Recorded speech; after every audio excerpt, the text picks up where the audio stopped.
Good afternoon, Netrunners.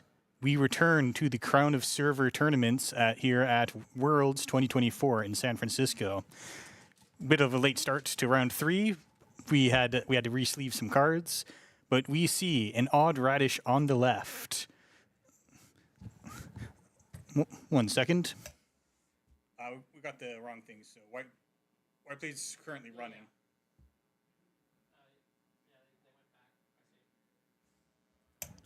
All right, on the left, we have an odd radish playing R+. We were just a little bit into this game. We see a Res Starlit Knight on HQ and a Spin Doctor coming down in the remote. On the right, we have White Blade playing Sable, noted criminal enthusiast of the last year or so. That looks like a Paladin Puemu down there, right next to Sable. So right now, from the last list I saw Eric publish, this looks like a Sable deck with that looks like a pretty good value pile with a little bit of tech cards to deal with the hostile corp meta out there facing players. And on the left, we have R+. And we're just rolling a mark right now. That's coming into R&D. So when Sable makes a run on the mark, then you get a click back, and then there may be other cards.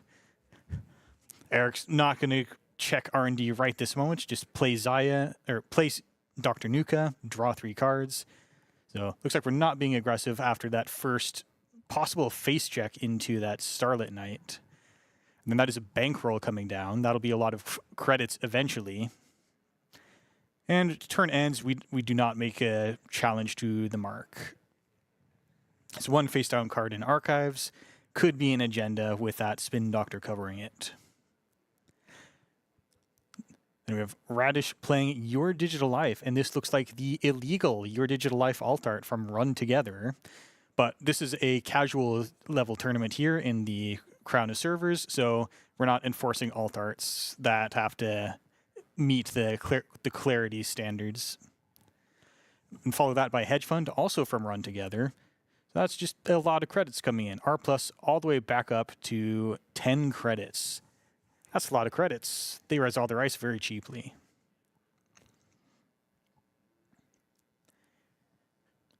Then we're back to White Blade, who's thinking. It's very difficult when you have to decide which ice do I want to run with no breakers, because it all seems like a bad deal. You'll probably end up with a tag and they didn't spend any money. So we're going to keep drawing. And that looks like a Bravado, a Ms. Bones, and an Inside Job that was just drawn. Those are all great cards to have. You can Inside Job the remote. Whatever's in there might be important, might be trying to hope that you can get away with gear checking the criminal. But that's also a Boomerang in White Blade's hand. So he can probably get in wherever once. All right, that looks like running Archives. Just getting, I think that might have been the mark, and the 1 credit piling up on the bankroll. Then Boomerang on HQ. There's only 2 subs on Starlit Knight right now. So just easy 2 credit hardware, avoid 2 tags.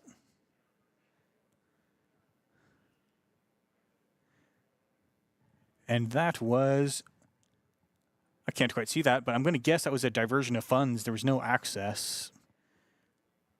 And, oh, that is interesting. Is that a Better Citizen program? We both have to read that. And we see some excited explanation. Yeah, I think that is a Better Citizen program. So the first time the runner plays a run event or installs an icebreaker each turn, you may give the runner 1 tag, and I bet the corp will. And that is dirty. The runner has all the icebreakers still to install and nothing but run events. Corp goes down to 2 credits, but I'm sure that's an incredible thing to have scored, especially in R+, because whenever that goes off, you can gain 2 credits. And then Eric bringing down the class act, going to draw 5, going to look at 5 cards, and then you put 1 on the bottom. So it's great to have for the rest of the game, and it's also great to have in terms of the corp probably doesn't think this is worth trashing because you already drew the 4 cards. But that ongoing filter draw is really good if you end up in a situation where you're tagged. But there's scarier reasons in R+ to keep yourself untagged than you might lose your class act.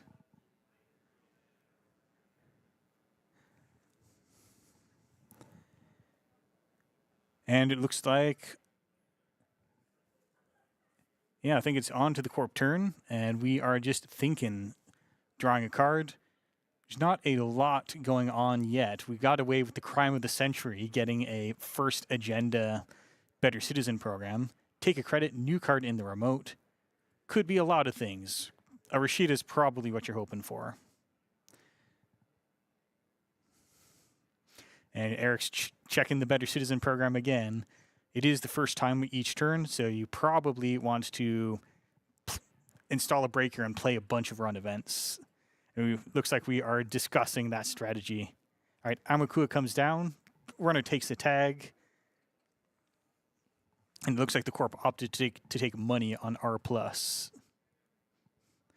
Amakua, excellent breaker, especially against R+, because a lot of the ice has really low strength, so it doesn't take much for the turtle to come online and break everything. And Archives doesn't have a virus in it yet. All right. That is a Carpe Diem. That'll allow you to, that'll get you just a quick 3 credits profit, and you make a run. I believe this was an Archives mark this turn. So it comes in getting you an additional credit on the bankroll and gets you an Amakua counter. And we are doing the thing where we install a breaker and we just use up as many possible triggers on the Better Citizen program all at once, so we don't just take a steady 1 tag per turn. But that is a Rashida firing for the corporation. I'm going to draw 3 cards and try to see what is being drawn, and a mandatory draw right there.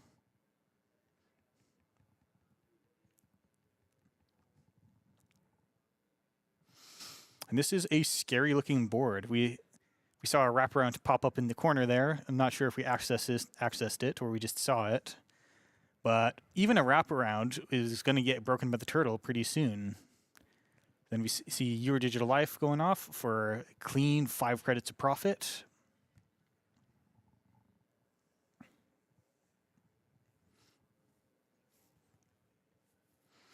Then the corp has just has to do something because, all right, that's an upgrade on HQ. And an ice on Archives. Might be aiming to purge out. The upgrade could be anything.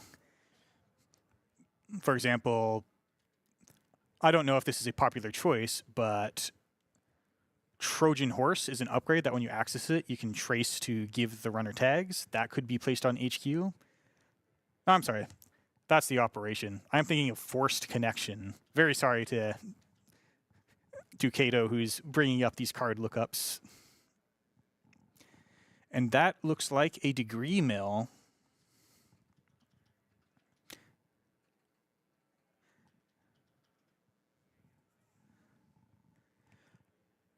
So you find one of those, then you have to shuffle back 2 installed cards to be able to steal it.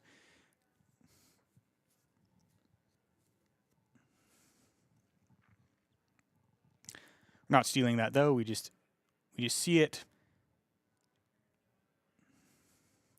Now we're getting ready to start tracking, and with a few more dice.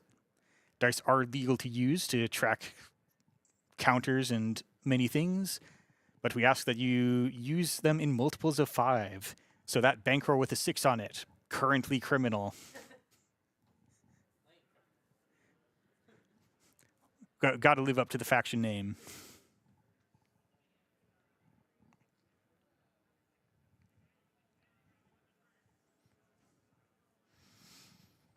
All right, we're thinking for all the scary things that can happen in an early R+. Nice, and that was, by the way, sorry I missed that. That was a gatekeeper on R&D that looks like it fired. So that's why we're revealing and shuffling back a degree mill. So now we have install a second ice card in the remote, advance it. And that is potentially scary because what if that's a second Better Citizen program? That would be annoying. That would be very annoying. It looks like we're rethinking that. Cards coming back to hand. All right, change your mind. Ice R&D, reasonable because Gatekeeper is now down to 0 strength. And that looks like an upgrade that we just barely, I didn't catch what it was, but an upgrade coming down on R&D as well. There's upgrades everywhere today.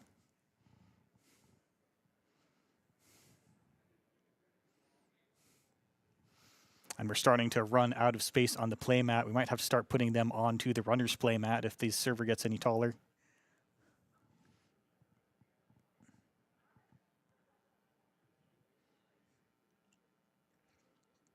And second ice on the remote, nothing in the remote. So this might be a play to prepare to purge the turtle down.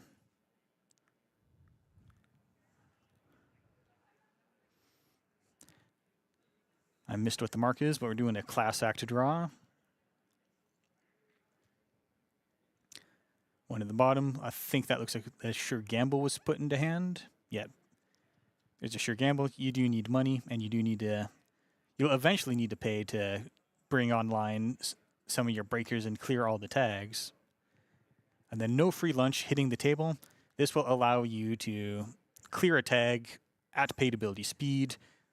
And that might be really good if you suddenly take more tags than you were expecting. And that is Ms. Bones hitting the table. 12 credits for trashing installed cards. There are these conspicuous upgrades on HQ and R&D. This doesn't look like a deck that's going to put a large asset spam presence on the table, but it's really easy to spend Ms. Bones credits. There's upgrades everywhere these days. And a card going in the remote. It's a 5. I'm going to guess that means an Archives mark.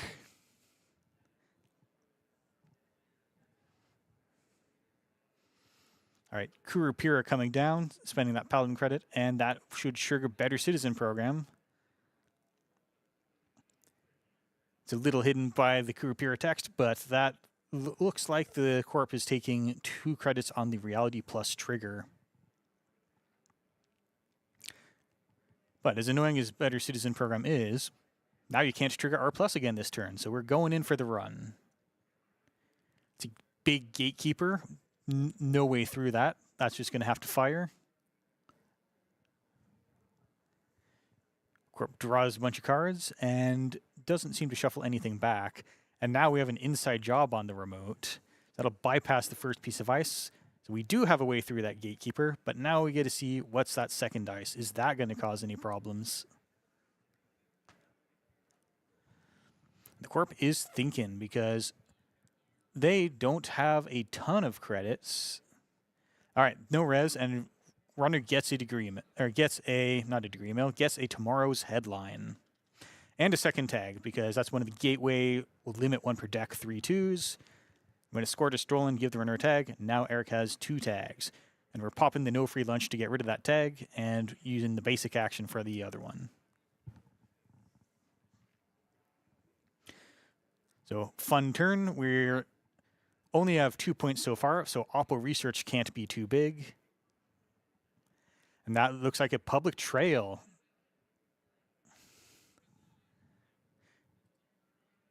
And a devastating self-growth program. So public trail to give the runner 1 tag, and then self-growth program bounces 2 cards to the grip, play only if the runner is tagged. So we lose a very, very heavy piggy bank and the Amakua that had a bunch of counters on it. This is a much stronger version of purging virus counters. And then clicking to trash the Paladin Poemu because the runner is tagged, and you can just do that with the basic action card. So some resurgence, well, resurgence is the wrong word, but we see the rare public trail because as much as we, doubt that public trail will land, who has 8 credits these days? I don't. You don't have 8 credits. You're not even playing at this table right now.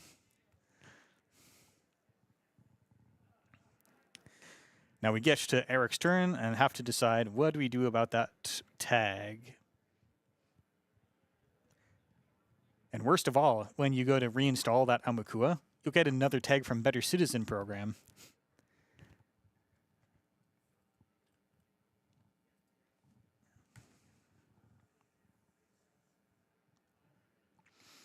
And having lost the 7 or so credits on the bankroll, now Eric needs to think carefully, and that's White Blade. We need to think carefully about how do we manage the economy from here, because that early Better Citizen program really seems designed to make criminals sad. All right, just draw with Dr. Nuka. Going to get a look at 4 cards with the Class Act.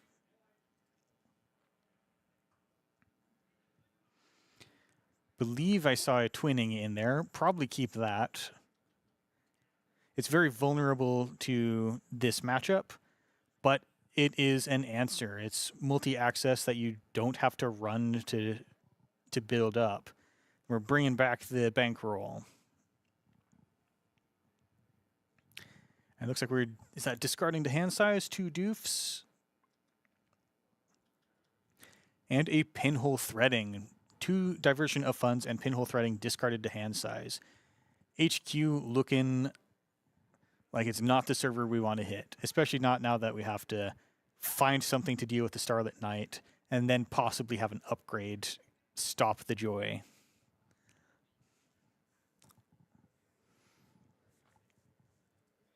Back to the corporation turn. The runner seems to be halted in the aggression. 2 cards in the remote. Corporation has lots of money, and the runner has to take a tag to put any icebreaker on the table. So I bet that the corp feels safe in going for some kind of score.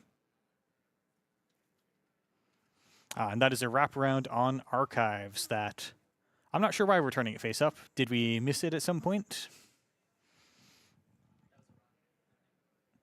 That was the last turn? Okay, looks like we might have had a run on archives last turn that we just wrapped around.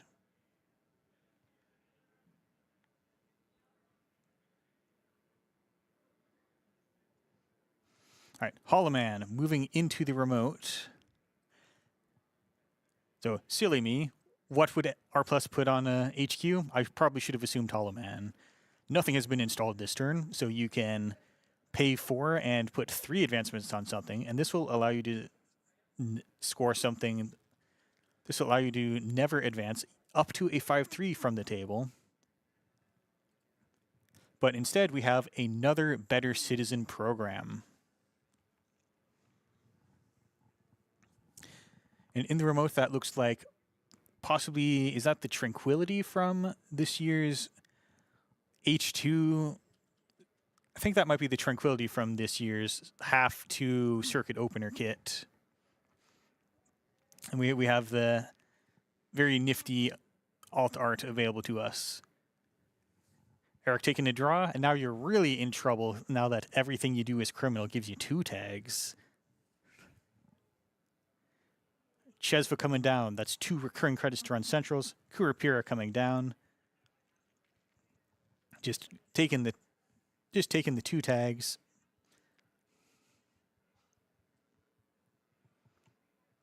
Corporation, I believe, thinking about what to do.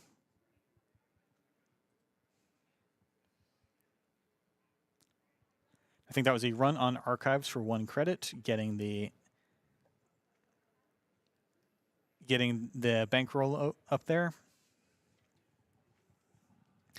And at this point, as runner, it might be time to give up on tags. You've already been hit by 1 self-growth program.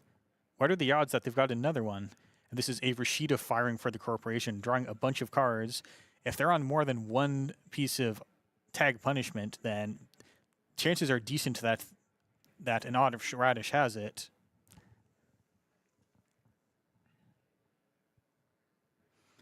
But also you've got plenty of money and a Hollow Man, so you can start scoring stuff from out of hand if it costs only 3 advancements.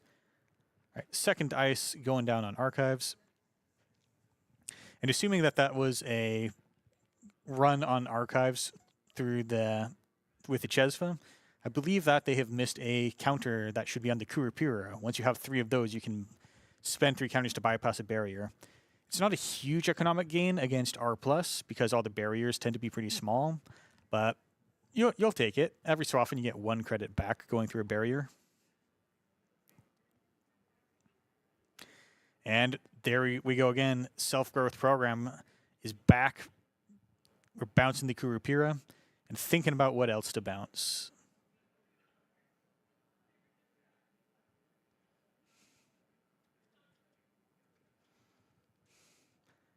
And bouncing the Paladin Puemu.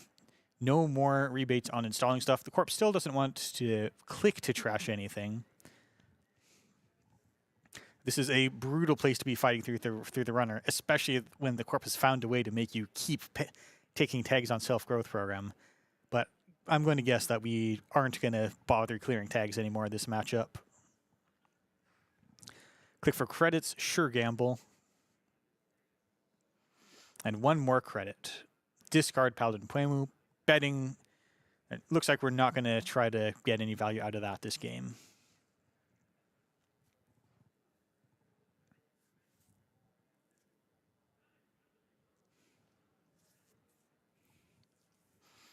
All right, back to the corporation. New card in the remote, trigger Tranquility, gain 2 credits. Tranquility is very strong. It's like having a Maryland campaign just running in your remote. Doesn't even take up the main asset slot. Taking a peek at R&D ice, seeing what we can expect from the runner. Third piece of ice on R&D. We haven't seen a Hermes from the runner. Okay, that looks like we're trashing the Gatekeeper. It's got 0 strength now, not very strong. And stacking a third piece of ice on the remote. Not trashing that Gatekeeper, though. And that looks like a Zaya mark on Archives. And we're just going to install everything. Barely managed to get enough credits together last turn, and now we're going to spend 6 taking breakers. And we have too many tags to count now. We're up to the dice.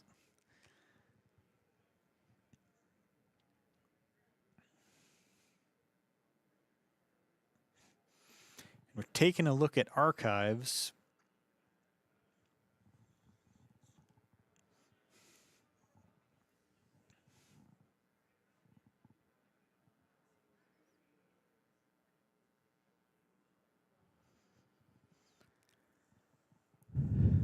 I wish they did the hand chopping thing that a lot of players do to tell you which server they're running. That'd make it easier for me to see what's happening. Yeah, but we are in a run on Archives, and we're thinking, is it worth it? It looks like it's not worth it to res that piece of ice.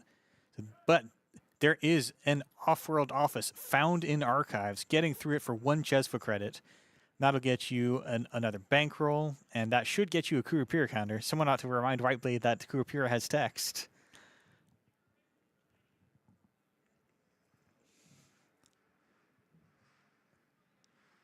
Then asking for a count on how many cards are left in R&D.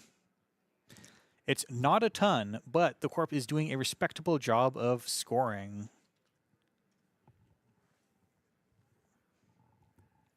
So Boomerang looks like that might have been pointed at the innermost ice. We don't have... Yeah, we do not have a multi-access online, it seems. That is a Starlit Knight resed on the inside. We are at threat. It will have a bunch of subroutines due to all these tags. And I think that is a concede from Eric. All right, no, he saw an agenda. I can't quite see. It was what? Okay, found a degree mill on the top of R&D. Excellent rip. And now we're back to... Now we're going to switch sides to game 2. Playing through the very, very stressful 2 Better Citizen programs. What a nasty thing to have scored in R+. So on the reverse side, Whiteblade is playing Ag Infusion. This lets you, once per turn, when the runner is approaching a piece of ice, you can trash that ice to move the run to a different server. This makes it impossible to diversion you or do a great many other things. And on an Odd Radish side, we are playing Mercury. So we got our own criminal. Mercury says when you breach HQ or R&D. If you didn't break any subroutines, making the eye contact, very good job at Radish. Make it staring right into my eyes, making me a bit uncomfortable. But so if you breach HQ or R&D without breaking any subroutines, you access an extra card. And that is limited to once per turn. We're shuffling up. We have about 32 minutes left in the round. We might have a bit of extra time because at the start of the round, we realized the sleeves were not fully transparent and had to re-sleeve the whole deck for both of an Odd Radish's decks.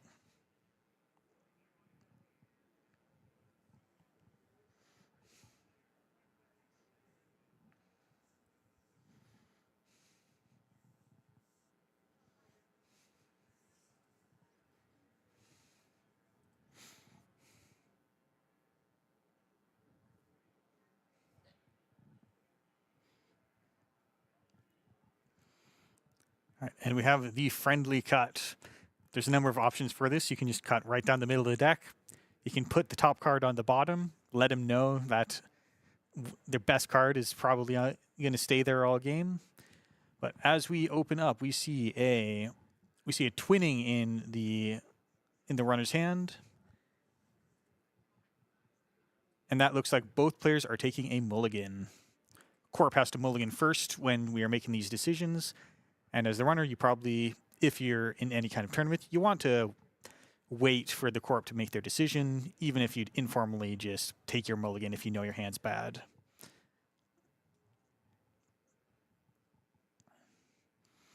All right, new hands coming out. That is a Fuji asset retrieval at the top of Whiteblade's hand and a Tattoo Bola. And over in the runner's hand, we're just a little bit too difficult to see. All right, ISHQ, Hansei, put something in archives, get 5. That's an excellent economic start. And some of the scariest things that the runner could do to you involve running HQ. So even if they play a diversion of funds, you can stop it without resing the ice by just moving it over to archives. The runner installs a prepaid voice pad, so this looks like we're on an event economy. That's 1 recurring credit for playing events. And there's a lot of events out there that cost 1 credit. And down comes a falsified credentials, taking a look at the installed card. That is a Rashida. You always expect this to be Rashida. Today, this is a 5 credit sure gamble. Because it is indeed a sure gamble that the corp probably starts off with Rashida. And then Eric reses Rashida because you can do that right after the runner takes that action, and that'll keep them from just playing a second falsified credentials. And now that looks like a run on R&D. You get to take 2 accesses due to Mercury because there's no ice there. And we're leaving them both alone. You don't want to spend a lot of money trashing things out of R&D because the corp hasn't even drawn them. They don't really lose resources if you trash things out of R&D. It's like asking if you'd pay money to trash a card from the bottom of R&D.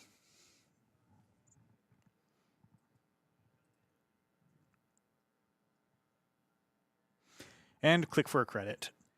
You ought to play a little cautiously against Egg Infusion because this deck can suddenly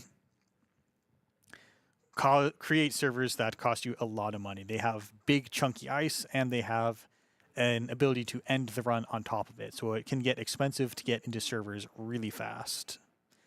But 2 cards going into the remote. The thing that the corporation probably wants to see is Charlotte with a La Costa grid. And that would allow you to just collect 4 credits a turn. And you just keep doing that for as long as it takes for you to be comfortable until you have lots of money. You can put lots of ice everywhere. So on the runner side, we see a Bravado coming down into HQ. That's a Tattoo Bola. That's a pretty cheap solution to stop that. We are willing to bet we've seen a Fuji asset retrieval that we didn't see it leave the game. So there's probably a Fuji in HQ. But now the runner knows, ooh, inside job. Looks like an inside job on the remote. You don't res because why would you? And we see a Biovault. That is an advanceable upgrade. If it has 2 advancements, you can trash it to end the run. And then that looks like, I think that was a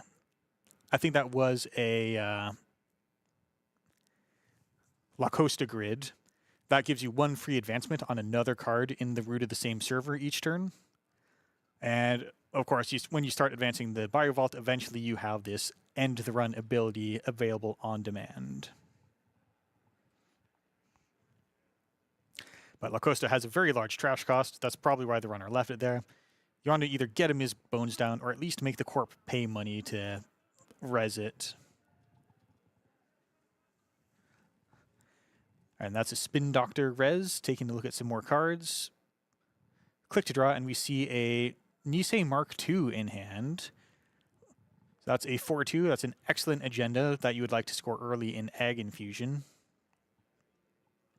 And with the La Costa already in that remote, if the runner doesn't come check this card, then you will get 2 points and an end of the run token at your convenience.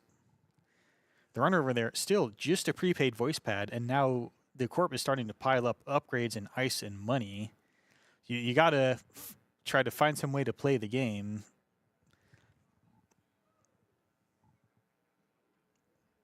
All right, draw 1 card, draw another card. It looks like another inside job. All right, that is a Boomerang.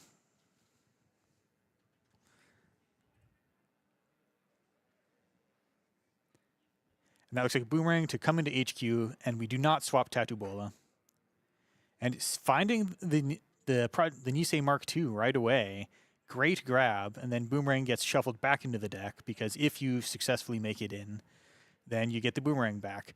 And because Tattoo Bola was rezzed, then no ability to Egg Infusion to move the runner somewhere else. All right, we see another card going into the remote. We see a second ice on HQ and a hedge fund. Lots of money for the corporation. We're probably not going to we're probably not going to get another inside job to get Snipe and Agenda out of HQ. And I see we need Eric to start shuffling the hand again so that I can actually look at the cards in there. And it looks like there might be a judge asking them questions right now.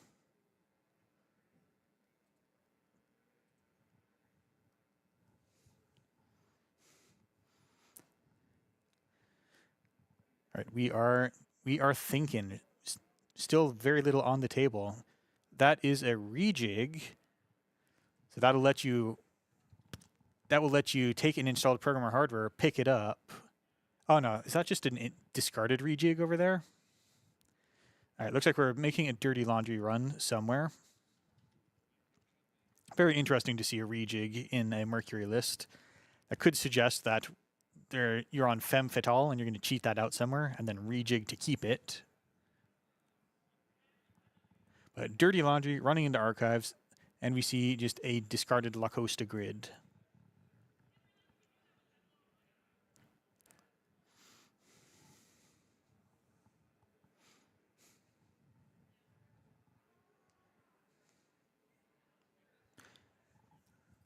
And we're still thinking, click to draw a card, click to draw another card, and click to class act. That'll hopefully find you something else you can put on the table. So at the end of your turn, you'll just draw 4 cards. We've already drawn cards this turn, so the class act will not give you that extra scry effect. All right, we're back to the corporation's turn. La Costa advances that card in the remote. You see, thinking about putting a thimble rig on the table.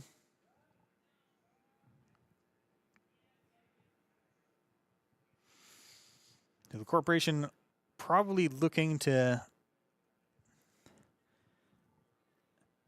looking to play it carefully. We could be just, we're installing a second ice on the remote, and we're icing archives, and we're putting an upgrade on archives. Because when you've got a La Costa, as long as you're sure that they're not going to get into the remote, you can you can just slow roll your agendas. They will slowly advance themselves. But on the runner side, we have a twinning coming down. The first time you spend a hosted credit every turn, including that one on prepaid voice pad, you get a power counter, and you can use up to 2 of them to access additional cards when you're running HQ or R&D.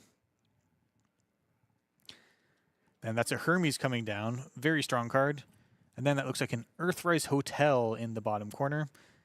So Hermes, it will just threaten the corporation. If you ever score an agenda, then we pick up a piece of ice. And if you didn't save a click to replay that ice, then that might mean blowing R&D open, and then that can cascade into more and more problems. But if it doesn't look like the runner can actually challenge remotes, then what you can just leave the La Costa there, let it slowly advance that agenda for you.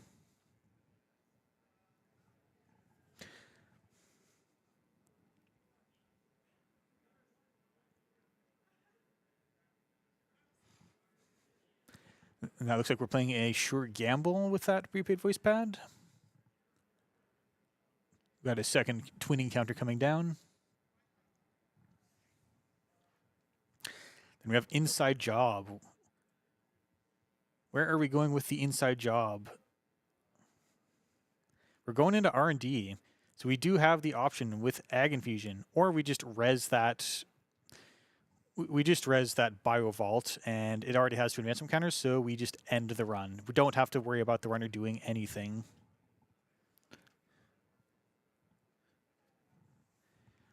And you do have to be worried about like the single accesses whenever Hermes is on the board, because that Bio Vault was unresed. If Eric had let that through, there's always the chance that you steal an agenda, bounce the unresed Bio Vault, and then you lose all the advancements that you've been placing on it, or possibly that other card that's sitting in the remote.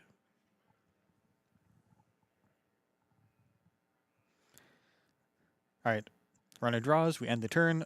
1 more advancement from the La Costa grid. And it looks like we are going to see install advance, score the Nisei Mark II. That will give you an agenda counter that you can spend to end the run.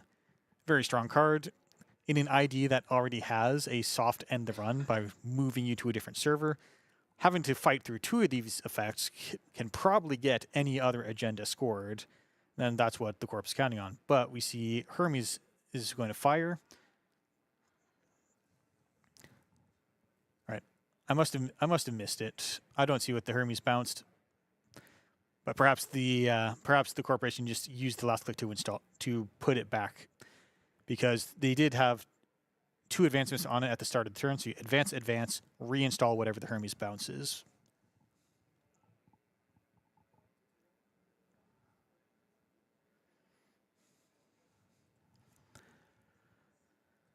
All right, Spark of Inspiration. All right, this might mean that this is a Mercury build playing no real programs except for some femme fatales. And then when you spark, you come. So got to spend some money for that spark. We pay for the voice pad. That should get you a twinning counter. And we're going to reveal, and I'm betting on femme fatale. It's very expensive, but when it just says bypass, then you can just click to run. You don't need to spend tricks. All right, there we go. And this is probably what the rejig is for. And Eric wants to take a look at the cards we've revealed.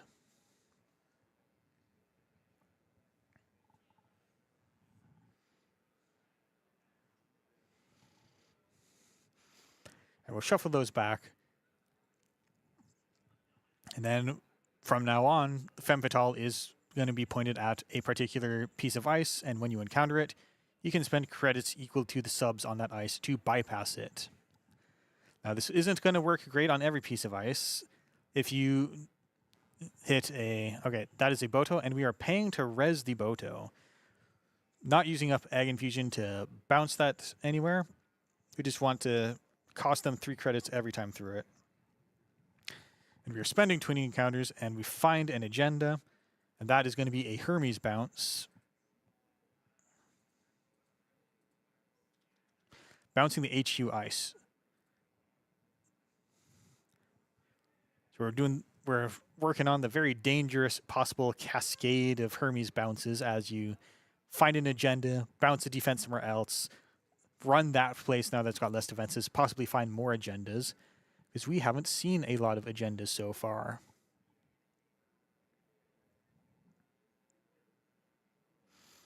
Runner carefully considering his options.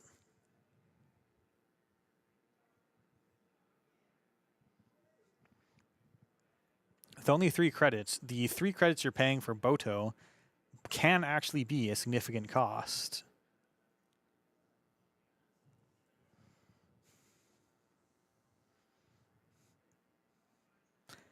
And click for 2 credits, discard a class act. You're going to need those credits.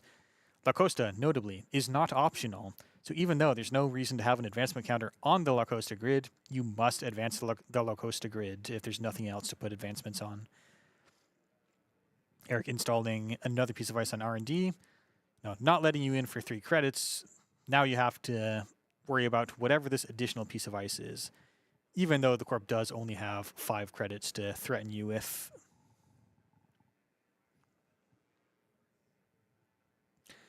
All right, that Earthrise Hotel looks to be empty. You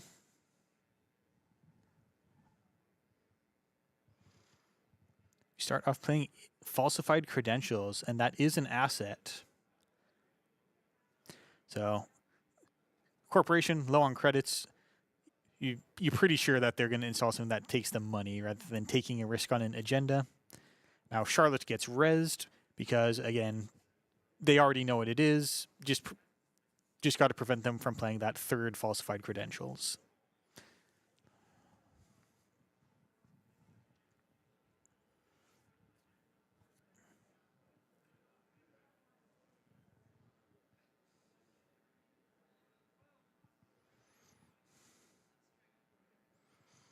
Now we're spending some money. That is another prepaid voice pad. Then we're going to dirty laundry archives. See what's in here. See if Egg Infusion gets used. But no, not going to use Egg Infusion. Just res a Thimble Rig and see if the runner can get through it. Now that the corp's low on money, you offer them to bonk and stop the dirty laundry run, and now you see, can 3 credits stop me from getting through and trashing your Charlotte? And the answer was, unfortunately, there's another Thimble Rig. Yes, you can. And now the Thimble Rig moves that Femme Fatale Boto over to archives, so that Femme is a lot less useful. You see another Tattoo Bola drawn, and Eric installs it straight away on HQ. Changing his mind, going to Hansi Review. I didn't catch what the discarded card was. Click to draw, make sure you do things in the right order, and then put what is probably that second Tattoo Bola on HQ. So with Tattoo Bola, if you have multiple of them, you can just keep swapping them with each other, and every time the runner goes through, you get a lot of money. It's fun, but if the runner's willing to do that, that might mean that you are in trouble.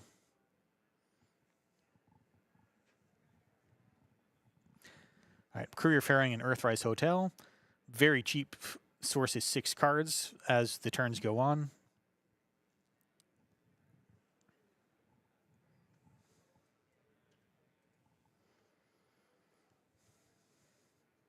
We're off to Eric's turn. We're not going to move the advancement counter onto and off of Charlotte. We're just going to take the money.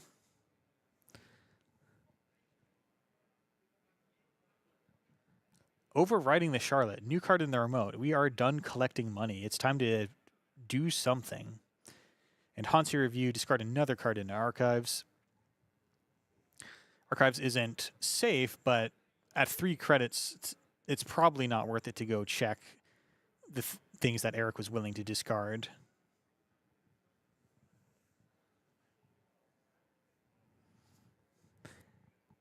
All right, we get the Earthrise Hotel going off, and this interacts very nicely with the class act because you get to look at 3 cards and keep 2 of them.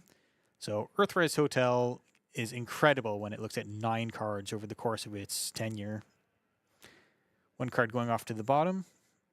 We have 2 prepaid voice pad credits available, so this does start to add up pretty quick. But in this deck doesn't have permanent breakers.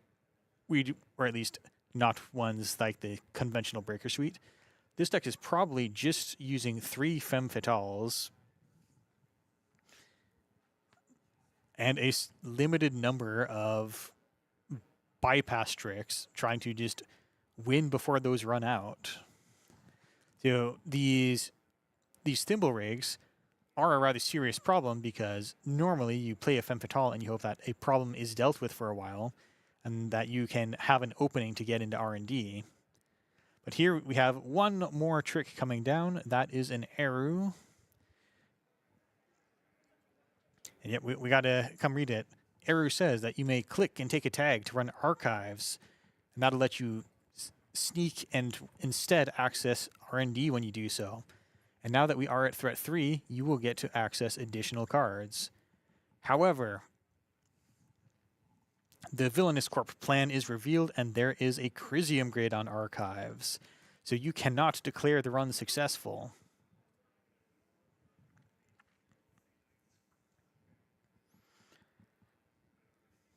Now you have to decide, am I going to trash a Crisium grid? That's so expensive, and you can't really afford to keep clearing the tags that you get from Eru. And you do have to clear them because you have the twinning.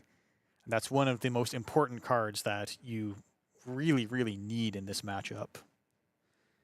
So keeping an eye on that tag. ID almost goes with it, but we're going to spend the final 2. We're going to spend some very precious credits clearing that tag.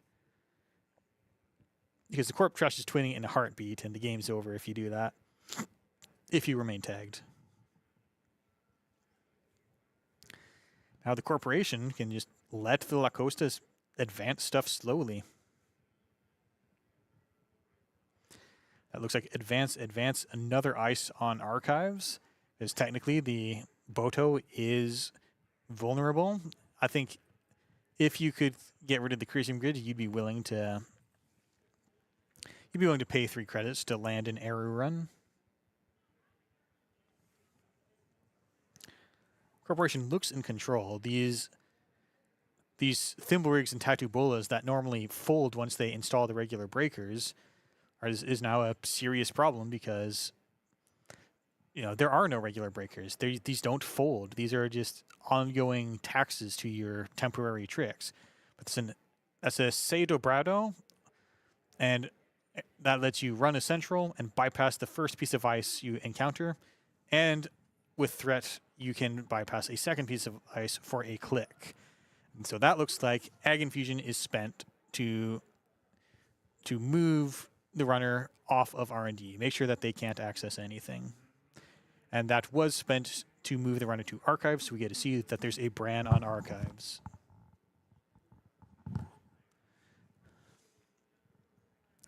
But now, there's nothing but a thimble rig on R&D.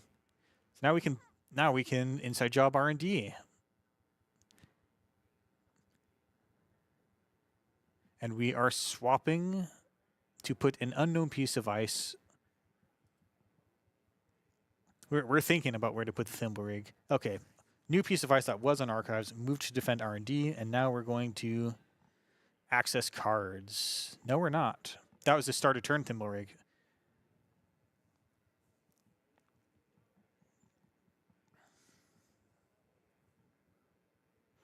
All right, Acosta advancing that card and removing the credits off the table.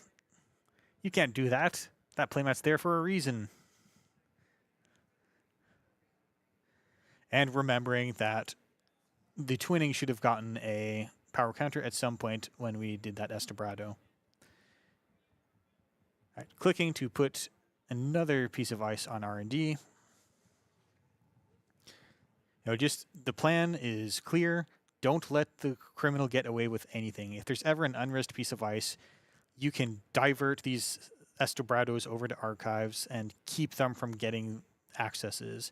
In the meantime, this La Costa grid is advancing what might be the slowest Fuji asset retrieval ever.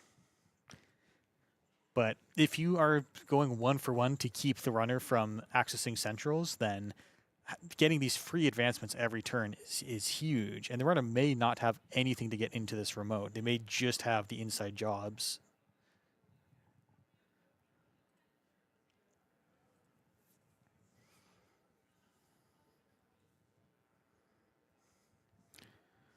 So now we're trying it again. Say Dobrado, make a run.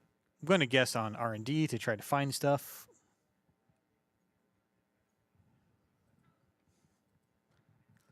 All right. No res on that ice, but we are going to Egg Infusion to move them presumably over to archives.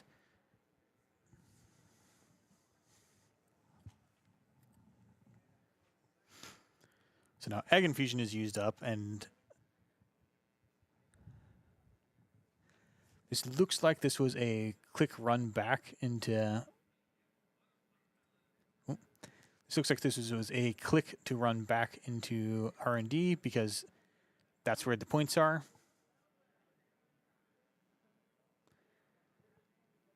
And now we're taking a look at archives to see what could Bran install with that subroutine.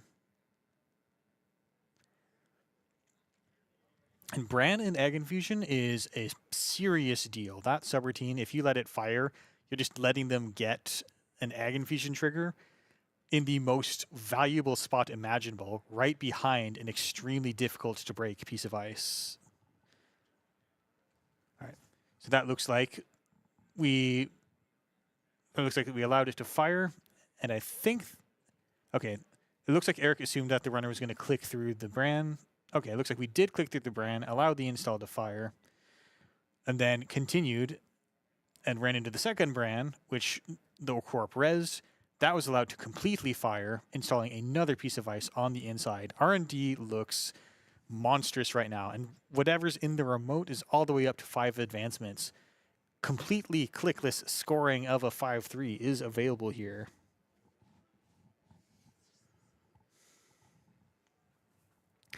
Now we're taking a look at the runner heap. Probably going to count the inside jobs and Estobrados.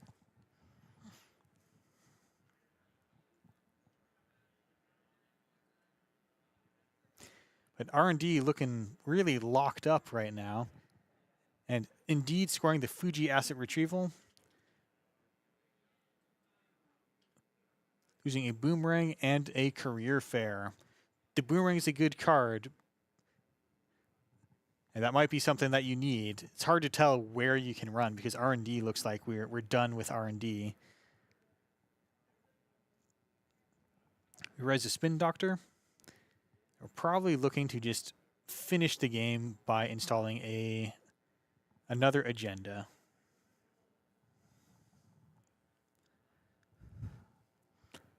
Upgrade on HQ. No, we're considering. All right, upgrade on HQ. Take a credit, and then gaze into the runner's eyes. Earthrise draws for the last time.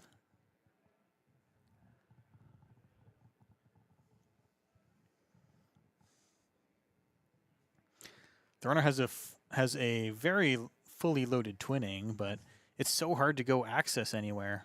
Looks like they realized they might have forgotten a Hermes trigger.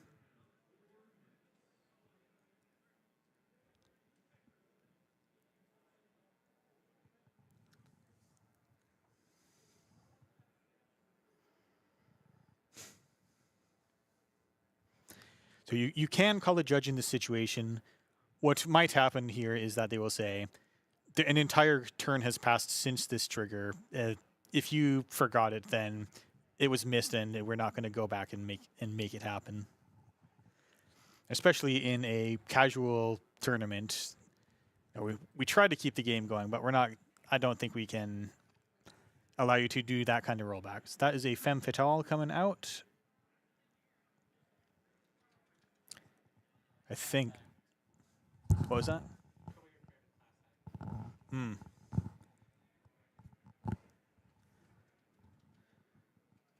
Okay. Now that was just moving the femme fatale. What we've actually done is play another class act and draw some cards.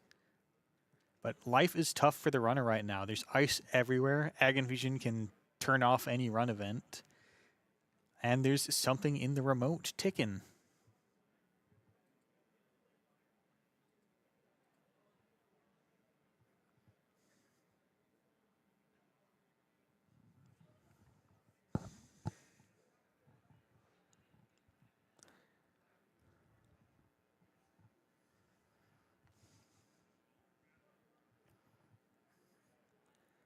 All right, Bravado. Best of luck. Where are we going with that Bravado? That gets one counter on the twinning.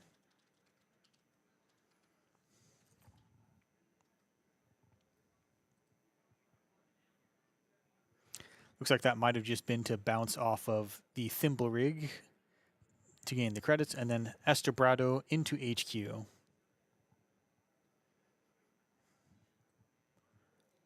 right, so that is a Thimble. That is a res on the Tattoo Bola. Swap it for a piece of ice in hand, gain some money. Take that second Tattoo Bola, swap it for a piece of ice in hand, gain some money. Then we get to see there was an Anoetic Void on HQ. You're not getting into HQ.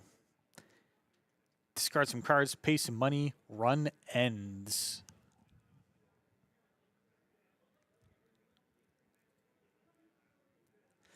So recognizing that when Estebrado is the main threat and we're going to take a while to enact the corp game plan, White Blade probably says, we do not need to put this Anoetic Void on the remote because HQ is where I need to be scared of. And that does indeed shut down what would have been an excellent time to go access a bunch of cards, given how long the game has been running.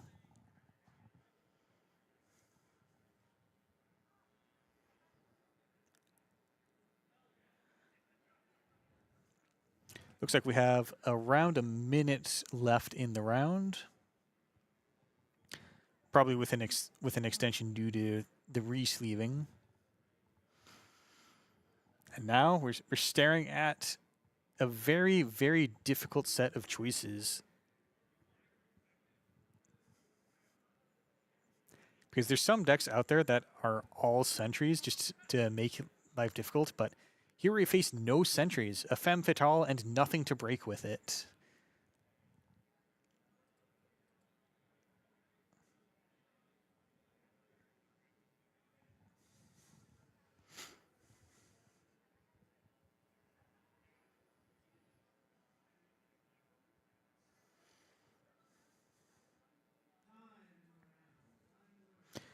All right, time has been called in the round for the other tables.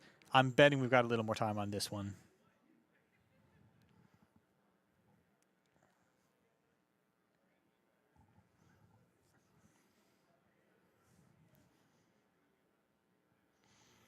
All right, one more Bravado into HQ.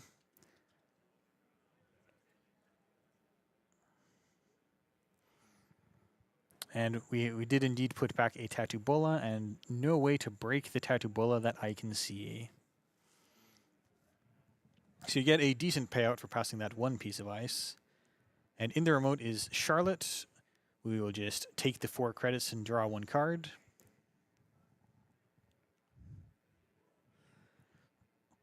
Overwrite the Charlotte, put a new card in the remote. That's looking like something that ends the game.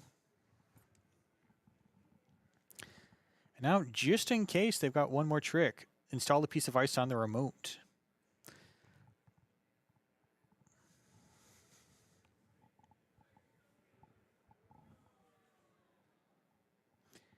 Now the runner's counting their heap, probably seeing if he has any remaining tricks. The class act to draw, something to the bottom.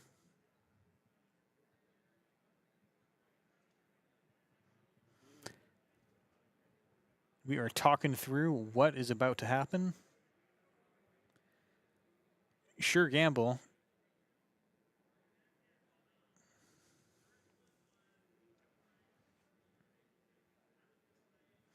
That looks like a Spin Doctor and a Movirus sitting in the hand. Nothing important there.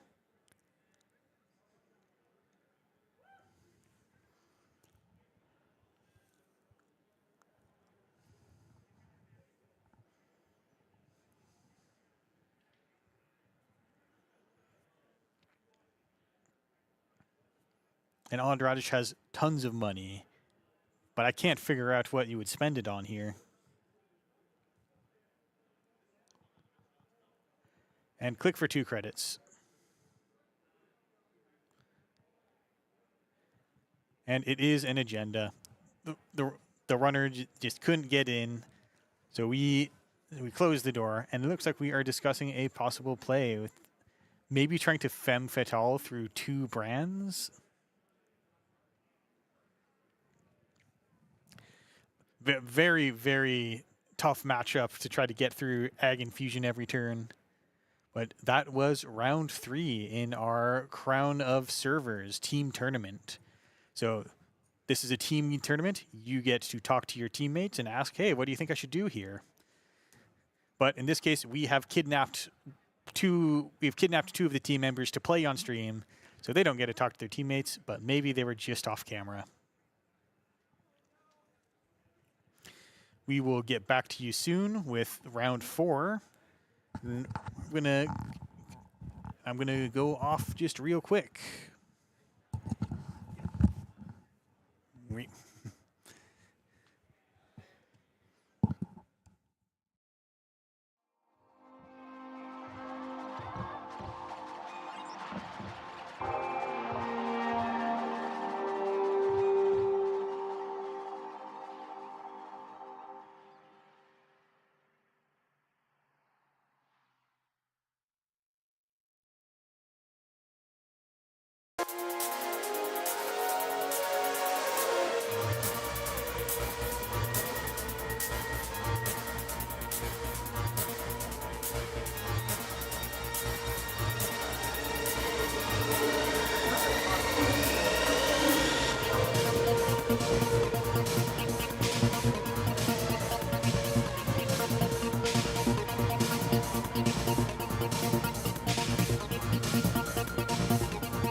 Good morning, worlds. We are back commentating the Crown of Servers team tournament here in San Francisco. Is it morning or afternoon at this point? What's that? Is it?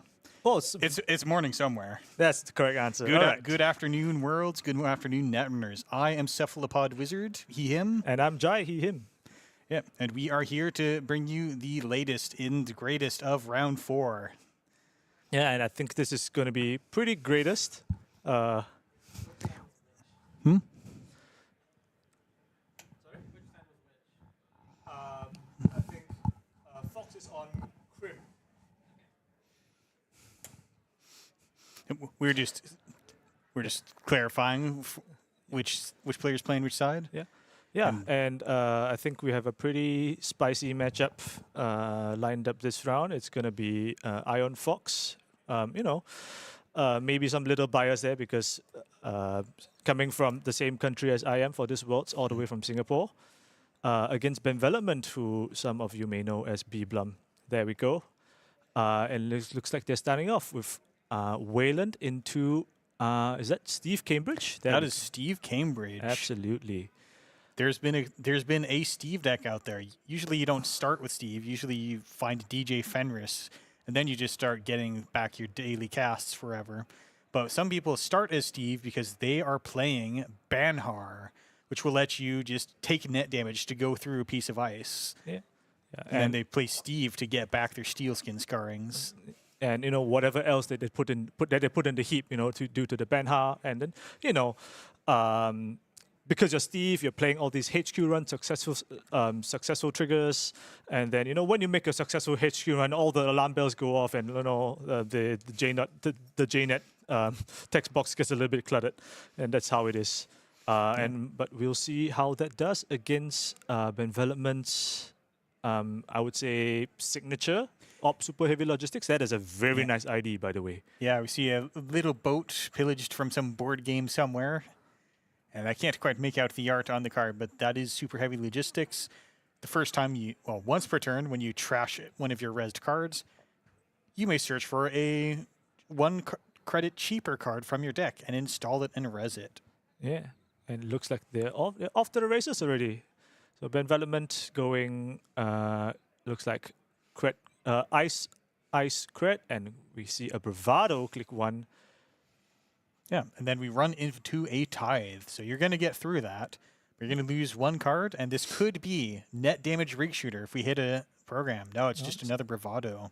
Yeah, not that I think the Steve deck cares that much about random net damage. I don't think they are. I think one of the few Crim decks in this meta, or in any meta, honestly, that are running multiple copies of all their breakers.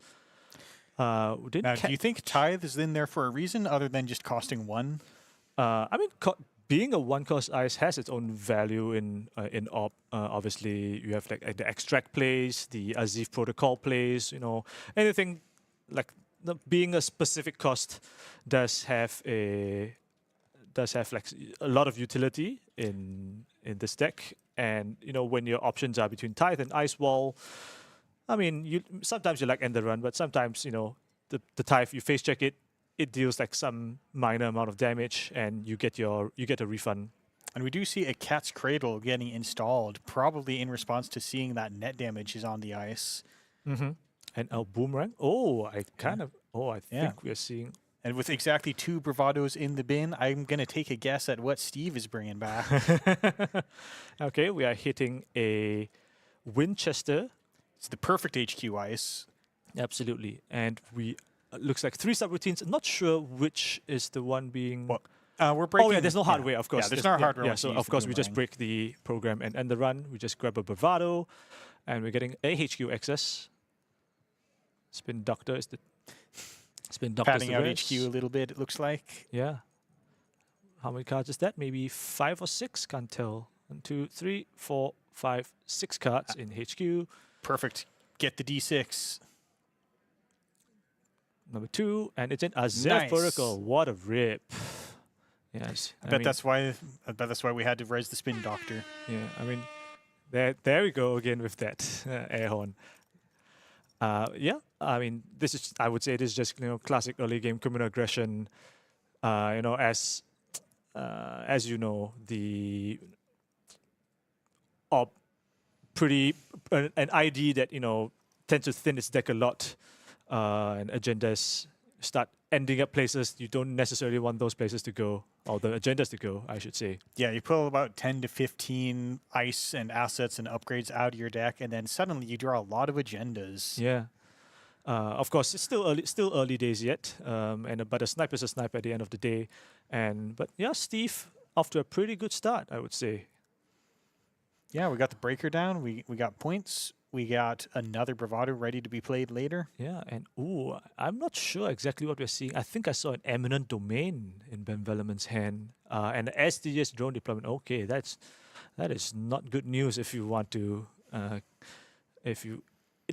not good news if you want to keep agendas in hand against this kind of like HQ happy criminal deck. But we see an Upgrade on HQ. Honestly, in op, this could be any number of things. Classically, Mavirus. Yeah, Mavirus is very good. You use it and you go pull the 2-cost card out of your deck, and there's some very good options. You can get a Managram Skunkworks right as they're about to go somewhere important, maybe HQ. Or if you don't end up having to do that, you can pull out a Hollow Man and just start scoring. Absolutely. Yeah, Regolith Mining License, I think a classic card in op decks, even dating back to its first, like when it first came out. And we do see not a Desperado, we see a Dirty Laundry. A Paragon installed. That's the console that it's not the default criminal console these days. Absolutely not. You most of the time you rather play Hermes in like these kind of modern criminal decks, but I think Steve is like the one ID where you want to make exactly one successful run per turn. and it's a hella good run. Once you get all your cybernetics up and ticking, wake implant, Zenith chip, and so on and so forth. The Paragon, pretty good with Zenith chip. You get a filter draw before your filter draw if you have a class act down. But yeah, it looks like it was a archives run probably. So we get that filter draw. I didn't catch whether the card was added to the bottom. Yeah, but you get that credit without having to go through the penny shaver process of absolutely clicking to get it into your bank account later. And that was a hedge fund and double install in the remote. Okay, so going pretty fast here, and we see the Bravado back into the hand, and oh my, no rest and just a straight Tucana and into a eminent domain. Yeah. We may be speeding up a little bit. So So Fox obviously doing the thing with the Paragon, getting a credit, and then Bravado credits. I'm not sure. Okay, so we are trashing Tucana, obviously. Yeah, it has to go. It's too good. So Ben Vellem making the decision to sacrifice Tucana plus Eminent Domain to get a border control in the remote.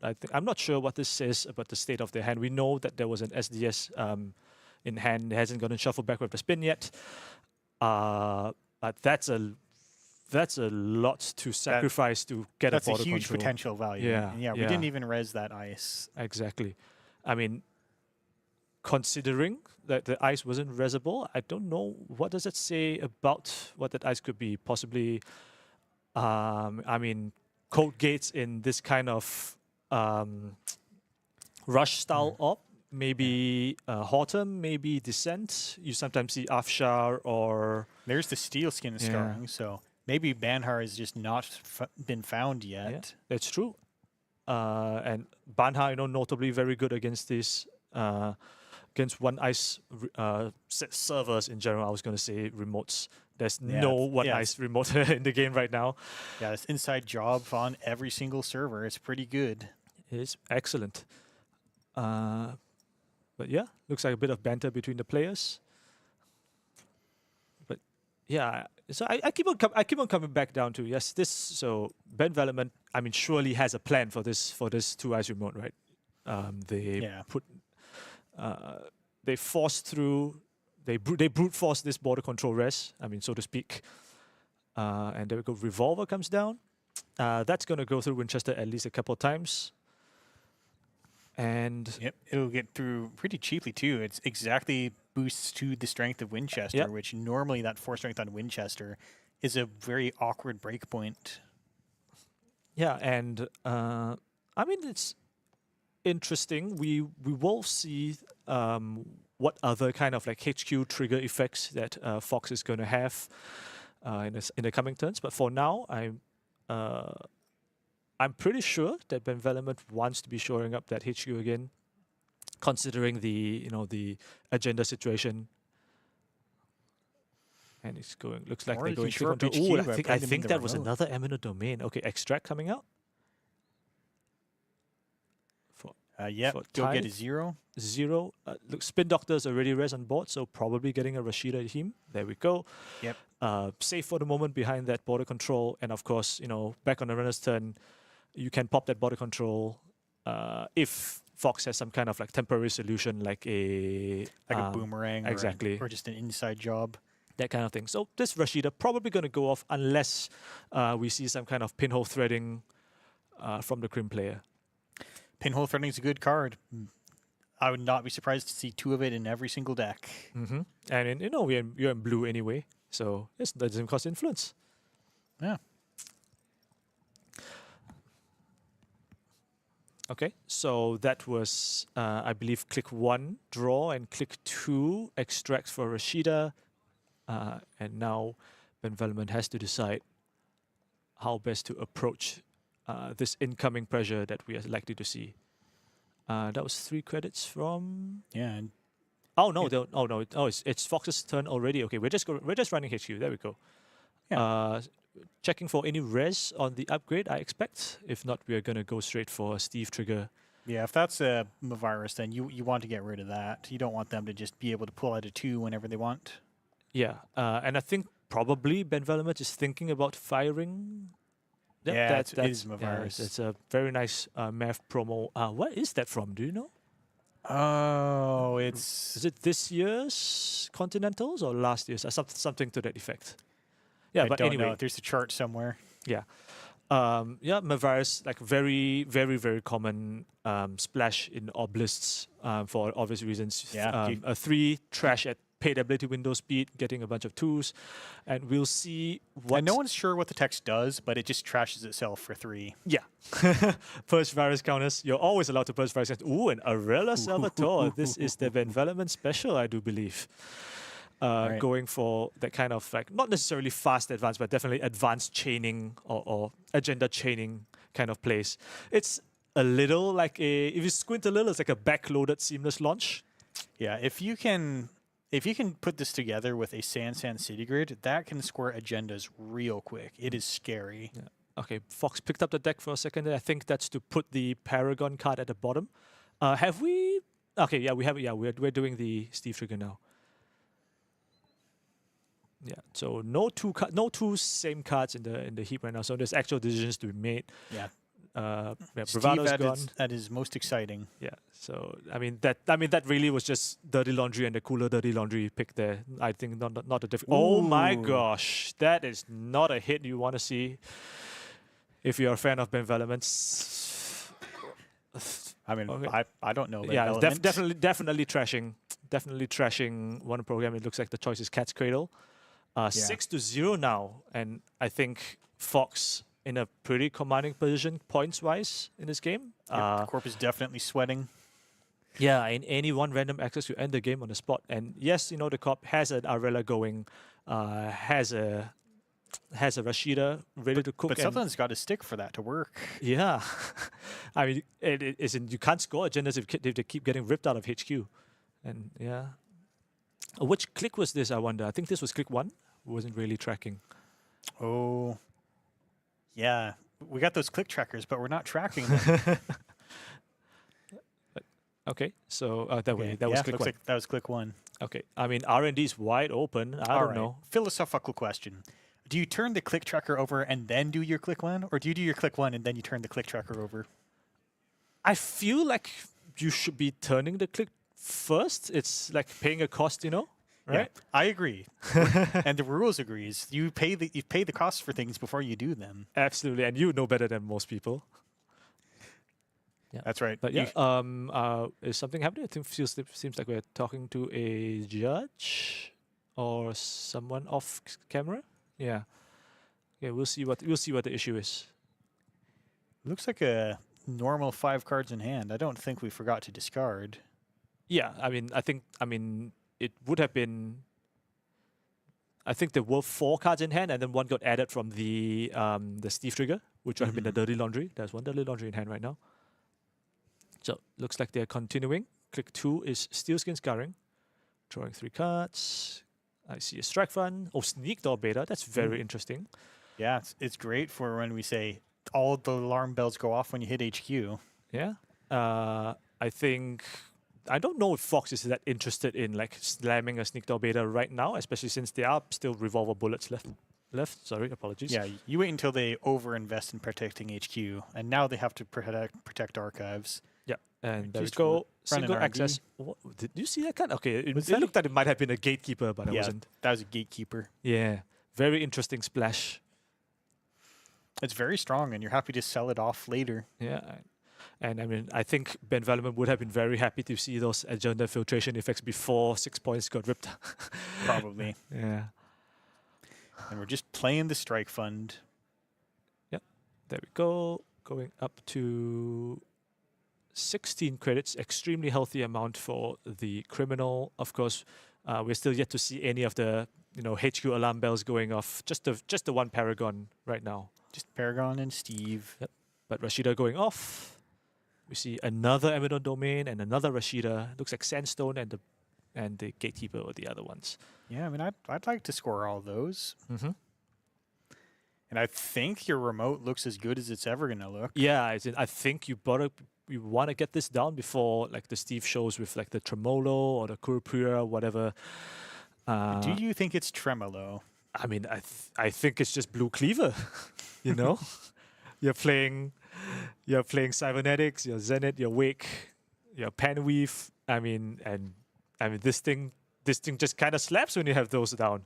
And yeah, we go install. Second eyes on HQ, R&D. Let's not try to lose on another single. And another card jammed. I'm not sure if that was the Eminent or another Rashida. I wouldn't put it past Ben Velleman to try and to push the Eminent now before. Yeah, if you score an Eminent, you can just install the Rashida with the advancement counter. It doesn't have to be an agenda. That's very true. Yeah, with the Arella Salvatore, that's tempo for you. Oh yeah. And Sneak Door. Here's the Sneak Door. Here we go. Well, here's hoping the agenda went into the remote. Yep. So that's click 1 Sneak Door, I assume, and click 2. Okay, we're doing our Paragon. We also probably were doing a Steve in a bit. Thinking about the Paragon, top or bottom, looks like. Yeah, notable that. Okay, leaving it on top, very good. And then getting a Steelskin Scarring, no choice there. This would be the 3rd Steve trigger this game, so good value so far. Mm-hmm. And now, and another 5 cards. There's no way we hit another rip, right? Spin Doctor. No, okay. no way. Do trash this though. That's a lot of credits. I'd get rid of it. Oh no, stays. Okay. I don't. I mean, there's a spin on board already. I suppose that's possibly influencing the decision. And I don't hate going after the spin on board, to be perfectly honest. Yeah, because if you're playing, I mean, Eminent Domain is expendable. You could just expend it, and then Spin Doctor keeps it safe. That's true. And I'm also thinking about like Audacity plays, which is not uncommon in this style of op. Or slash and burn agriculture. Exactly. Pretty playable. Yeah, and having like a pre-installed Spin Doctor definitely turns off a lot of the emergency shutdown. We just de-resed the Steve Winchester Cambridge on HQ. Classic. Yeah. Yeah, de-resing the Winchester. I mean, Ben Velleman looks like 10-ish, 10 plus credits currently. So, having to re-res Winchester definitely going to put a chunk out of that. Okay. But that looks like that is where the Eminent Domain went. Oh, that's not the place it's supposed to go. I'm pretty sure that's going to hit the score area, right? Not archives. Yeah, that was in. I think I'm sure they'll fix it. Yeah. That's not the sort of thing that goes unnoticed. But okay, Yeah, we will be searching for a card from R&D, installing and res, ignoring our cost. Classically, this would be Archer. And then also we get an Arella trigger. So Ben will definitely now think about what they want to jam inside here. So I think that's a Regolith mining license. We did see a Rashida. I think I see an Archer in there somewhere. Uh, That's the hand we're looking at. yeah. So yeah, making that decision now. You have a few options. That you don't have to get an Archer, right? I mean, But is there anything better? and that's a good question, right? I think there is a, if you don't want to commit an Archer, like somewhere specific. Oh, is it? Oh, an envelopment. No, The envelopment gets the envelopment. that's right. Yeah, not an Archer. So installing and placing an advancement of the Arella. I was just thinking that maybe there was an argument to put something on archives just to turn off the sneak door beta. Yeah. But we already de-res the HQ ice. Yeah, so it's true. So Fox is kind of incentivized to directly run straight. So that's probably why. They went for this play, just to show up the remote. And it feels like the game plan is just to jam faster than the Steve can catch up. And maybe if you just windmill agendas from R&D as you drop into the remote, and this remote is pretty uncrackable at the moment, right? Yeah, I've been doing this myself, where I thought envelopment honestly looks as good as an Archer. And then you don't have to worry that you'll draw envelopment and be unable to res it. Yeah, fair enough. Yeah. But okay, looks like a sneak door run again, getting a strike fund. And one of the best things about Arella is the time that you're usually vulnerable is you just scored an agenda, but you drew one off the mandatory draw. But Arella lets you put that mandatory draw into the remote. Yeah, absolutely. Okay, so access is Spin Doctor There's again. that Spin Doctor. I mean, I don't know about you. Hey, my hindsight says we should have trashed Yeah, it. there we go. Yeah, making up for past mistake. Oh, yep, there we go. That's the Oh, yeah. that's the we agenda found point. it. That's not supposed to be there. Yep. So the score right now 6-1. Yep. Of course, Fox needing only one more access. Oh, we're going HQ again. Okay, makes sense. Yeah, fresh Rashida, cards. trash. So Rashida, not the card that entered remote. So that makes it pretty much more likely that it's going to be a agenda that got jammed. Yeah. And We can just empty the corp sand. yeah, this is manual sabotage, I suppose. Yeah. Oh my god, we're actually just running HQ 4 times, and Audacity this is the- just multi-access. You make multiple accesses. Yeah. That's the definition of the word, I think. But Audacity, yeah. That's how I built decks as a new player. Oh, fair enough. I mean, I think there are lots of cards that technically don't really count as multi-access, but in practice are. I mean, thinking about like mostly Anak cards like Imp and Keyhole, that kind of thing. But just running and trashing one at a time, kind of just the job done, in the same sense. But okay, seamless launch. Okay, do we have another SDS here? Oh, it is an SDS tournament, Yeah. and there we go. That's the sneak door. Party's Wow. over. You probably don't have. Well, I don't know. Maybe you do have multiple sneak doors in a Steve deck. Yeah, I mean, the best play would be to put a second sneak door in, and And so then you can Steve it back. Yeah, then you can point it So to you can run sneak HQ doors. to take away sneak door, to run archives to take back more cards. Yeah, I believe that was an Arella installing the ice on R&D. that's right. And I think that was the Archer. I mean, I think there may be a read technically that that Ben Velleman has an Archer in hand, given that the choice was to tutor an envelopment instead of Archer. Gatekeeper is the res now on HQ. Draw 3 cards. Yeah. Be careful deresing that with the emergency shutdown. Oh yeah, let's not do that. That has +6 strength on the turn that you res it. Yes. But, okay, but the upshot of it is that Ben Velleman back down to 2 credits. Yeah, and taking this moment to bravado R&D while the corp so might not only res anything. real reses, probably like more types or ice walls. Yeah, we that's do incredible know payout. that the outermost is unresable. Paragon, blah blah blah, and here we go. I mean, honestly, it's pretty shocking to me that still we haven't found any more like HQ a successful run triggers out of this Steve deck. I expect it's supposed to be chock full of them. But there we go. Looks like Ben Velleman will be popping the spin before access, just diluting R&D a little bit. Let's not forget that Fox is still on 6 points. Any one access could end the game. Yeah, and if you're... One thing you can do, No, and I think Great, that was an a Audacity. No, was it an Audacity? I thought Yeah. that was a Trojan horse. I think that was an Audacity. I think I remember the little tube things in the All background. right, sure. Yeah, Trojan horse doesn't really make sense in this. But one thing you can do if you have an open R&D, you can run R&D, run the spin doctor, force them to shuffle, and then you run R&D again. Yeah, absolutely. So you always got to think about if they're running R&D. Yeah, I think Fox may be considering that line right now, and that was a pretty good bravado run, don't you think? That was a really good bravado run. Yeah, 8 plus credits. 5.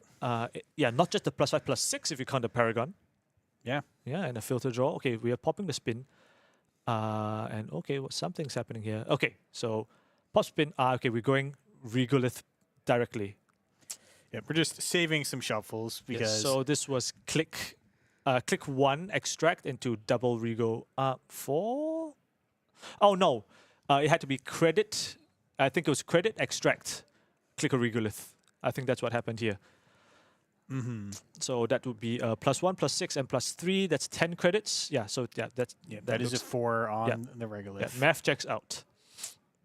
Now you're probably good on credits for the rest of the game. Yeah, 12 credits. That envelopment is kind of ticking down. You will need to be raising some extra ice at this point. We do know the unrest ice on HU is a Winchester, so Fox. But now you can res it. Yeah, now you can res it. But Fox still will have that one-time solution in the revolver,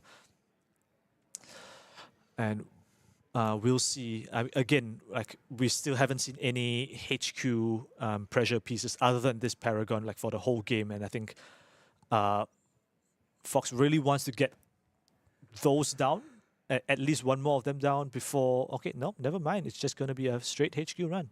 Yeah, we're playing that classic criminal game of. My friend once said the perfect criminal game is one in which you end it with no installed cards. That's a it's a bit of an older style Netrunner. Yeah, but it's kind of apt in this particular, with this particular kind of style of criminal deck. Yeah, and so we will get Paragon, we will get Steve, stays on top, staying on top. Yep, that looks like a stay on top. And get Cat's Cradle and Cat's Cradle. There we go. That's our code gate solution. Yep, I respect the multiple copies of breakers. Yeah, you don't really see that often nowadays. Not in criminal. Yeah, okay. 1 card. Border control. Yep. Lives to fight another day.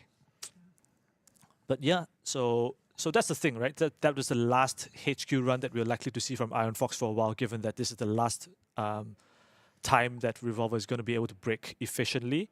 Well, in theory, you can go pump break the. You break the trash hardware, pay off the end run trace. Yeah, okay, well, that's not an option anymore now that another program has been installed. But okay. We'll just save it in case we find a drone deployment. And I'm sure, this deck definitely is on multiple revolvers, right? There's no question about it. Yeah, you're Steve. You get 5 revolvers out of a play set of 3. Yeah. Okay, and there we go. That's the first bit of actual card draw we've seen from the Crimdis game. And it's a classic, the class act, drawing 4 cards at the end of the turn. Drawing 5 cards and bottoming 1, actually. And now thinking about the hand. Going to bottom one of these cards. It's an important couple of cards. You do want to close the game before the corp starts building up actually difficult to break ice. Yeah, and I do think there was I did see a diversion of funds in that. Yeah, I think I saw that too. Yeah, so there's every possibility that this may not be enough credits, and I think Ben Velleman will be wanting to empty out the Regolith instead of over-installing for more agenda jamming. I mean, they do have the option this turn of just straight up just taking 9 credits. That would take them to 17, but no. So just Ice HQ, hit it twice. Hit it. And once you're done with the Regolith, Op will go find a 1 cost. Yep, 1 cost. We've seen the Tithe already.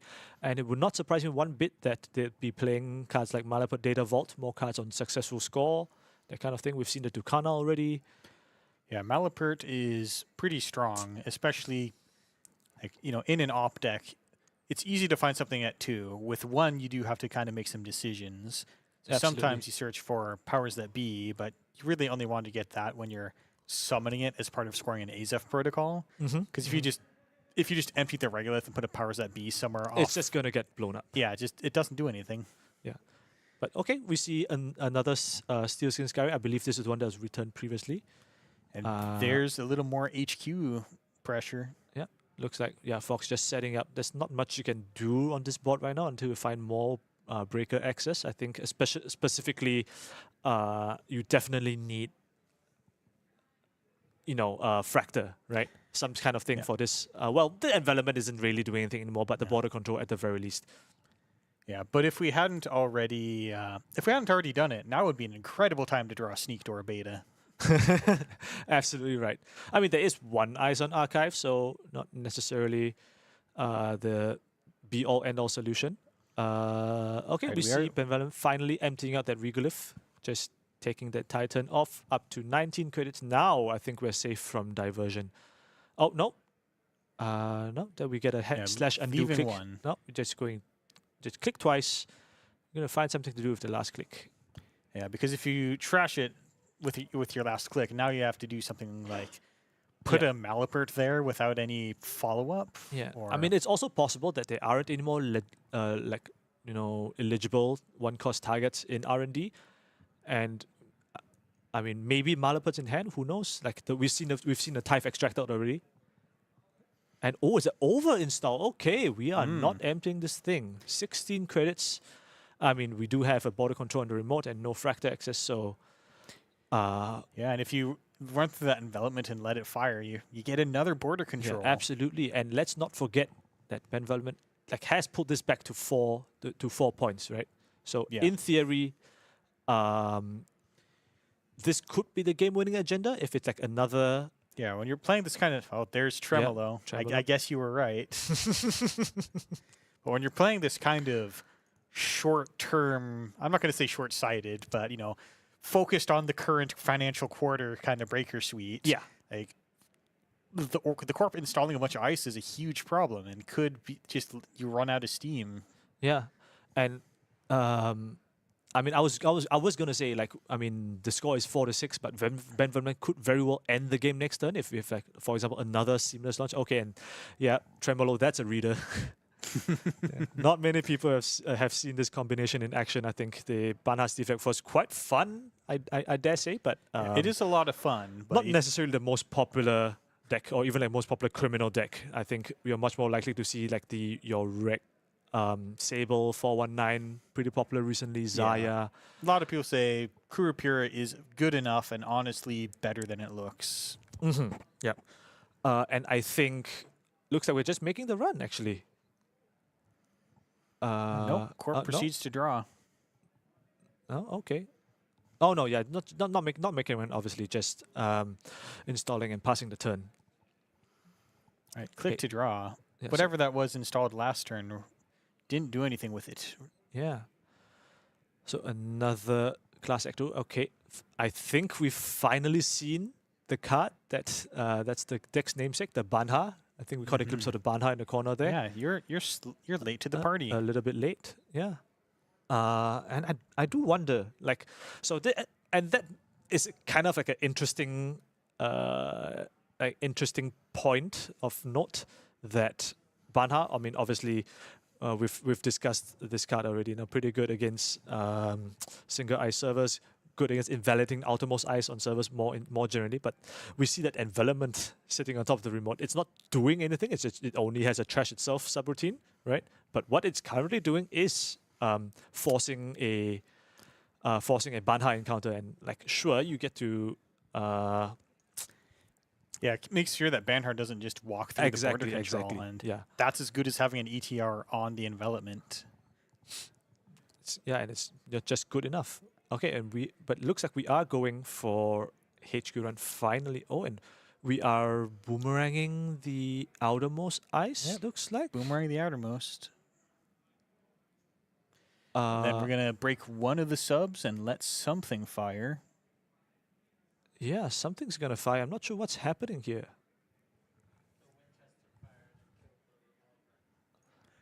Okay. Yeah, Benevolent trashing Tremolo. Okay, wow, that's very, very aggressive play coming out from Fox. And pay 1 credit into the hardware trash. Yeah. Okay. So yeah. So I looked at what happened was like the revolver just trashed the and the run sub on the Winchester. One of Yeah, the subs that wasn't yeah. trash a program, right? And then the program trash went off and trashed the Yeah, so it looks terminal. like And yeah, revolver to trash the end the run, and then let the other two fire. So Yeah. we lose a cat's cradle, lose the pan weave. So we're not going to be stealing a credit from the corporation. Yep, absolutely. We are going to look at 2 cards. So that tells us that HQ probably doesn't have anything defined. Well, not necessarily. I mean, the end the run was broken, right? So it. Oh, that's true. You know, you would pick the Docklands pass. Yeah, right? you pick the Docklands if there's any agendas. Yeah, exactly. All right, but we did save all those credits, so we're going to get that sure gamble back. So you will see 2 cards though. Although Arrange them in a- unlikely that there will be any agendas in there. And so we see a Sandstone and Audacity. Okay. Yeah, and I do think, you know, there is a chance the game could end next turn. Like, wouldn't it? With a seamless launch Audacity. Well, not necessarily. No. Yeah, seamless launch Audacity Advance. That works, right? Okay, but it's That not. works. Yeah, but you could never advance a SDS drone deployment. You could. Yeah, and I don't know. I mean, we won't know if Benvelement will be running 3 copies of SDS in this op deck, but I think it's a very real possibility that you have to consider if you're the runner. Now, technically, every never advance card in the remote could be the end of the game. Oh, not this one, it looks like. I think otherwise we'd already have gone for it. Yeah. Okay, So- we are just advancing that card, and I believe Iron Fox has seen the Audacity. Yes, So absolutely. we know this could be a 3-pointer. Yes, and that's a install new remote. That's probably a Spin Doctor, I want to say. Has to be a Spin Doctor. A Spin Doctor, maybe it's like a cheeky powers that be. Who knows? We talked about that card. But, you know, odds are unlikely. And I believe this would be the 3rd Rashida this game. One of them, 2 of them had gone off. One got trashed. If out of HQ, if I remember.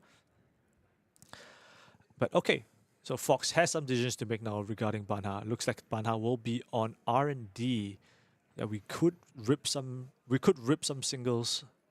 We could also run into another envelopment. That's also Banner's true. very funny with envelopments. that- Take 5. Yeah, and that would not be fun. But I think we do know that the advanced advanced eyes on R&D is actually an archer. So I don't think I spend 2 points to res an archer. absolutely not. Yeah. Oh, well, technically it's only 1 point. I believe there's one of the agendas is the eminent domain. I mean, that being said, I don't think I'd do it if the price was 4 net damage. Yeah. And it wouldn't kill, right? You know, either way. But okay, so Benvelement thinking about the spin shuffle. Is this the last Spin Doctor? I think this is the 2nd Spin Doctor, not counting one that was trashed, I believe. So we'll see what they go for.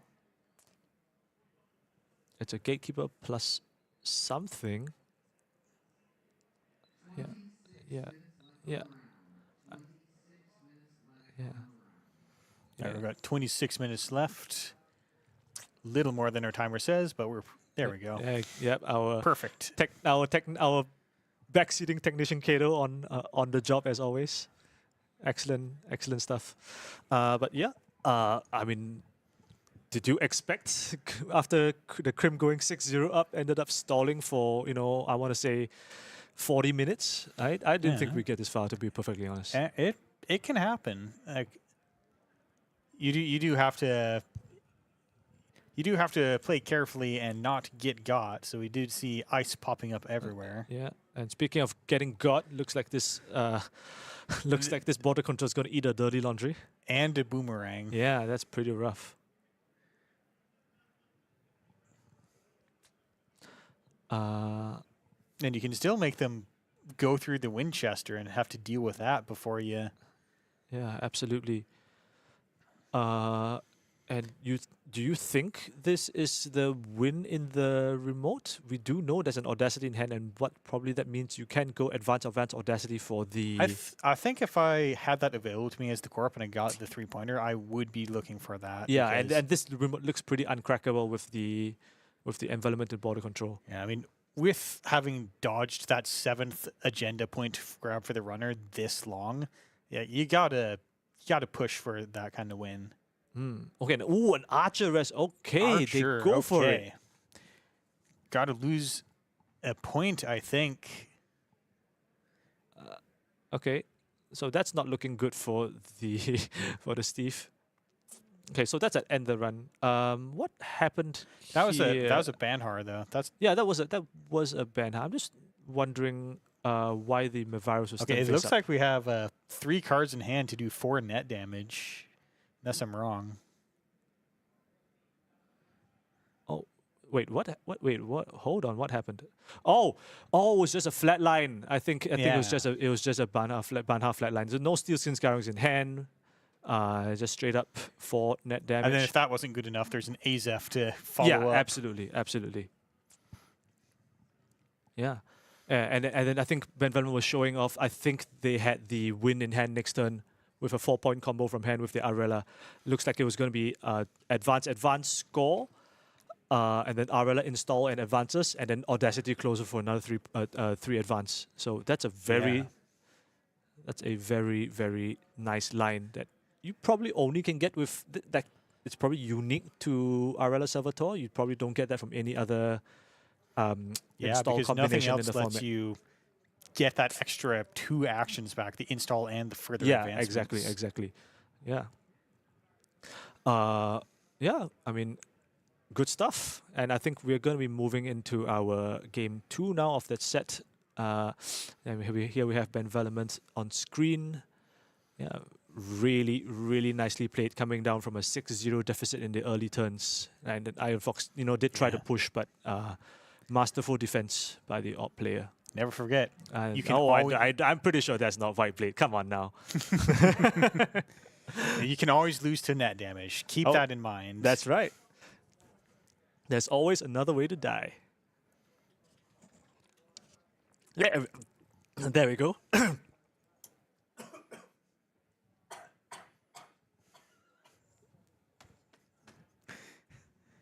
And on the reverse side of this matchup, we see that Benvelopment is playing Kit, who will turn the first ice you encounter each turn into a code gate.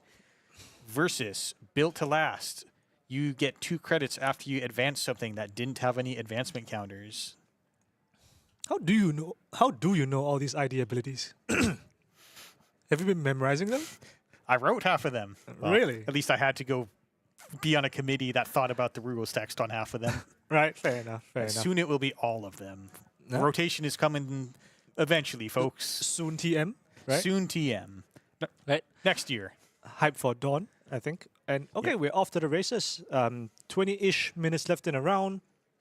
Iron Fox going for install advance on R&D and a new card in the new remote. Got to go fast. I'm betting that's a tree line. That's the only thing that really benefits from a single advancement counter. Sure. But I think, it depends on the type of BTL deck, right? I mean, if you're an Afshar, sure, the first advancement doesn't do anything, but if you're You going to can't advance Afshar. Sorry, I'm going to say Arket. Yeah, That's the one. That's the one. And yeah, players playing at lightning speed, I think they're kind of cognizant of the time left in a round. Another install advance in the remote with a card behind it. Yeah, Built to Last can either go really fast or it might be Glacier. And if it's Glacier, then we don't have enough time for that. Oh, absolutely not. But yeah.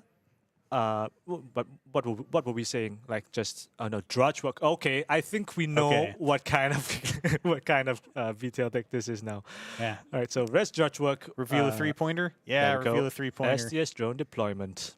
Back into R&D. Yeah, this feels like either it's trying to kill you, it has a really long Glacier plan that we're not going to have time for in here. Yeah. And I don't know if like the players are speeding up like naturally, but or because like this specific matchup that Fox knows that he needs to move fast in order to get any kind of win, because I don't think I don't think this deck is winning in any regular time span. Yeah, so this might be something that is planning to win by just getting a clearinghouse to 6 advancements. Very possible. Very possible. Shaper, you know, they play like Stone Chip Chart Rooms. You can dodge the kill for a turn or two, but, you know, you will have to pop those eventually, and sometimes the clearinghouse can just go over the top if you advance it enough times. Still no res on that first installed card, though. I mean, it's almost certainly a Cubone on the R&D Hold on, ice. that's very interesting. You don't see this card often out of... Okay, so we're here with Trick Shot, and we're going to go into R&D several times, it seems. That's one way to win. Just if you can just keep hitting R&D over and over again. Yeah, and so, I mean, I kind of like this, you know. This is normally a play you only see out of like Arisana, but it's kind of cool that you see out of it. It's all influence-free, of course, all Shaper cards. And Cubone's a pretty nice way of like laundering fake credits into real credits, right? Yeah, and you go get a good decoder, and now this problem is there for in the long term for the corporation. All right, no res on the ice. You'll get a chance to SMC when you make your second Trick Shot run. Get rid of Daily Quest. This looks like a slow deck, and that is a drone deployment. That's SDS drone deployment. Nice. Cubone gain 2 credits and steal a 3-pointer. I like that card. All right, and then Trick Shot. We can go check out that card that's not in the remote. Yeah, and I think this has to be a Spin Doctor, right? Yeah, now you. Yeah, we are popping this. Yeah, launder the credits. Okay, so it is a Spin Doctor, obviously. So runner gets priority first, and that is an inversificator. That's exciting. Yeah, they'll have to remember to remove that Cubone token. But did you see if Benvelement already removed those credits? Paid. Okay, there we go. Yeah, we lost 3 from the Trick Shot. And then another 5 for the inversificator itself. And the spin was popped. That probably should be in the remove from game zone, I think. Yeah. Wait, was it popped? Oh, it was trashed. Okay. Oh, trashed, didn't pop it. Okay, 3 I mean, that cost the runner real credits to do. Yeah, there's fair enough. But now there's an inversificator in play, and that's kind of spicy into this kind of like glacier deck, right? You can just stack the ice where you're not running. Speaking of spicy, we just tree lined the R&D ice. We're up to 4 on it. Yeah, 4 advancement counters. Yeah, that's a big dice on 4. This is not the first time we've seen dice for advancement counters on this particular stream. No, it is not. Yeah, like earlier this event, I think Santa was playing Glacier Earth Station. And yeah, we did see an 11 strength in Logjam, and that was kind of hype. And I think it was also kind of hype how his opponent found a way to break it. There was just barely enough Shaper nonsense to get through. Yeah, putting like all the gas in the tank. And 11 strength logjams are why people are willing to play Pressure Spike. Oh yeah, absolutely. I for one am a Pressure Spike believer because people do this kind of depraved thing. Well, that's. I feel like that might be like the most agitated I've ever seen you on a Netrunner cast. 11 strength logjam. Grr. We hates it. Curses. My only weakness. Advanceable ice, infinite scaling. No. The end is nigh. Okay. I mean, so we do get that 4 strength. 4 advancement on R&D, but looks like no other action other than an upgrade in the remote. I'm not too familiar with what upgrades BTL Glaciers. I guess, Biovault. Could do Biovault. Isaac Liberdade, possibly. Isaac is an option. I feel like you might have rezzed it by now because, no, you can res it. Everything's already advanced. Yeah. I mean, Isaac doesn't necessarily synergize with Build to Last because both of them want to be operating on an ice that's not advanced. Yeah, that's absolutely right.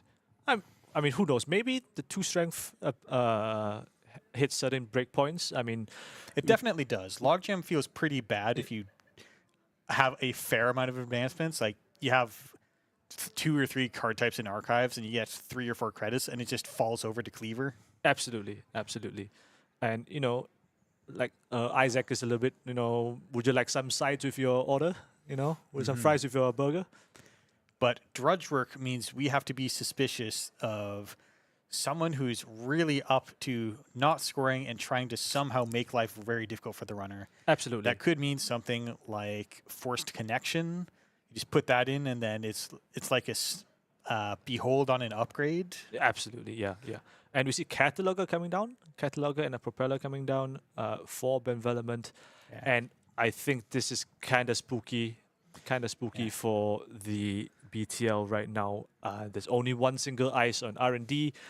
You can crack that pretty trivially with, okay, I say trivially, it has 4 advanced encounters in, but you know what I mean, right? Yeah, you do not want to have to worry about Cataloger because... Yeah, exactly. And like, even if the Cataloger misses, like because you're using Inversificator to break it, now your 4 advanced tree line or whatever it is now it's going to be stranded on R&D. Oh, sorry, not R&D, on the remote where, you know, if Benevolent decides that's not the place they're going to be running all game, it's going to be like the dumping ground for all the high advanced ice that Fox wants to be playing. And I believe Iron Fox is playing very smartly around the Inversificator, because if you only ever have the two important servers iced, they can never move ice off to an unimportant server. That's absolutely, and yeah, very astute from Benevolent. Burner coming out, right? And we do see a Biovault with one Biovault like in hand with 2 more in the remote. Okay, so Benevolent. Yeah, so the Basalt Spire seen in hand, and we had exactly 3 cards in hand for that burner, so you can put the other 2 cards on the bottom and just run back. Yeah, and just run back. Yeah, and I'm shocked actually that that Drux was standing right there with 2 charges on it. Yeah, maybe you really wanted to try to score that, but yeah. But what are you playing Drudge Work for if you want to score agendas? Yeah, I mean, that's the kind of a non-bow. Drudge Work is for the opposite of scoring agendas. Yeah, I mean, I suspect Fox wanted to buy 1 more turn of I think that was an install advance in another remote, probably a NGO front if I'm guessing. Yeah, you get a really good value and from then NGO front. just hit by the burner, 3 cards in hand. And of course you don't as the kid you don't need to run another remote or another server if you don't have to. It's exactly 3 cards, you see the Basalt, you send the other 2 away, run back. No ice broken, and we had no ice rest this game even. Not yet. All these advanced encounters aren't really doing anything. And now that the runner only needs 1 agenda to win, there's a huge risk with that Cataloger, because with Cataloger, normally you're worried about trying to not spend your extra counters on accessing the top card because you need to go back and find something later in the game. Absolutely. But now just any time you see an agenda, you just instant rip off the top of the deck.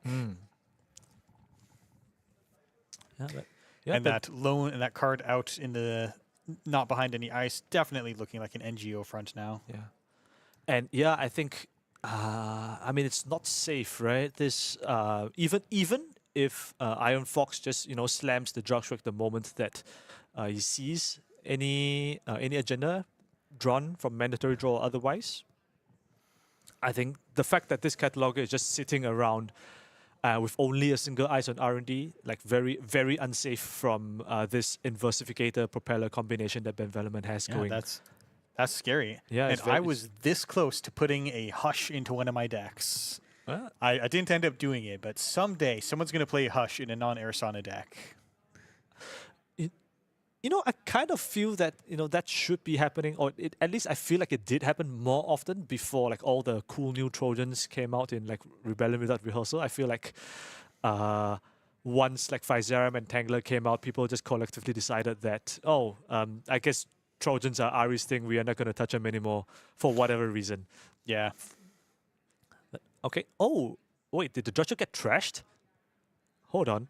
That's an install and double advance. Yes, we can barely see it, but that's the Drudge Work on the top of archives there. Yeah, and we know it can't be another Biovault. I mean, well, rigging up an Anacam, you get the Anacam for free, and you get a card draw from the rigging up. Absolutely. It's not trashed until the Anacam becomes live. Yeah, I mean, I assume that the first double advance card in the room is a Biovault, right? That's the only thing can reasonably be. So I don't think Benvelamin is expecting this run to be successful, but definitely trying to force some resources out of Iron Fox. Get this ice red and see what's going on. Yeah, but no, I think Fox didn't res anything yet. Okay, so I think we realized that. I think we realized that we had mixed up which card we were advancing. Oh, that is not good. I think that might have to be a judge call. Yeah, I mean, technically both cards are equally... The information is not really different between the one unknown card was advanced versus the other unknown card was advanced because they've both been in there a while. Yeah. But that's Isaac. Yeah, Isaac Liberati. Yeah, that upgrade is Isaac. So that will make all of the advanced ice a lot higher strength. That'll make it more difficult. That'll make it more difficult to break, obviously. So but this is a strength 7 tree line currently. So that's 6 credits with Inversificator or all 4 propeller counters. Yeah, but if you go through it with a propeller, then you don't have the guarantee that the Inversificator is there to guarantee that you break the ice, swap it inwards, and then you have 2 code gates. Absolutely. But now that sounds like a 12 credit proposition with a. We've only got 11 credits. Well, technically, you could swap it with the innermost ice and then use propeller for the second time. Possible. Although, of course, Benvelamin will take the other option and swap it to R&D, making the cataloger run much easier now. And okay, we do see the Biovault popped, not unexpected, I think. I'm not sure how many clicks left we have in Benvelamin's turn. There is a chance that we're overclocking again. All right, we're back. Here we go. I believe this was click 1, Regame Anicam, click 2 overclock, and click 3 overclock again, if I'm not mistaken. So this is a click 3 overclock run. Lockgem is the rest, so looks like asset upgrade ice and operation. Was it operation? Yeah, so that's a chunky lockgem. And I do believe this is also it's not an 11 counter lockgem, but it's an 11 strength lockgem because of the Isaac. Let's just double confirm. 5 plus, no, it's 8. So 10 strength lockgem. There we go. Definitely out of range of very propeller. tall. Yeah. And that's huge if this propeller, whose main strength is it gets through anything once, can't get through it. And then you have to just let it fire. Yeah, and it looks like this overclock credits are just going to fizzle. That's a bit unfortunate for Benvelamin. End of lockgem of fire, 2 credits back, of course. And Iron Fox is going to go mandatory draw, advance 3 times. It's a send a message. Ooh, okay. So that's going to solve the econ problems for a bit. No more unrest ice on the table after this. But is it a good one? Is that a Masvingo? I think that's a Mesvingo. It's a Masvingo. All right. So that's got when you res it, it gets an advancement counter plus the one from when you advanced it as built to last. Yeah, absolutely. And it looks rough into a world of cleaver, but it'll do fine here. Yeah, it'll do absolutely fine here. It's a 3 strength currently plus 2 from the Isaac, so that is a total of 5 strength with 2 subroutines. So not insignificant for a propeller to go through, I would dare say. See the runner playing a Diesel, get a whole bunch of cards. Yeah. Diesel draw 4, and I want to say I think Benvelamin may go for the cataloger very soon. Yeah, I mean you've got that propeller right there. It gets through so cleanly. Yeah, that is better than a run on R&D. That's a bravado on R&D, I dare say. Yeah, bravado is kit. The whole game plan is really in faction if you can spend your 10 influence on bravados. Absolutely. Yeah, and it looks like we're just breaking the tree line. I don't think we're going to get a swap on this Inversificator. Yeah, so looks like that's 3 credits to boost and then just 1 to break. We are swapping. Oh, we are swapping. All right, so Masvingo goes on now. Because in the event that we miss, then we don't need to get back into R&D if we miss. Absolutely. And looks like a miss. Yep, 3 eyes and a daily quest. I think we're probably sending that daily quest to the bottom. Or no, that's the Mesvingo that got put on R&D. I think Mesvingo is probably the weakest iced tier. Yeah, for sure. And I think you want your weaker sides on R&D because I think the idea, at least for Benvelement's side of the board, is if you can just lock R&D like for the rest of the game with cataloger counters, there's no way that Iron Fox will be able to draw an agenda to push it in this remote. So yes, you do have a 10 strength lock gem, but it's not doing anything, right? It's protecting an Isaac and nothing else really. And it's another burner. Yeah, burner HQ, and we And see it's a what's in HQ. Trojan horse to the bottom. Oh, keep No, Trojan keep horse. Trojan horse. All right. Yeah, makes sense with the credit situation being what as it is. Okay, yeah. So I want to say that Benvenuto has like pretty strong control of this game already. That's a 3. That's a dice throwing a 3. I'm not sure what that's representing, but we do have a creative commission as our last click. Yeah, and yeah, looks like just click for credits. Yeah, just wait for the corp to draw 3 more cards and go again. Yeah, you've got plenty of cataloger counters and another one in hand as a backup. That's brutal. Yeah, so, I mean, I'm feeling like, Benvelement doesn't really have to do anything for the rest of the game. I just wait until R&D just gets... Yeah, just make sure you have enough credits. And there's a trick shot. That'll make it easier to get back into R&D. Yeah, absolutely. So, Anakim draw. Looks like a bunch of cards getting discarded. Discarding an SMC. Fair enough. Yeah. Discarding. Yep, there we go. Yep. All present and accounted for. Mandatory draw. That's another ice. No surprises there. So I guess the question now for Benvelement is, do you go back into R&D with the cataloger now, or do we want to wait until we can see more fresh cards with the cataloger? I feel like I feel like you wait. You wait? I think so, because suppose we wait for the worst case scenario. The corp, we know they don't have economy, so they click for credits until they draw that 4th piece of ice, and then they ice R&D with the best ice they have. Yeah, the ice R&D, and let's say the card right below the known cards is an agenda. Maybe they just jam it into the remote. Entirely possible, obviously. So I mean, these 5/3 decks are low on agendas, but they're not that low. Sure. BTL, the classical BTL is on 44 cards, which is 6 3-point agendas. We've seen 3 of them already. So in theory, I mean, we don't know actually the size of the deck now that we think about it. It could very well be a larger than minimum deck size. You don't BTL. usually do that in BTL, though. Fair enough. But, you're playing drudge work. Yeah, these kind of things tend to make one a little suspicious. And let's not forget, Sokka's BTL Glacier from last year was playing 49. So there is that. I did forget, or perhaps I never knew to start with. Yeah.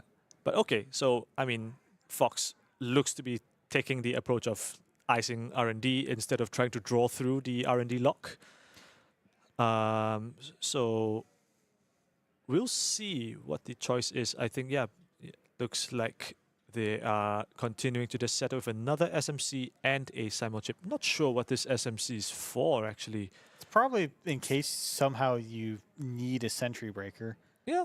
Or there's any number. There's a lot of things that you can just find. Yeah. Like if Pelongi helps you get through, then it helps you get through. Yeah, fair enough. Yeah, looks like... Third ice. Install crit. Oh, not install crit. Install advanced crit. And move Isaac over to R&D to make all that boosted. Yeah. But Iron Fox still only has 5 credits. You can't res 2 ice with that. It's true. Yeah. And I think worthy of note is that the middle ice isn't advanceable. So I'm not sure what that could be. It could be... I think, unless I miss my guess, that is looking like a border control. It feels to me like a border control. And if that's the case, if we have a 4-cost border control on the middle of R&D, the outermost feels to me like an ice wall, right? Ice wall going to be 1, 2, 3, 4 strength. 4 strength for on a counter with the Isaac protecting it.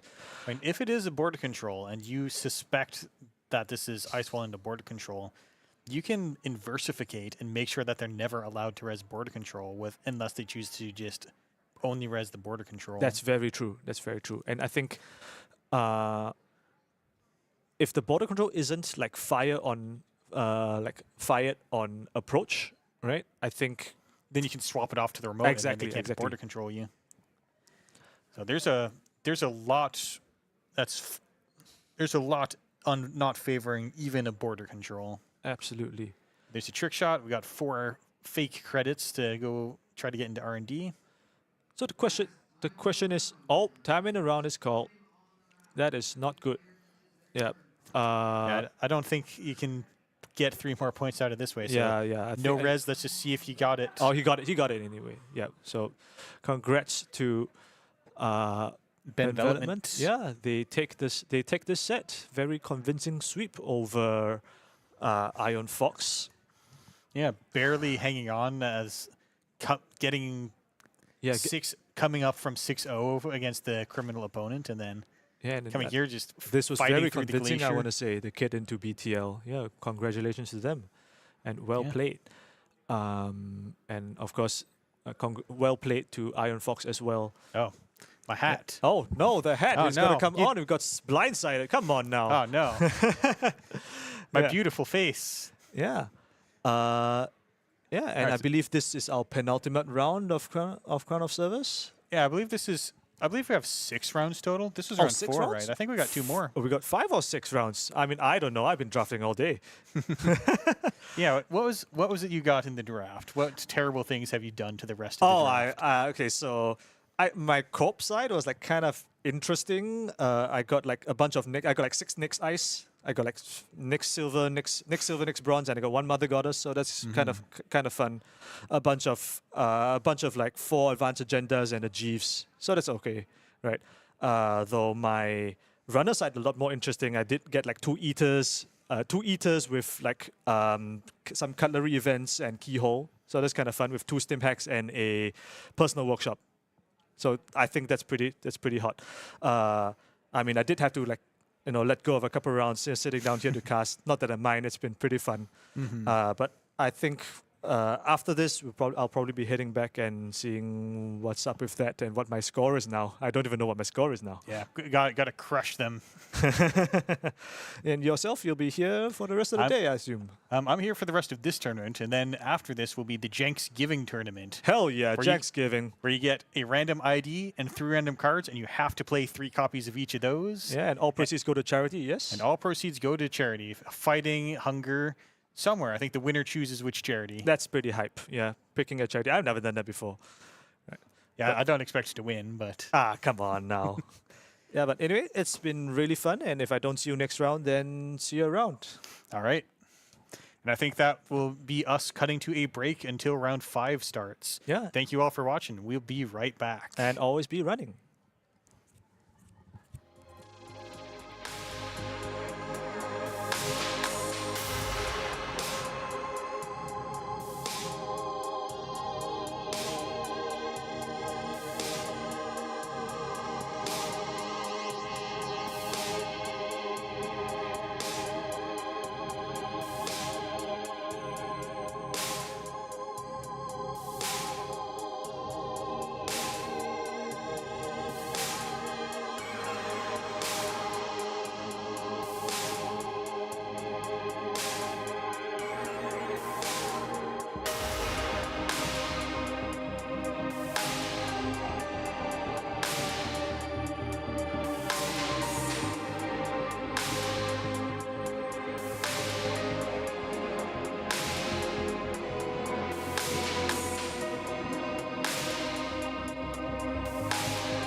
now slowly becoming evening as we start the 5th and final round of the Crown of Servers tournament. Yeah. I'm Cephalopod Wizard. And I'm Jai, and we are back with round number 5. Oh, did you say afternoon? What time is it actually? It's 4:30. Damn. Okay. We have returning Benvelopment here on Kit, and I believe Op was the other ID, and facing Solemn Storm. Yeah, Solemn Storm, I believe on that is Asa Group. That is a very nice Asa Group alt art, I think. Oh, it's not even alt art, it's just like a recolor. But either way, excellent ID. And I do believe, yeah, there we go. There we go.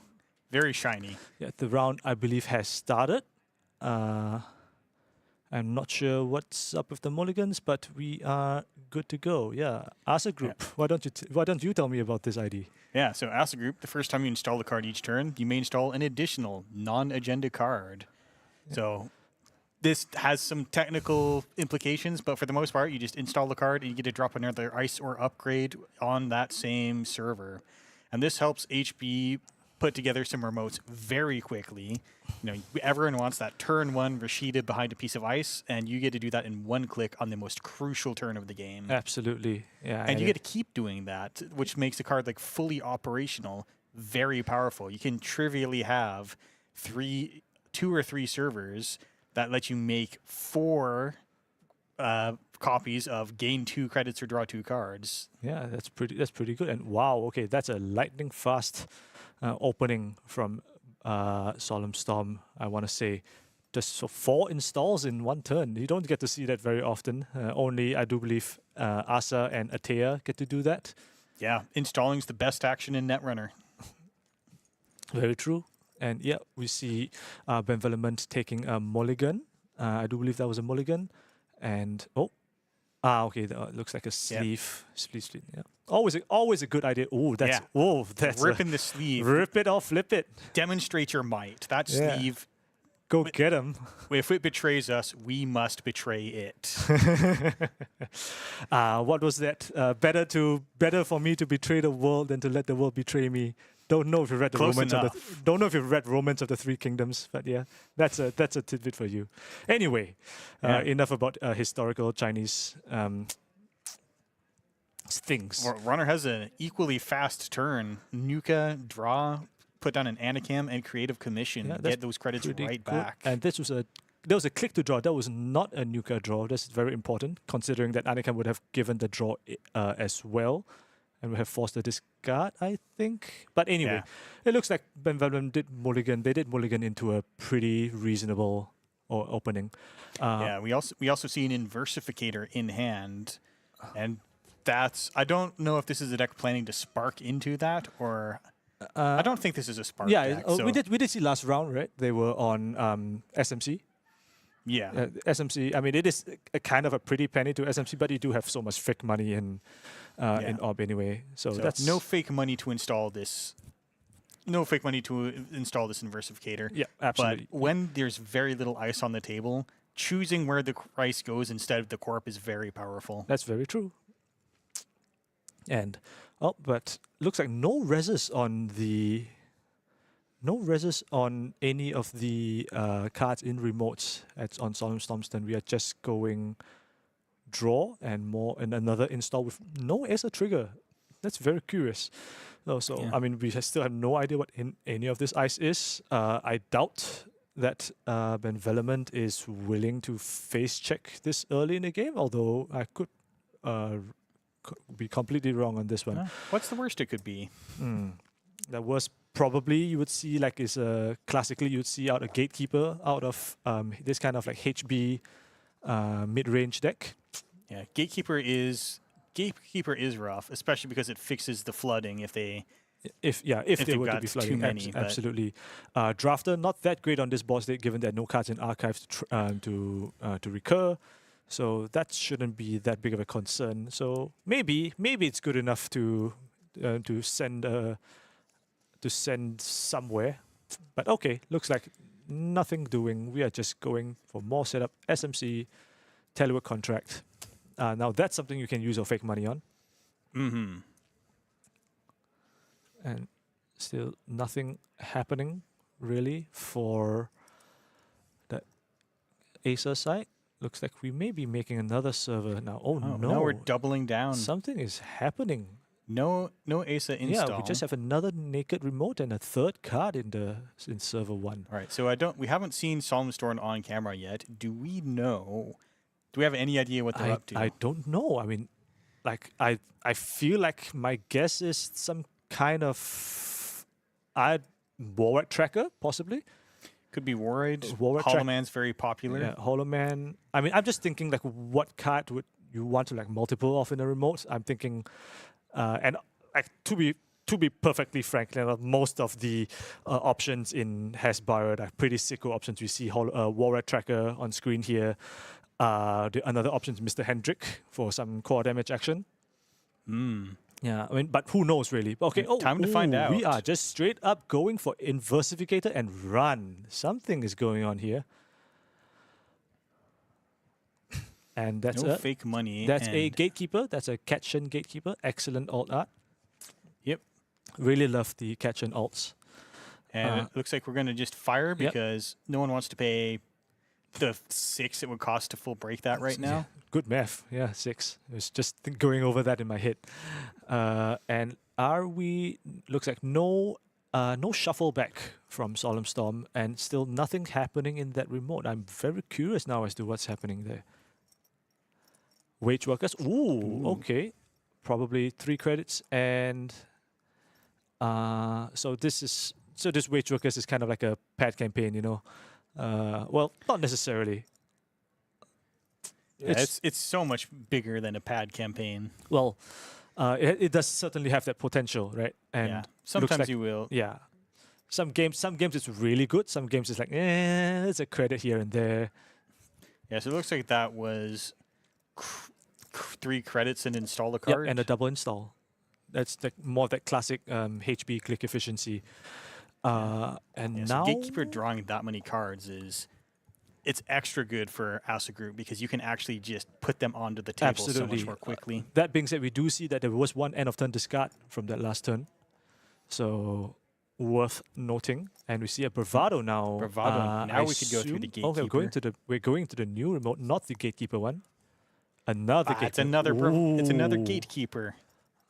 Okay, so drawing another 3 cards, I assume. That may be too many cards. Is there such a thing as too many cards? I don't think so. Right? You play as Mario There's yourself? a worst card in your hand, and you can trade it up no matter what. That's very true. Yeah. The math has not been checked on this. Please don't check my math. But okay, yeah. So Ben Venom very wisely choosing to bounce off this Gatekeeper, and we do see a Cuban in hand as well as another. Well, the first. No, that's not the first. That was not the first Inversificator. It's just another Inversificator. And running the naked remote, it's a powers that be, and going back and trashing that Wage Workers. No, wait, hold on. Wait, what happened to that? I assume the Wage Workers got. Yeah, I believe the trashed. Wage Workers got there we trashed. go. And yeah, grabbing a Parisha. Get the Parisha. And there's a Rashida. Okay. So Rashida in a new remote. That's interesting. I wonder what that says about what's in the first remote. Is it... It could be anything. It could be Project Ikawa that you're just not planning to do anything with it for a while. Yeah. Or maybe some kind of... it's not an econ asset. Maybe it's like another Wage Workers, for example. Who knows? And a powers that be. Okay, something is definitely happening. With only 2 credits. Oh, Wage Workers. Okay, so now we see the point. So Wage Workers. All right, that is Vitruvius with seamless advance with install Wage Workers. Did I just say install Wage Workers? Seamless advance with a Project Vitruvius. Man, it's late. Man, it's getting late. And that was another install. So, of course, Vitruvius with no over advancement, so no extra ability to return cards to hand. But that Wage Workers res going down to 0 credits on Solemn Storm. And I'm not sure. Did you catch what it was that got powers that beat? I do not. Yeah, and we can see even the Rashida that was just popped, right? It's still in archives. It wasn't in archives install. That's very curious. Yeah, now Wage Workers is like when you look at a board like this, you can say, "Oh no, there's so much going on." But Wage Workers is probably the thing that holds it all together. Like Powers That Be doesn't do anything if you can't bounce back economically. Absolutely. And now we are running through the Gatekeeper and inversificating it onto R&D. Yeah, you don't get to keep that. Yeah, that's a Rashida. Trank Grid. Looks like it's gonna stay. Development thinking about the trash. Yeah, they will trash. Okay. Yeah, Tranquility is really good, and that 4 trash cost is just something you have to deal with. It's so good. Yeah. Notably, so we've seen Ben Venom play this deck on stream in the last round. I think they've been doing some really interesting things. Or the Q-Ban, I should say, has like some really interesting potential in this deck with Inversificator. When you pass the ice, you get to gain 2 credits, and then if you're moving it around, you get to pass it multiple times in a turn. You get extra value from it, and like we see over here, the Gatekeeper moving on to R&D. Yeah, and if you were to Cubon on the Gatekeeper, that just deletes Gatekeeper effectively. Yeah, exactly. So I think Acer right now, and this does seem to be a little bit of an ice light draw from Solemn Storm.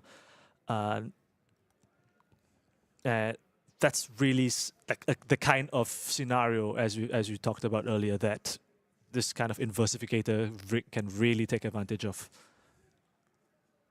Okay, so we're going more installs and Only then remote. Into this Acer, I would say Acer Group signature card fully operational. We're gonna get even if you don't do anything, there is value just to having this many remotes with cards in them. Yeah, exactly. Yeah, and even if it's not worth even if the actual card in the remote is not worth the runner trashing, or maybe it's not even worth you rezzing, the fact that it exists is worth 2 credits or 2 cards, and that's good in itself. Okay, so I think Solemn Storm finally found his first real economy card this game, that fully operational, going back up to 8 credits. And now Development with 6 and a Parisia must decide which of these remotes, if any, to contest. I do believe we know that the cards in Server 1 are both upgrades. Nothing has entered there since the Vitruvius score, right? That hasn't changed. Yeah. And you can't use Parisia to trash upgrades. Exactly. All right, we're going Trick Shot. Oh, wow, this is kind of hype, huh? Trick Shot. Yeah. This is a free break on the Gatekeeper, as you say, turning fake credits into real credits, and we are swapping the Gatekeeper onto the server that we're going to run, so we can do the same thing again. Yeah. Now we're laundering these fake credits into real credits, and that's the hardest thing because the designers will give you a million fake credits, but the real credits are hard to get. Absolutely, and there we go. That's an off-world office stolen. I believe it's the first points stolen. And now we come back into this. As another Rashida. Wow, what an absolute beating! This was a click. I'll tell you what, this was a click. Yeah, Trick Asa Shot Group has really good clicks. This particular one was a lot. Trick Shot. I tell you, Trick Shot has the best clicks. No one makes clicks better than Trick Shot. That is a cataloger in hand. Yeah, and just getting rid of that with the Parisia while you've got the free credits. Yeah, might as well. I think you needed to spend 1 real credit on that though. Yeah, and I must say I've been very impressed in these couple of games by Development's ability to negotiate, various different types of corp boards and really show us, how powerful this very fairly unorthodox and I want to say off-meta rigs that we don't see very often from kits. And I believe that's a Rashida firing there on the bottom of Solemn Storm's board. Oh, was it was it a fire? I don't think that was. It was just trash, right? Surely. What's that card? That's a Spin Doctor. Oh, that's a Spin Doctor. Oh, okay. that's good. That's another fully operational. Won't complain about that. I don't think you will. 14 credits. And that's enough to do about anything until you start using the Hollow Man a couple times. Although, I'm not necessarily convinced that this is a Hollow Man version, considering I think we have seen a seamless launch already, which I don't think, who knows really, but it's not necessarily congruent with a seamless launch with a Hollow Man game plan. And we're continuing to move that Q-Bond gatekeeper around. Those things are a liability after they're spent. Absolutely. And like I'm not sure that Solemn Storm is able to really do that much about it. That's a Managarm Skunkworks getting rezzed there. Yeah, absolutely. Ikawa Then project. we see Aikawa, and I think the runner spent clicks to get in there. Clicks on the, that's right. That's how they get you. Are we trashing the rest of the stuff? I assume we are. Is that a virus? Yeah, okay, get that out of here. Might as well get that out. And trashing that as well. Okay. So now we have this. Yeah. Speaking of liabilities, now we know where 3 points That's are. bad news. If this was like an AWP super heavy logistics deck, I would say that Solemn would have had the idea of popping the virus for Hollow Man and putting it in the remote and Hollow Man advance the Ikawa project. But this is not the idea you're playing. We're playing Ace, a group that virus is not actually doing anything. And there we go, as you said. He's decided that it's a bit too much of a liability for that Cuban gatekeeper to be sitting around. Has overinstalled with another ice. Unfortunately, I mean, in theory, this is still a crackable remote because gatekeeper is an innermost ice as a code gate. So But if you got another trick shot, send it. Yeah, another trick shot, another overclock. Yep, and something's happening. Okay, looks like players are clarifying the installs from the previous turn.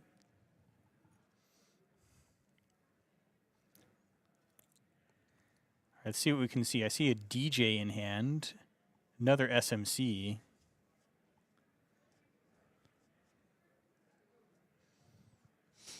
And the cataloger just sitting there. Menacingly. Absolutely menacingly with his 3 counters, You get 3 counters means you get you get to whiff 1 time before actually anything bad happening. That was a fairly interesting ice. I thought I spied the corner of protecting the Spin Doctor. Was that a Stavka? I think I saw a Stavka. Am I crazy? I was looking at the wrong corner of the screen. Oh, it is a Stavka. No, wait, no, that's not that's not a Stavka. No, that's just our fearless stream editor Kato showing us what the card actually looks like. Did that look like the card? I don't know actually. I mean, I thought I saw some red thing, but I mean, who knows? We'll have to check later. We'll have to shout excitedly once check the tapes. Gets rezzed. Check the tapes. But yeah, Ben Velleman contemplating their next move. Looks like a DJ. Yeah. Well, HQ is wide open. You can get a Steve if you want. And if they dare to ice HQ, then you can just dump ice there with the Inversificator. Yeah, and that's very true. There are lots of dimensions at play here with this deck. Inversificator was restricted for a long time because FFG and then later NSG is afraid of the power of moving ice around because it is powerful. Look, the design of this card is so egregious. Yeah, there we go. Looks like it will be Steve Cambridge. That's Steve. I do like me a MS Paint, an MS Paint ID, DJ ID. I need to step up my game. I just wrote some very short text on mine. Sorry, Kato. I think between these two, I know which art I prefer. Yeah, can we get this uploaded in the Netrunner DB? Yeah, hell yeah. I guess get that done. But okay, looks like we're almost certainly running HQ now, right? Getting back that money. That's the main thing. If you can keep up your money, then you can contest all the remotes you want. Yeah. I mean, it feels obvious. If you have money, you can pay for things, but that's the main angle that the corp has. It's just keep going so fast that you run out of money. Yeah. And what was it looks like a commission was the one taken back. Okay, so the Telework got discarded or removed from game, I should say. Yep, Seamless Launch was the access. So we have multiple of those in the deck. That's very interesting. And last click Seamless, no, not Seamless Launch. That's a Creator Commission. And there we go, Mandatory Draw. And I am just wondering when Ben Velleman is going to pull the trigger on that cataloger. It feels like it's been bought for like 2 turns now and hasn't done anything yet. It's just, as you said, sitting there menacingly. Not to mention that that Ikawa project probably, I don't believe it's been over-installed. It's just, I think it's still there. yeah, it's still there. And I'm just very interested as to why development hasn't tried to. I mean, you got to make sure that if you're going for it, you can get through possibly a Bran or another. That's very true. So, I mean, doing the math, Bran is that's a lot of credits for Bran, huh? Quick maths, quick maths. 7. That is 7. Nice. I got in 1. So 7 credits for Bran, 2 for Gatekeeper. Yeah, so you got to come up with 9 for the ice and then 11 in the click to get through Yeah, so not quite there yet. So understandable that development doesn't want to go for it, especially if that upgrade's threatening to be another Manigam. Yeah, yeah. So we do see a third ice coming down here. Third ice coming down also means that Bran is now a rail and the run, right? Instead of just something to move around of the inversificator. Mm-hmm. Although we do see, is that a SMC in their hand? Yeah, I believe there's been an SMC in there for a while. Yeah, so we could grab a propeller, for example. And I swear that looks like the misdirection art, but I can't quite see it. I did think so myself. I said that can't be right. But misdirection. Yeah. So I think that was a a SMC, and I think there was a burner as well. And we did see them use burners to devastating effect last game. Another judge call in the distance. It makes me just start to get up every time. Control yourself, Seth. You don't understand. They might be asking about patchwork. Oh, the patchwork questions. They have to be stopped. Okay. Accessing single access. Nico from HQ, you can Parisha that. You can trash installed or cards that are not installed. That's absolutely yep. It's free real estate. Yeah, you might as well, unless you intend to go on the Spin Doctor. You might as well. Okay, so what next? Well, we could commit if the corp's going to commit to the icon. Did we see what the Steve trigger was on that run? Oh no, I'm really. Right. Okay, it was Bravado trick shot. Thank you, Kato. Yep, and they got the trick shot. Absolutely. Yeah, I mean these are probably 2 of the most powerful run events in the game. So it's a tough call between the 2 of them. Both. Yeah, I mean Bravado puts the money in your bank account. You so rarely get money in your bank account on cards. Oh my! That is a burner going down, and looks like we will see. Right, so running. Yeah, so what happens? We ran the spin, or the spin got popped, and then burner came down, forcing a Lumino to onto the top of R&D, and then now we hit by a Bran. This is the first ice encounter this turn, which means that you can inversificator through this. The question is, where is the where are you going to put it? I'm not sure where. I mean, there's 2 servers with single ice, nothing in it. Yeah, that's very fair. Oh, but it's going to fire. It's firing. Hold up. Oh no, you're letting them have the Lumino. The Lumino's just going back into hand. Okay, that's very interesting. So the other card was a Trank Grid, yes? Trank Grid in HQ. They got left. I believe they sent a seamless launch to the bottom, the one we saw previously. And double install in the 3rd remote. At this point, it's hard for me to keep track. And I wish we had Cyber Feeder that'd keep track of this information for us. Yeah, we need that kind of like augmented reality eyes with those ocular implants, as they say. So, okay, so that's a double install in the remote. Looks like trash by Persia, which means that the Lumino's still in HQ and there's only 2 cards there. We're going to go find this is a dangerous game you're playing if you're Solemn Storm. Another Judge Call. Hold it! All right. Overclock versus Creative Commission. And They're Overclock both is the pick. pretty similar. I don't think I've ever seen a game where the first 3 Steve triggers were all for different cards. Ooh, Yeah, missed that's- it. That was a missed it, Gatekeeper. Looks like Here we're we going go. back. Here we go again. This is click 3, I do believe. Hitting it again. Oh, my no. gosh. The Hero Gatekeeper. And we know it's the same one because the other two were already on the table. Yeah, exactly. It's literally just Gatekeeper and Lumina on the board. Come Trying on. to Oh, no! Left card. Come on! Right card Ain't every no time. way Solemn Storm gets away with it. Oh, that Crime of the century. yeah, that's gotta suck if you're a Ben Velleman, or a Ben Velleman fan, I know. Good grief, that's a turbine that just got discarded. Uh-oh.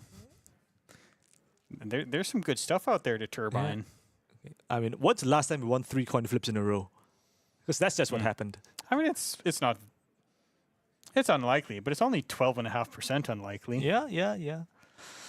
Okay, there we go. Finally, we see some ice on HQ. Solemn Storm's like, enough is enough. This is a bit too much for my heart rate. It's too much for my heart rate. Come on. If with only 4 credits, can you really afford to res that? I don't know. We did just see a Gatekeeper, and if that fires, you get to send the Lumina away. I think that's a perfectly reasonable trade. And Overclock, fake money going into that remote. And if you res that, then HQ's open again. absolutely. So no res. We will just Parisha that. Very nice. And then, let's see. Okay, so the Overclock money just doesn't get spent, it looks like. Okay, so we know that it's probably. The Or rather, Lumina's definitely still in HQ. Yeah.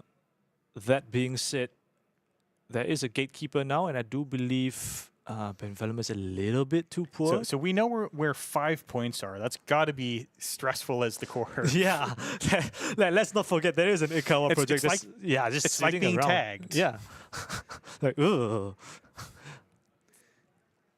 I mean, no, we didn't miss something, right? It didn't get over-installed, and we didn't notice. I don't think we missed it. I mean, there was a Spin Doctor on the board at some point, like 2 Spin Doctors at the same time, even. But, okay.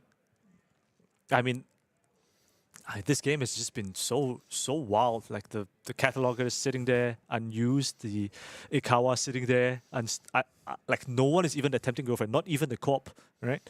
Yeah, and I think if you res one of those small remotes, then we're gonna take that ice and swap it with that brand on R&D, open it up. Absolutely. Like, I mean, let's not even forget that Gatekeeper sitting at the bottom of the big remote. And yeah, I'm not sure. I mean, I think like Ben Velleman has a lot of options here, and I mean that's probably the reason why the catalog has just been sitting around, right? You can challenge like the small remotes. You can try to get the Lumina in HQ. I mean, I think they have been like prioritizing like clearing out all the small remotes, right? And I think some very wisely has not been raising all these small ice. We assume to be small ice, just so it doesn't get Inversificator swapped with this Bran 1.0. That is the only thing standing between. That's a propeller coming development. down. Yeah. And is the trick shot in the bottom row supposed to be there? Is something happening there? Yeah, it looks like we're on a trick shot. It's just click one. It's just an install propeller and trick shot. And Yeah, I it's think, a was that simul chip. SMC for turbine? Yeah. Or Simul no, chip for simul turbine. chip for turbine. Yep. Very good. So Yeah, a lot of this ice is looking like a strength boost will Yeah, be very helpful. Yeah, and I feel like this might be the beginning of the end for Solemn Storm. Like, I think finally Ben Velleman has found like the rig setup that they're comfortable with challenging this R&D brand, which lets them get cataloger off, which lets go trick shot, etc. And maybe we're gonna make a play for this Ikawa. Oh, but Bran is Bran fires? Okay, interesting. So only just breaking to the endurance subs, and Drafter is a pick now. Wait, hold on. Is this Drafter firing? This Drafter's firing. that simul chip is out. Yeah, and we have no more kit ability. Okay, fully up back to hand. Yeah, That's seems good. That's There's the other Amp Managram Skunkworks we were Absolute. thinking about. yeah, okay. Except it's So the same one again. This is a turn. I didn't expect this to happen. Okay. But all right. So But now I can't imagine that that's exactly an ablative barrier on R&D. absolutely, I don't know if Solensum is interested in rezzing that ice, because there is every reason to believe that you would want to save it for the mana gum, because the trick shot is coming for that, is coming from that for that Dikawa. And I think also an interesting question for Benevolent do they want to take the cataloger or the double access of the trick shot? I think both are pretty valid.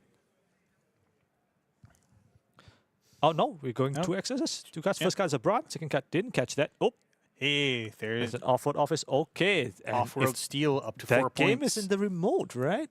It is in the remote. You just have to be able to pay through a mana garm. Yeah. Okay, so we've got 3 credits on this trick shot left, looks like, and Benevolent contemplating the remote run. Maybe you check out that small remote. Well, hang on. You got 2 credits there. You can't res any ice. You could only res at most the Skunkworks, yeah. Yeah, the Skunkworks. Exactly. So we're thinking about where to send that trick shot. I feel like if you had an overclock to send last click, that's so close to being enough. Yeah, exactly. I mean, not to mention, we still have that cataloger sitting around, and now we do have like a more permanent solution to that Bran. As much as we're talking about how poor the corp is, they do have enough credits to play that fully operational. We just saw go back to hand. So that is very true. This is not going to be true for long. Yeah, I think, but the thing is, Solemn has to survive this turn first, right? Yeah.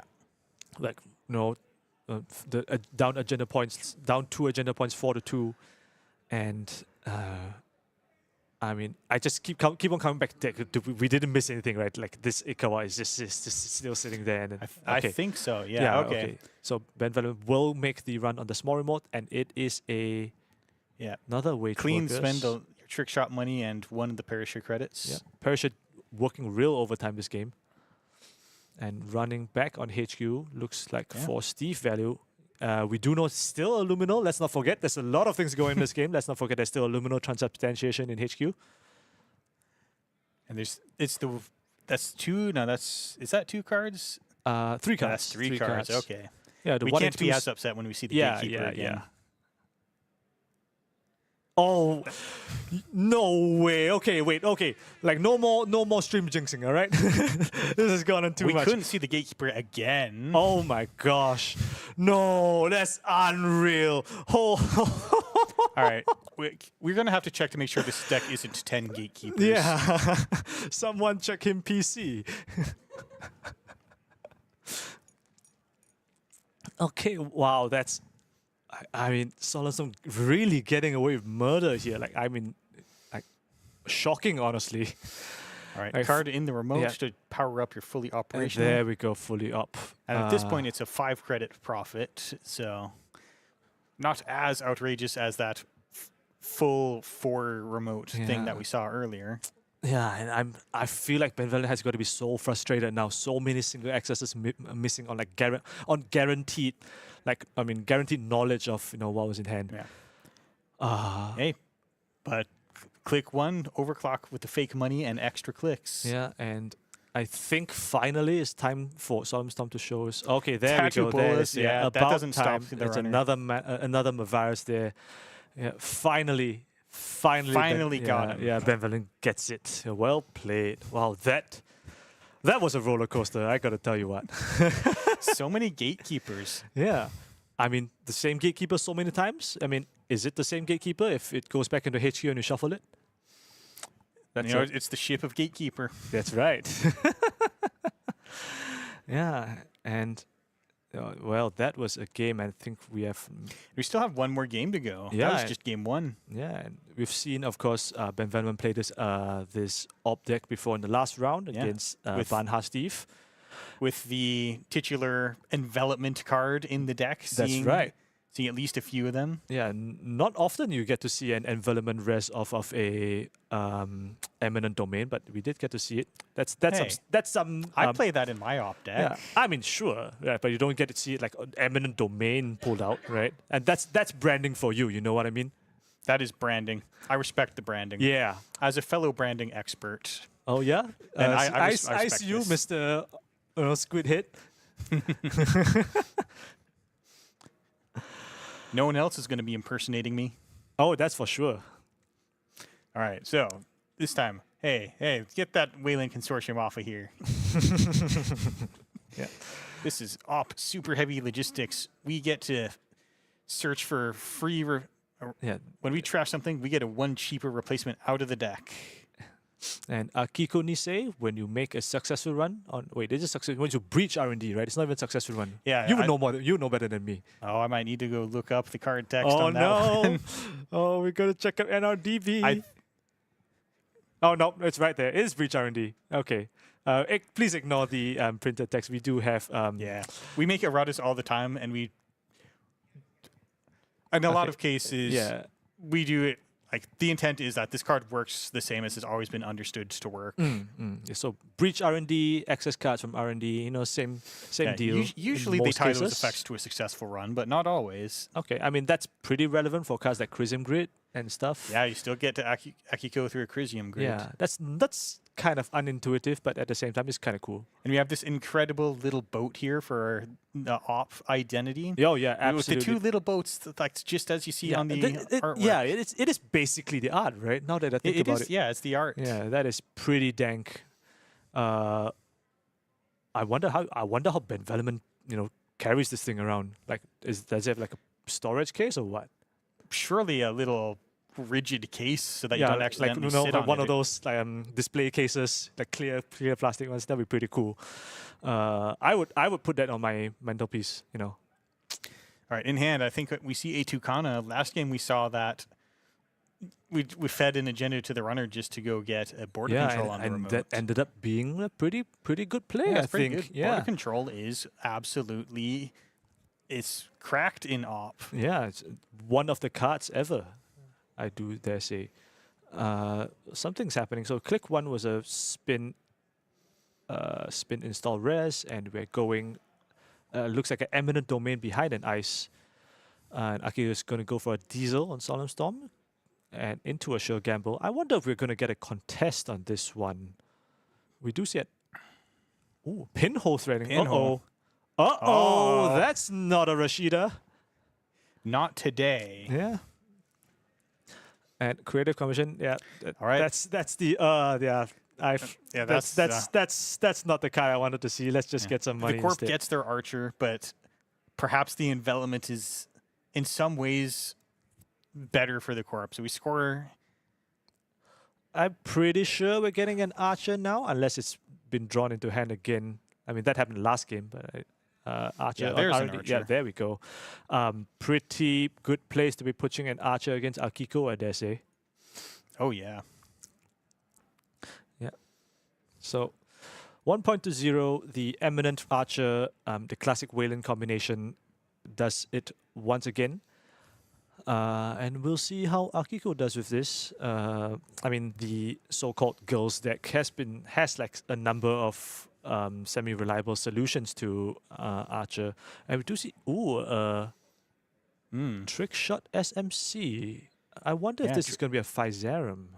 Yeah, trick shot is that is a Physarum, and that's still 4 credits, which is 2 real credits. It's a very good deal to get through an archer, but it still takes most of the bite out of the trick shot. Yeah, that's for sure.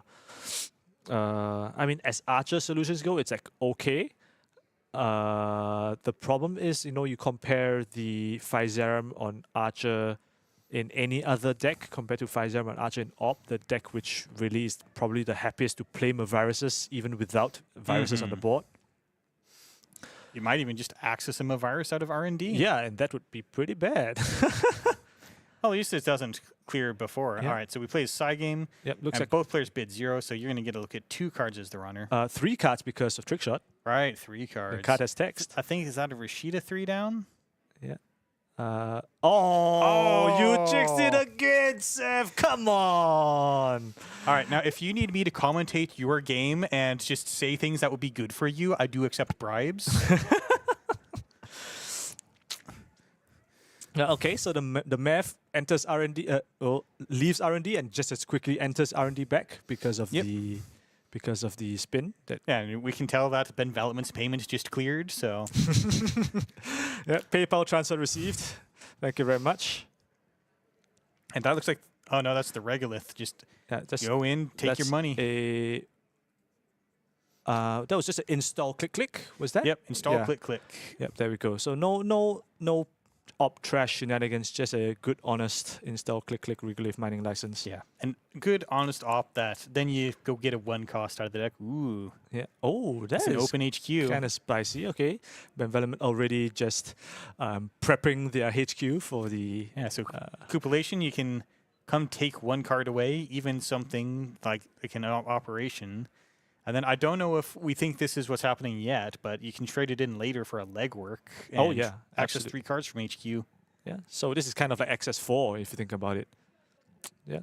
So this is what happens when you combine single access and multi-access on the same card. Ooh, that is a good card to cup. That's a great card to take away. I don't see anything else in the corp's hand, but it looks like we might be running back. Yeah. And here we go. So first card, Stavka. There is 1 Tucana. You'd love to... Yeah, definitely you want to hit that if You'd love to hit the Tucana. Spin Doctor. Ooh, maybe if you had more credits. I would be tempted, though. Yeah, there we go. That's a trash. All right. Because this is the second Spin Doctor, let's not forget. The first one has already been popped. And okay, Hedge Fund misses the Tucana. Okay. So Stavka is a very scary ice. It's like an Archer only needs to fire once to do its thing, and Stavka is just cheaper Archer. Yeah, Archer at home, as they call it. Mm-hmm. Yeah, and I'm more excited. You can resist Stavka if you haven't scored anything yet. I think Stavka is the better Archer. That's true. That's when you look at it that way, But of course, that's just how this game works. If the circumstances were different, this other card might be better. Oh yeah. And so I think that was Solemn Slum's whole turn. So yeah, so Ben Development will just take the turn off, grab 9 credits of the regolith empty and fetch a 1 cost. We've seen a Tithe in this deck. I don't know what else. I know that I'm playing Tranquility as a good good thing to get on cost 1. But it is a Malapert. Okay, we were talking about this last game. In-faction option. Absolutely. Costs a lot to trash. Pretty absurd rest to trash ratio, if you do ask me. And yeah, it's one of those cards that we just really haven't seen that much of recently, I don't think. Wayland, honestly, not that great. Yeah. Okay. Yep. As Kato is so kindly reminding us, there is a runner side of the board to talk about, and we do have a subs and Echo-Lessons coming down. This is the Akiko economy, and one of the very popular options for Shaper econ packages recently. You play less of the event econ and more of this Echo-Lessons, Muse, A-Subs Pawn Shop, blah blah blah. Yeah, because you do get a lot of power and flexibility just by having Muse around, because you could be bringing back that Physarum for getting it through that Archer again, or you could just bring back a Coalescence for even more money over time. Value. Hops. Absolutely. And another trick shot. We're going again. What's happening here? I want to say this is Ika. Oh, very nice. That's probably the best possible answer to Archer. It doesn't get purged, and it starts at 2, so it's very okay. It's a little bit short of being a really cheap answer to Archer, but you pay 4 credits to boost and then 2 credits to break the subs. Yeah, 6 to run Archer is one of the better options. Yeah, it's not great, but it's acceptable as long as you don't try to do it too often. That's kind of backbreaking. I mean, that being said, it's all house money anyway, right? Trick shot. Well, 2 of the money only comes after the successful run, so you got to pay 2 real money, and then that turns into 2 fake money. Yeah, that's not the way that's supposed to go. You're supposed to cube on it.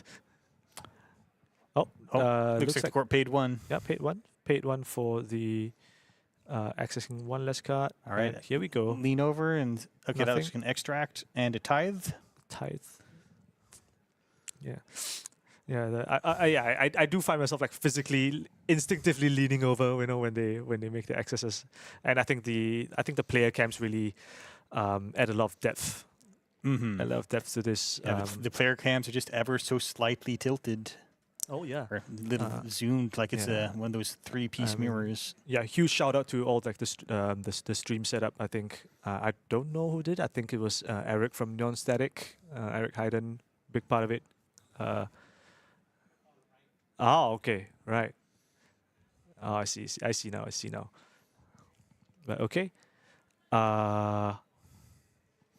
Here, but that was a Rashida firing, and when we're now contemplating the next agenda push, we have a Malapert, we have 2 eyes on this remote. And the runner is a bit low on real money. There's nothing to sell to Aesops, and you got to get through 2 ice. Absolutely. And now there's another upgrade in there. We've seen Arella Salvatore in this deck previously. Who knows what it is? I mean, Tucana. Tucana's probably likely, considering we saw it in HQ. Yeah, I'd bet on Tucana. Mm-hmm. And okay, so something is happening here. We see Coalescence, Simulchip, pretty good combination. We can probably, if you want to sell that Coalescence to Aesop's next turn, you go 3 credits. You go 3 credits up.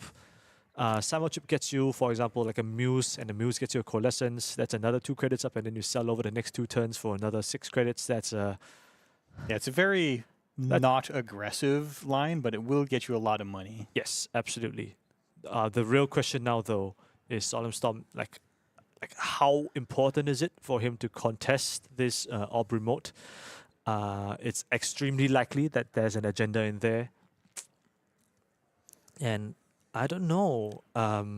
We have committed a bunch of resources into going on R&D already, and like it's not been that successful, honestly. This Eco on Archer is like okay, Yeah, but at this rate, you probably need a cataloger to justify running R&D. yeah, absolutely. Like it's way too it's way too expensive to like just keep going through this Archer over and over again, and we've done it twice already with different solutions. And the third ice hits the hedge funds, third ice, and advance. All right, so Making sure we advance the right card. Yep. In a previous game, someone was advancing their Isaac by accident. You can't do that. Yep. Let's not have that happen. All right, we're going sell Coalescence and click 1 install Nuka, Dr. Nuka Vrolik. I assume we're going to be clicking for draw. Yep, there we go. Right. Might still just be chilling and setting up. Yeah, now thinking. Yeah, I mean, I'm fairly certain that there isn't a way into this remote.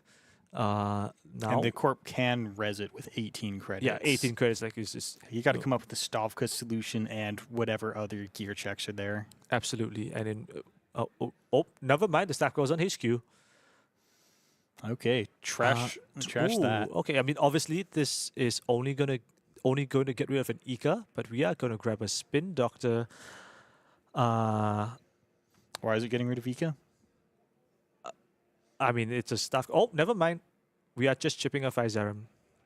Yeah, Physarum is the big punish for a powered up Stavka. Mm-hmm. Yeah.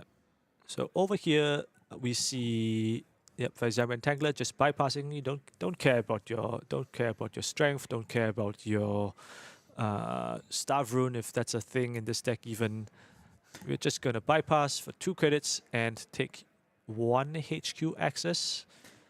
Yeah, people are very worried about We're very worried about Stavka half rune when that was printed, but it turns out you just keep drawing the half rune and the combo doesn't never work. It's really quite aggravating how often you draw the half rune, honestly. for one-off ice, that really shouldn't be happening that often. Like I'm gonna be real, Okay. So Parisha, hopefully Hopefully we are going to get to use the recurring credits. Yeah. You're not too happy if you sell that to Aesop's immediately. That just turns it into a easy mark. Absolutely. But we are scoring. There's a Tucana out there.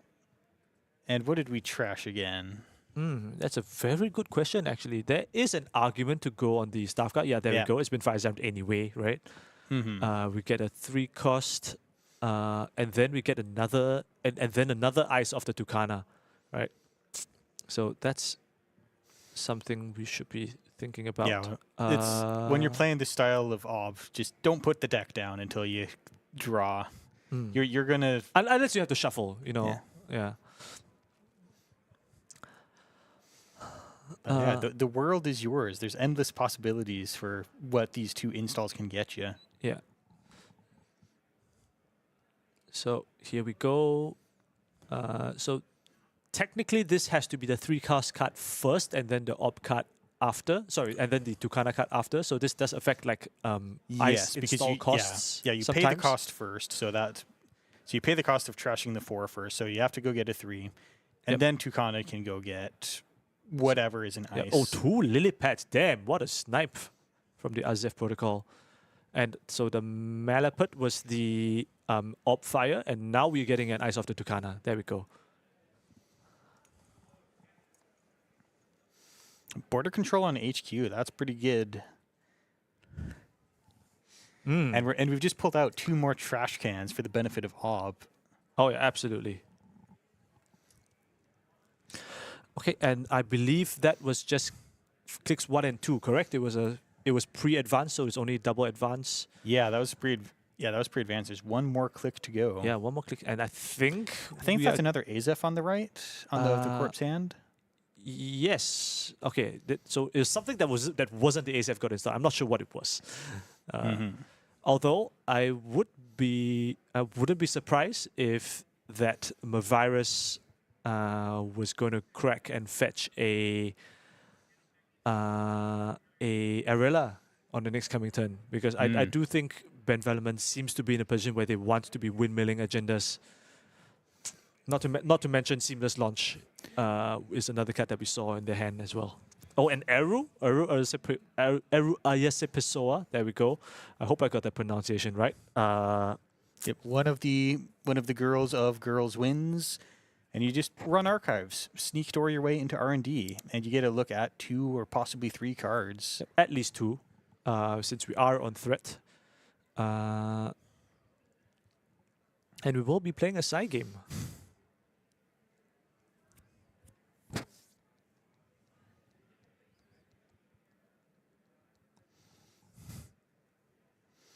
All right. Yep. And then often the runner just spends 0, so the corp has to spend something. Yep, there we go. Yeah, but the corp doesn't want to spend today, so... It's 3 cards. This is a fresh 3 cards. Let's not forget, because the deck had been shuffled at that point. That's a Trojan Horse, no go. Hedge Fund, and another Staff Car. Oof, not great. Yeah. Now you got to clear that tag. I am struggling, Steph. I am struggling to keep my neck locked in position, like looking at this screen. It's so tempting to just lean my head to the left to look at the excesses. Speak for yourself. I am putting my head all the way to the side to look at them. Okay. It looks like we did clear that tag from earlier. So I think that ending the turn on 3 credits as Solemn Storm, and now Bevan has to make the decision whether they want to ice archives or keep pushing and say, you know, damn the consequences, I'm just gonna go faster than you can steal.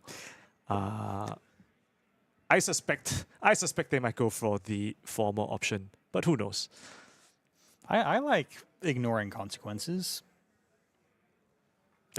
I mean, don't we all, you know? But, you know, the downside is sometimes those consequences come back to bite us. And I mean, we'll see what happens. I mean, Ben Velleman already 3-0 on the stream today. Won three games in a row. I expect they want to continue that streak. Are we something is happening with the spin? Yep, getting ready to move them a virus maybe. Oh yeah. So Malapert. Oh, okay. Definitely something's interesting. And an extracted to Kana. Okay, and we are just going to grab the Yeah. Malapert back into the deck. Yeah, We probably still have to shuffle, right? Yeah, you're going to have to shuffle, but we can get to that later. Yeah, we do have to shuffle because the cards in R&D are known, and we need to change their order. Yeah, you do have to shuffle. Yeah. So, So it looks like that was extract, or pop the spin, extract that down into a Malapert. Yeah. And then seamless advance. Lot. Yeah. That's kind of hype, I want to say.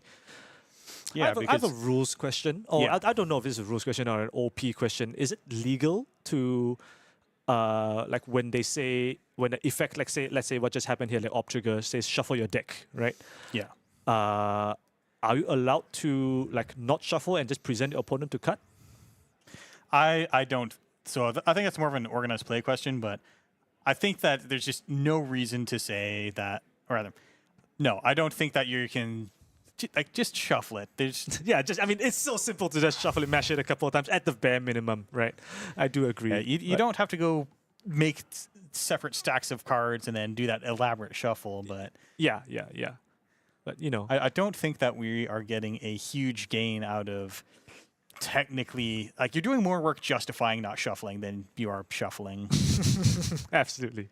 And of course, if you do have trouble shuffling, like, because shuffling is hard, you can get assistance with shuffling from tournament staff. Absolutely. But okay. In the meantime, we were talking about shuffling or the lack thereof, and envelopment got not envelopment, an archer got installed on the remote from the second eminent domain fire. And I do believe we got another seamless launch from the Malapert. Yeah, but that looks like we are going into R&D again. Yeah, So that is tough because we scored our second agenda, and ideally we'd really want to be on 5 points because we went through a lot of effort. No dice on the this error run. Dice, yeah. Although I think we do see an SDS drone deployment in Ben Velleman's hand, so I think that might be the line they're going for, right? Maybe. Yeah, with 4 points already, and like two archers already rest, so it's not like you really care that much about. Yeah, there's nothing you can forfeit, right? So So- it's got to install advance and Trojan Horse the Ika, very cute. And now it's all coming back down to, I think Solemn Stone just has to hit this arrow and pray. I don't really know if there's Yeah. any other way. But we didn't do op this turn. Oh no, it looks like I think it was just click for credits into seamless SDS, and Yeah. that's it. Because without the shuffle, you've only got one fresh card on the arrow run. Absolutely, yeah. And yeah, that's GG. And that was a Yeah. lightning fast finish with the seamless advance. Yeah, undefeated on camera. yeah. Excellent play. What a game and what a player. Ben Velleman takes it 2-0 in this round, going to 4-0 for the last two rounds on camera. Excellent job and well played. And of course, well played to our opponent as well. Solemn Storm put up a valiant attempt in both games. The Asa, man, that was a ride. The Ikawa, the gatekeeper, and let's not forget the gatekeeper.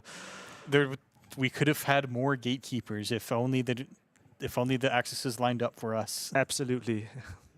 But yeah, and I think that will just about Yeah. do it for hi stream. Hello. Yep. Yeah, that is round 5, and that is the final round of our Crown of Servers tournament completed. Yeah. I'm not sure how we're gonna get the announcement to you of who won, but Yeah, I mean, I think they're doing the announcement for pricing and such very soon. I mean, I don't know if the round is like over yet. There might still be some games going, but yeah. we'll see. 6 minutes left on the 6 minutes round. left in the round. Yeah, thank you. So yeah, we'll find some way, I guess, to get the results to you. Yeah, maybe if there's subsequent games to be streamed, we'll find the Yeah, commentators and have them announce it. And this evening is going to be Thanksgiving, yes? Yeah, I'm participating in that. So one way or another, I am leaving for the stream for now. Yeah, and yeah, it's been a real great time casting with you this morning and afternoon. Cast all day. Cast all day, jank all night. That's right. That's right. Right. So I think that's gonna be about it from us on the NSG Crown of Server stream. We'll be back tomorrow. Well, somebody will be back tomorrow. I won't be back on this stream. I hope I'm I going to be won't be playing. back. We've got professionals coming back. Yeah, not us. Come on. Who are we calling here? All right. And that is us signing off from Worlds in San Francisco 2024. Yeah. Thank you for watching. Always be running. Always be running.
goodness, not gonna get that part.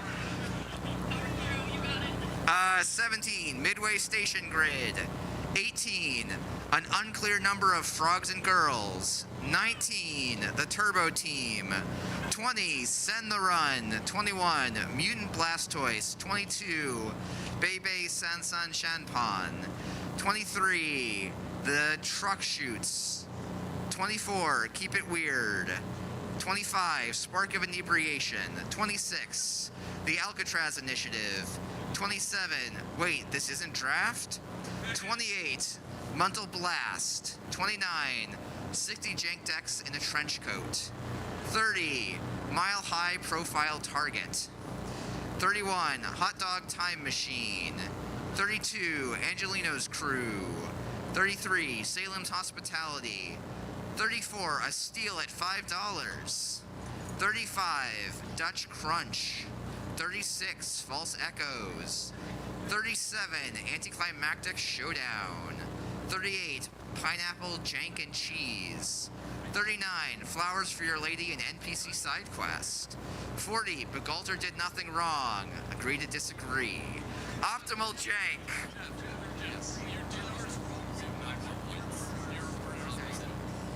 That's fine. We'll get that sorted out. They can sort it out. I'm not going to worry about that being for SOS for this announcement. We'll get that. They can sort that out up at HQ.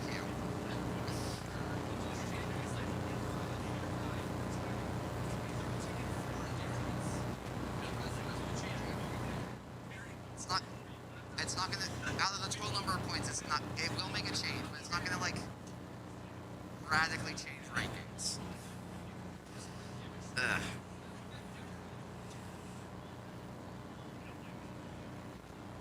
Alright, I have lost my spot, apologies.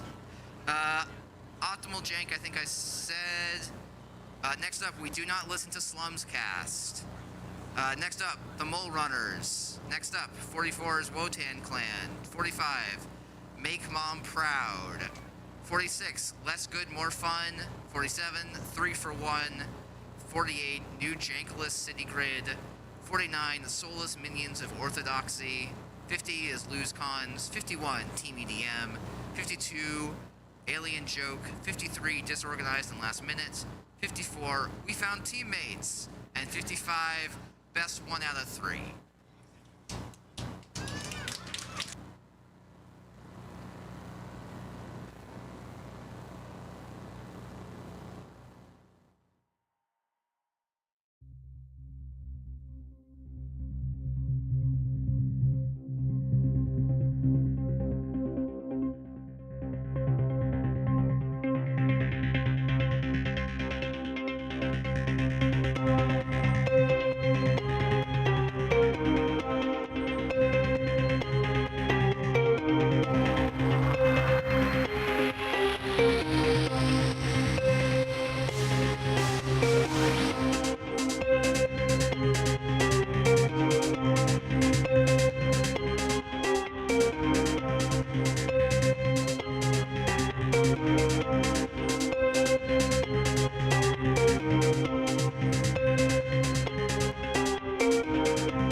this is going to be a little bit of an organized play Q&A. We figured, hey, we've got a bunch of TOs and really invested players from around the world all in a room, and sometimes having face-to-face communication can be helpful, even though it's a little bit silly for me to do it with a tripod and camera and stuff all in between us. But I'm going to do my best to also repeat questions you guys have because you're not being picked up on the microphone. I don't have an agenda for this. I really am pretty willing to just take questions as people have them. I asked you raise your hand. I'm probably going to point because while I know a good chunk of your names, I don't know everyone's names. Apologies about that. But yeah. So does anyone have? Okay. Well. Yeah. We'll start and then we'll try and bounce it around. So.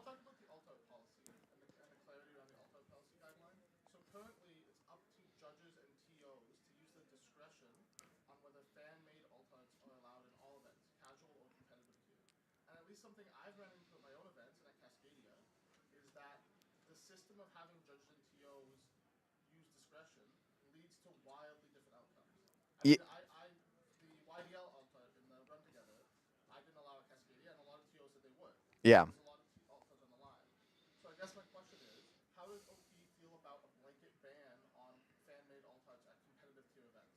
Yeah, so the question was kind of the alt-art policy right now gives TOs like ultimate discretion on everything. And that leads to some cards being banned at some events and some cards being legal in other events. And it is very difficult for a participant to show up knowing whether or not their cards and their alt-arts are legal. And so the question was like, how does OP feel about a blanket ban on alt-arts at a certain level of play? So like this is one of the things that OP has talked about a lot, and we have honestly a diversity of opinions, just like I think there's a diversity of opinions about this in the community. So where do I? So there is no, I think, good single solution to this. I think if the idea of like, oh, competitive level events, we do not allow alt-art cards or fan-made alt-arts is a potential possibility for us.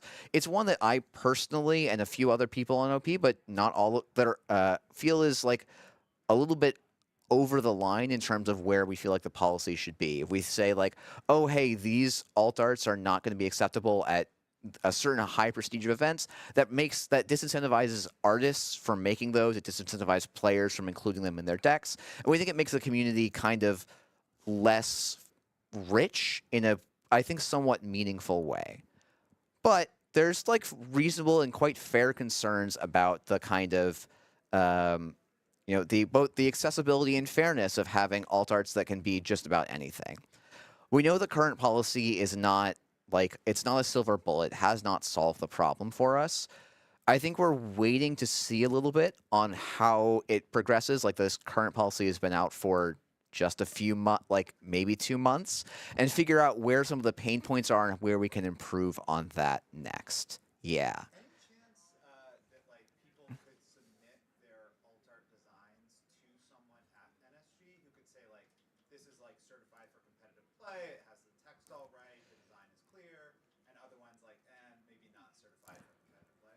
Yeah, so the question was, have we thought about making like a pipeline for certification and like things? I think that's actually a great area for us to think about. I think something we decided we can't do is have like a reference library that everyone needs to look up, because that's going to quickly grow to be hundreds. Now, maybe that actually is the solution, but we felt like that was going to be unmaintainable for everyone involved. For a player, they have to go and look up their alt art against a giant library. But I think having a place, at the very least, for artists to consult with OP before they send their card off to the printer is definitely something that can be on the table for us.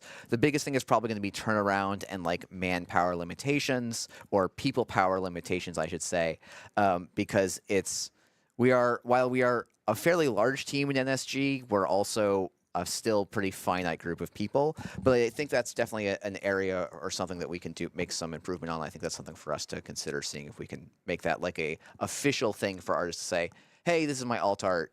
Can I get like recommendations on if this is good or if it needs rooms for improvement? So, yeah. So, we'll have a couple softballs here after that. I love softballs. But, two questions. One, what would you say OP is struggling with the most right now?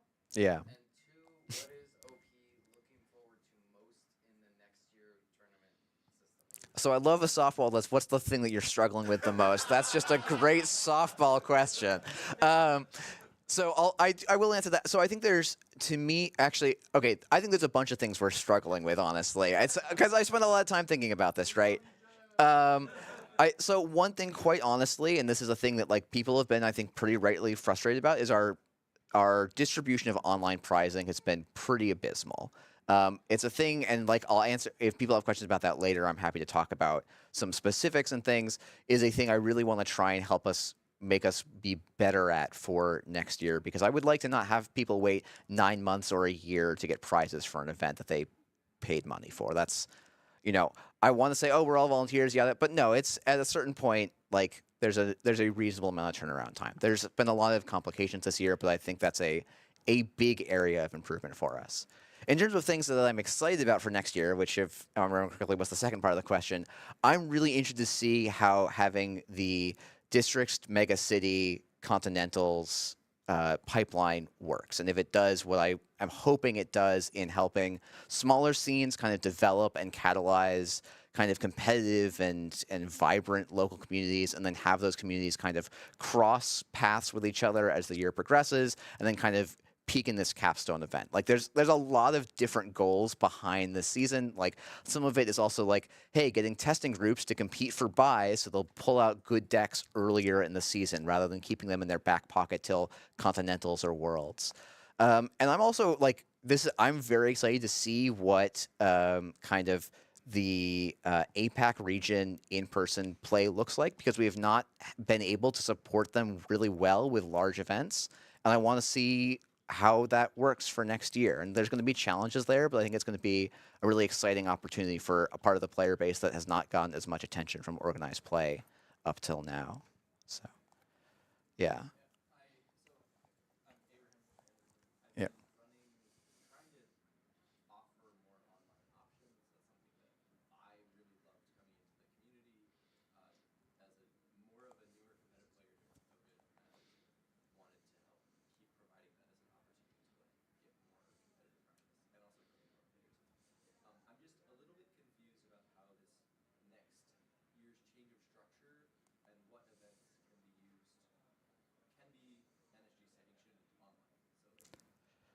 Yeah. Yeah. So, okay. Yes. So the question was about online play and how the new structure is going to fit into online play.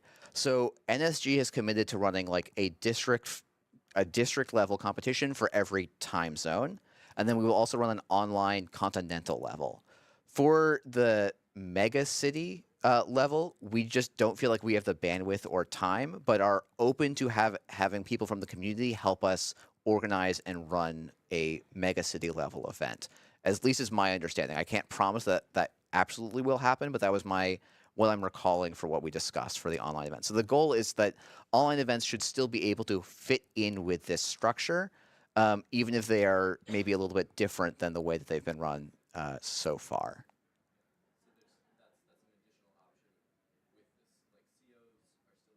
COs are going to still be a thing. So yeah, there was some clarify, like what are the different things. So we still have basically 2 different types of casual kits that can be used for anything and everything, and will be purchasable a few times throughout the year. So one, GNKs will still be a thing for next year, and then circuit openers have been renamed for casual tournament kits, and those are really just meant to. Those will still release twice a year, and those are just meant to be, hey, I have a event I want to run. It's not a prestige event of a particular type, but I just want to run an event that has a playmat, maybe a little more stakes than the GNK, or just cycle some new alt arts in for the meetups kind of thing. And then the districts, megacities, and continentals are the like premier. These are things that offer buys the competitive track up to and throughout the season. And so yes, you can win a buy in an online event and take it to an in-person event, or vice versa. Okay, so when you look at the organized play schedule for next year, Yep. it's very regimented time-wise in terms of when the districts have to run, when the megacities have to run, blah, blah, blah, blah. Yeah. There's not a lot of weekends actually in those things, which is fine. But my question is more so for like when you look at the community events that are sort of like considered premier events outside of the world Yep. circuit, but I'm still concerned. Like I'm thinking of UK Nationals and Cascadia. Yeah. Big ones, right? UK Nationals runs in November every year, and that's effectively outside of the current Nationals season, which is not a problem. But you see what I'm saying here. Cascadia has the same issue, right? Is Cascadia always going to have to be? I guess under the schedule, would probably fall into the mega city category now, just because of where it is in the summer. So I guess my question is, for sort of mainstay community events, will they be allowed to operate outside of the time scheduling of the organized play schedule? And if not, will there be opportunities to source alternative pricing from NSG? Yeah, so the question for people watching the stream or couldn't hear, the question was basically, right now the schedule is very, very fixed. So districts have to happen in the first 3.5 months of the year, and then megacities in the next 3.5, and then continentals are like within a 2-month span, and then into worlds. And there are some events, Cascadia and UK Nationals, that have, and actually probably off the grid, are all 3 events that just spring to my mind of things that happen at the same time every year, and may or may not get awards for those events and line up with the like current competitive calendar. So I'm going to be honest, we don't have a super, I think, clear and fixed plan for what to do with that. I think there's a possibility that we allow things outside, but I think there was part of the idea behind buys is that it is a clear and clean follow through throughout the whole season. So I think it's more likely that we will talk with those large events and figure out if there's other ways that we can support them outside of this fixed competitive track. I can't make any promises about that right now, but it's for people that have ongoing or want to start running particular large fixed in year stuff that may or may not line up with the competitive calendar. I'd encourage them to reach out to Organized Play so we can start having a conversation about how we can best integrate and support those set of TOs. Yeah. Just for what it's worth, I'm cover bubbles, I cover UK. I'm organising UK Nationals in 1 month's time. And our intention is to just realign with the calendar. Okay. UK Nationals would move to the time at which next legacy is being held. Whether or not other people in the UK decide they still want to run a community event in November is still up for debate. Yeah. The thing that was once called UK Nationals that will now be called the Mega City, that will take place presumably on the Island of Great Britain, is going to move to that. Okay, so there was just some comment that UK Nationals may move to the megacity, or is likely going to move to the megacity time in the calendar. Yes. Steven here. I personally think it doesn't really matter, but at least these big events, whether they are like mega cities.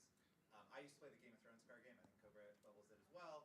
And like we had like very like regular like fan run tournaments, and like nobody cared if they like were not. Some of them were bigger than Worlds even. Yeah. So like I don't think that like if Cascadia being in August like interferes, I don't think anyone's gonna be like, I'm not going to Cascadia this year because like it's not a mega city, and I don't think it has to be a contentious thing between the fan Yeah. they're separate things, and like I don't think people are gonna stop going if it doesn't work out. Yep.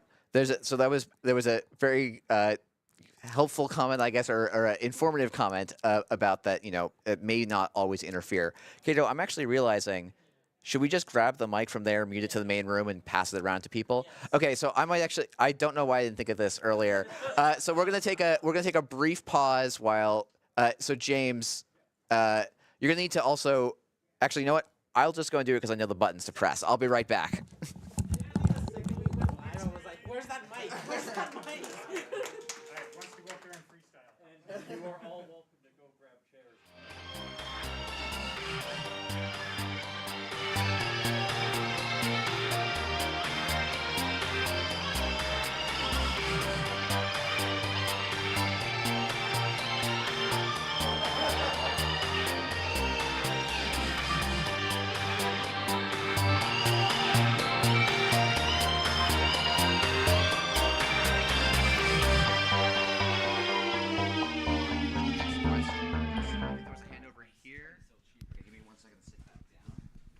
You're doing great, Jeff, by the way.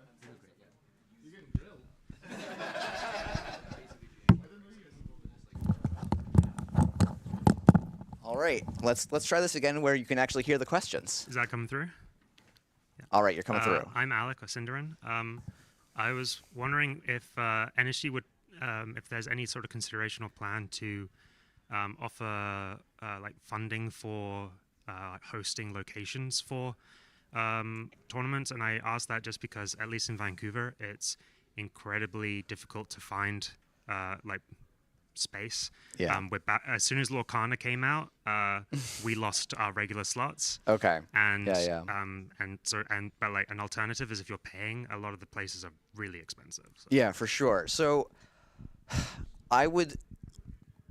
it is part of like my desires for the event for OP that we can help people run events, and if people need funding, which I know is a thing that is needed in certain places, I would like to say that OP can do that. Now, I am not in control of the budgets of NSG. I haven't been able to talk about it.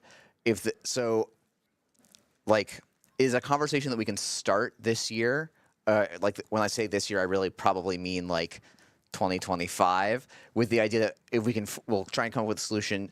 We are planning to offer financial support for in-person Continentals events, and much more substantial than we have in previous years, because the amount we were offering was frankly not enough to book like probably this tiny room. So that's a thing that I acknowledge we kind of fell down on the job on.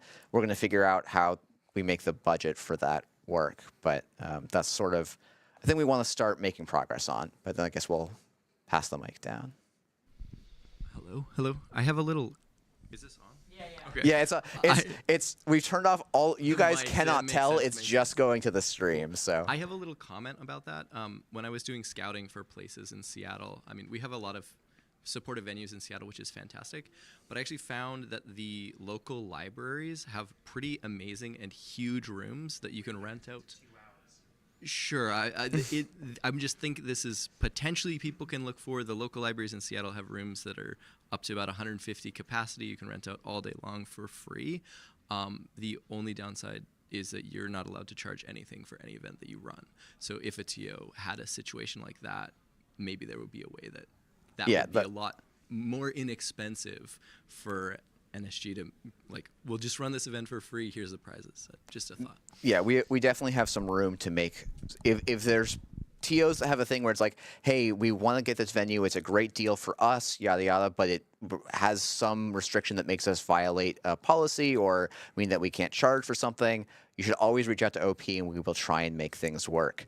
I'll just say, like, for example, for UK Nationals, like the Nationals kit was a particular size. UK Nationals is getting a much larger kit than that. So we try and make and we're trying not to make sure that it costs the UK Nationals team much, if anything. So we really do, like, our goal is to make organized play succeed and thrive and grow. It's not to be a profit center for NSG or not even a break-even center for NSG. Yeah. So the mega cities are rebranded nationals effectively with some changes, but let's just imagine that, for example, across North America there are 4 nationals. So let's the mega cities. 5. Oh, OTG was central. Sorry. Okay, we had 5. But my point is, like, imagine if we get 5 mega cities for next year. I mean, the reality is it's just more Netrunner metas, and these applications are getting more competitive across North America. So my question is, when you guys are considering applications, 1, does being awarded events in previous years make it less likely for you to get an event in a future year? And 2, what do you think delineates a successful application from an unsuccessful application? So one part of that I can answer. So I will say, in general, if you were awarded an event the previous year, you are somewhat less likely to be awarded that event, that same level of event, the following year.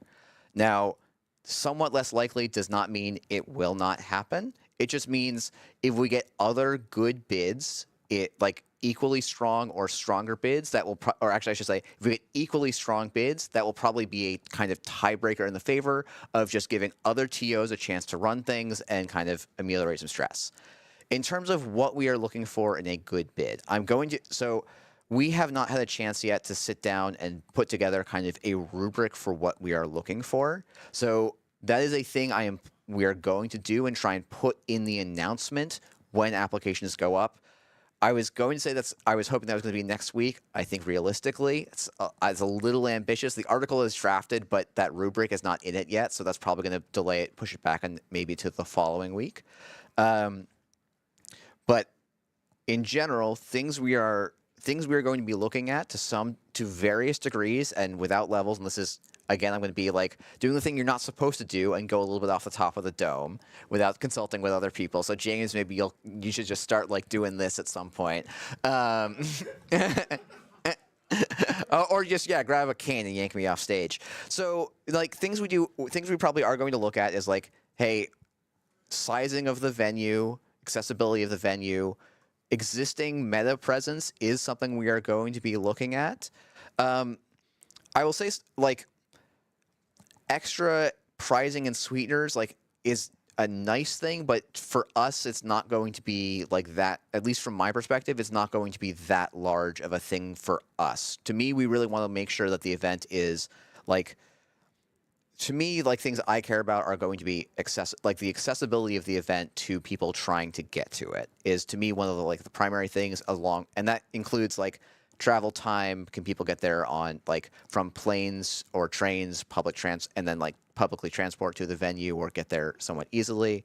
And then like, has the TO done this? Has the TO run at this level of event before? If someone has never run a 40+ person event, I'm probably a little bit less likely to give them a continental award because there's like, that might have 100. If we're lucky, that's going to have 100+ people on each of the different continental championships.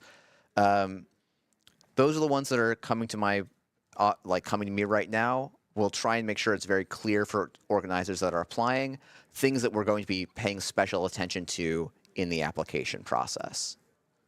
I'm Jai from Singapore, and just wanted to talk a little bit about that last point because, well, I come from Southeast Asia, and for context, I think the last time, for additional context, Singapore Nationals will be in 3 weeks, the week before UK Nationals.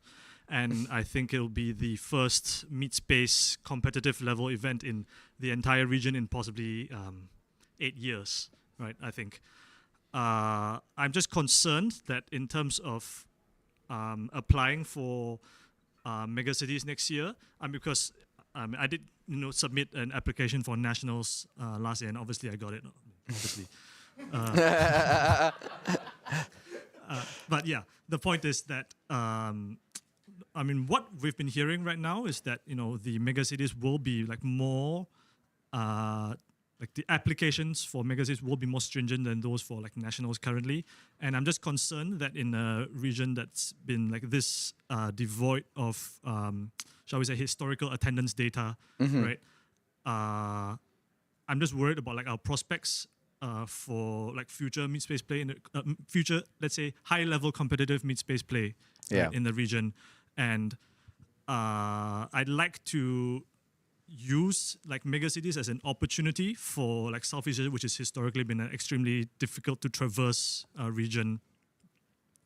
I'd like to use it as an opportunity to develop bigger internal communities and develop stronger bonds between those communities, and I'm worried that like having a so-called quota of megacity applications or as I said, more stringent requirements for megacities would affect that the growth that we've been having. Yeah, so the goal is not that megacities will we're not going to we don't have a whiteboard saying our goal is to cut the number of nationals to megacities. Like the goal is not to cut that in half or anything.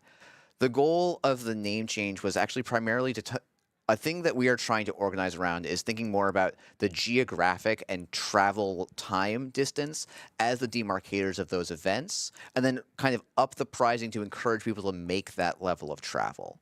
So for areas where it is quite difficult to get around, probably the number of megacities and the number of nationals are going to be pretty much 1-to-1, or maybe in some cases may even go up a little bit because travel is like one of our major concerns as we think about this. For other regions where, like there's where it's much easier to travel, or you can have a lot of what nationals that were like next door to each other, those are the areas where there may be a little bit more difficult to have the same number of nationals or nationals to mega cities in the same kind of density. Does that answer your question? I don't want to just like.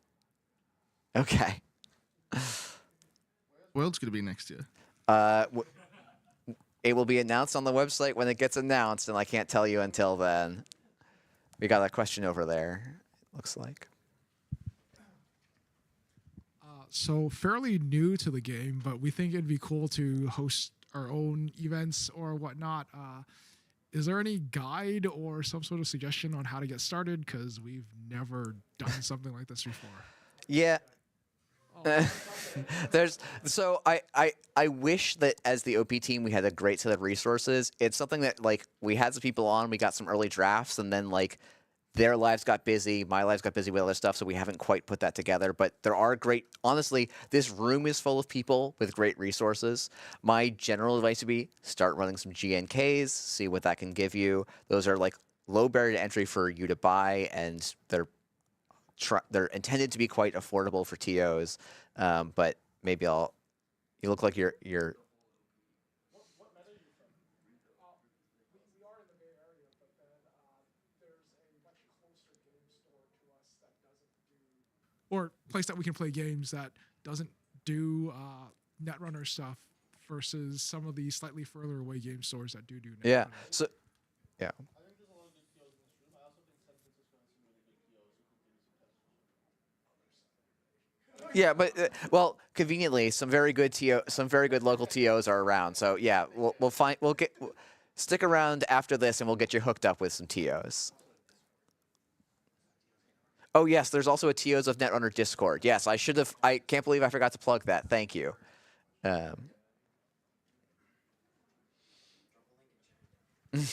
Hello, Cobra Bubbles again from the UK. Just to check about, so we talked a little bit about the scheduling for events in the calendar next year. Yep. Something we're wondering about in the UK is whether there's any room for flexibility on, for example, when district championships are held. Because again, we're running our nationals next month, and then we're in theory going to be rolling right into districts, and we want to give our TOs a bit of time to like rest and recuperate before we really run into district season if we can. So I was wondering if there's any flexibility with that. Yeah, so I think the intent right now is to be a little bit strict on the dates, but we tried to make sure that the districts were in a pretty wide window of time. But like I'm like OP as a whole is to be a conduit to the TOs and the community as a whole. So especially like as if you have a group of TOs, or a group of TOs, or even if it's just yourself and you say, hey, I'll write to op@nullsignal.games. Hey, it'd be really great. Just for my own sanity or for logistical reasons or any reason you have, it'd be great if I could run this event at this date outside of this window. We can at least start a conversation about that. And, if we start having that conversation with a good chunk of people, that's a great sign to me that that's going to be a thing that needs to be revised. And this is, we made a plan that, looks like a bunch of good compromises on paper, but there's the real world, and we want to be realistic to that. We've got a question in the back, and then we'll pass it back up front. This is a bit of a change of subject. Do you know about how many regionals we can expect in North America? So if you're talking about districts, yes.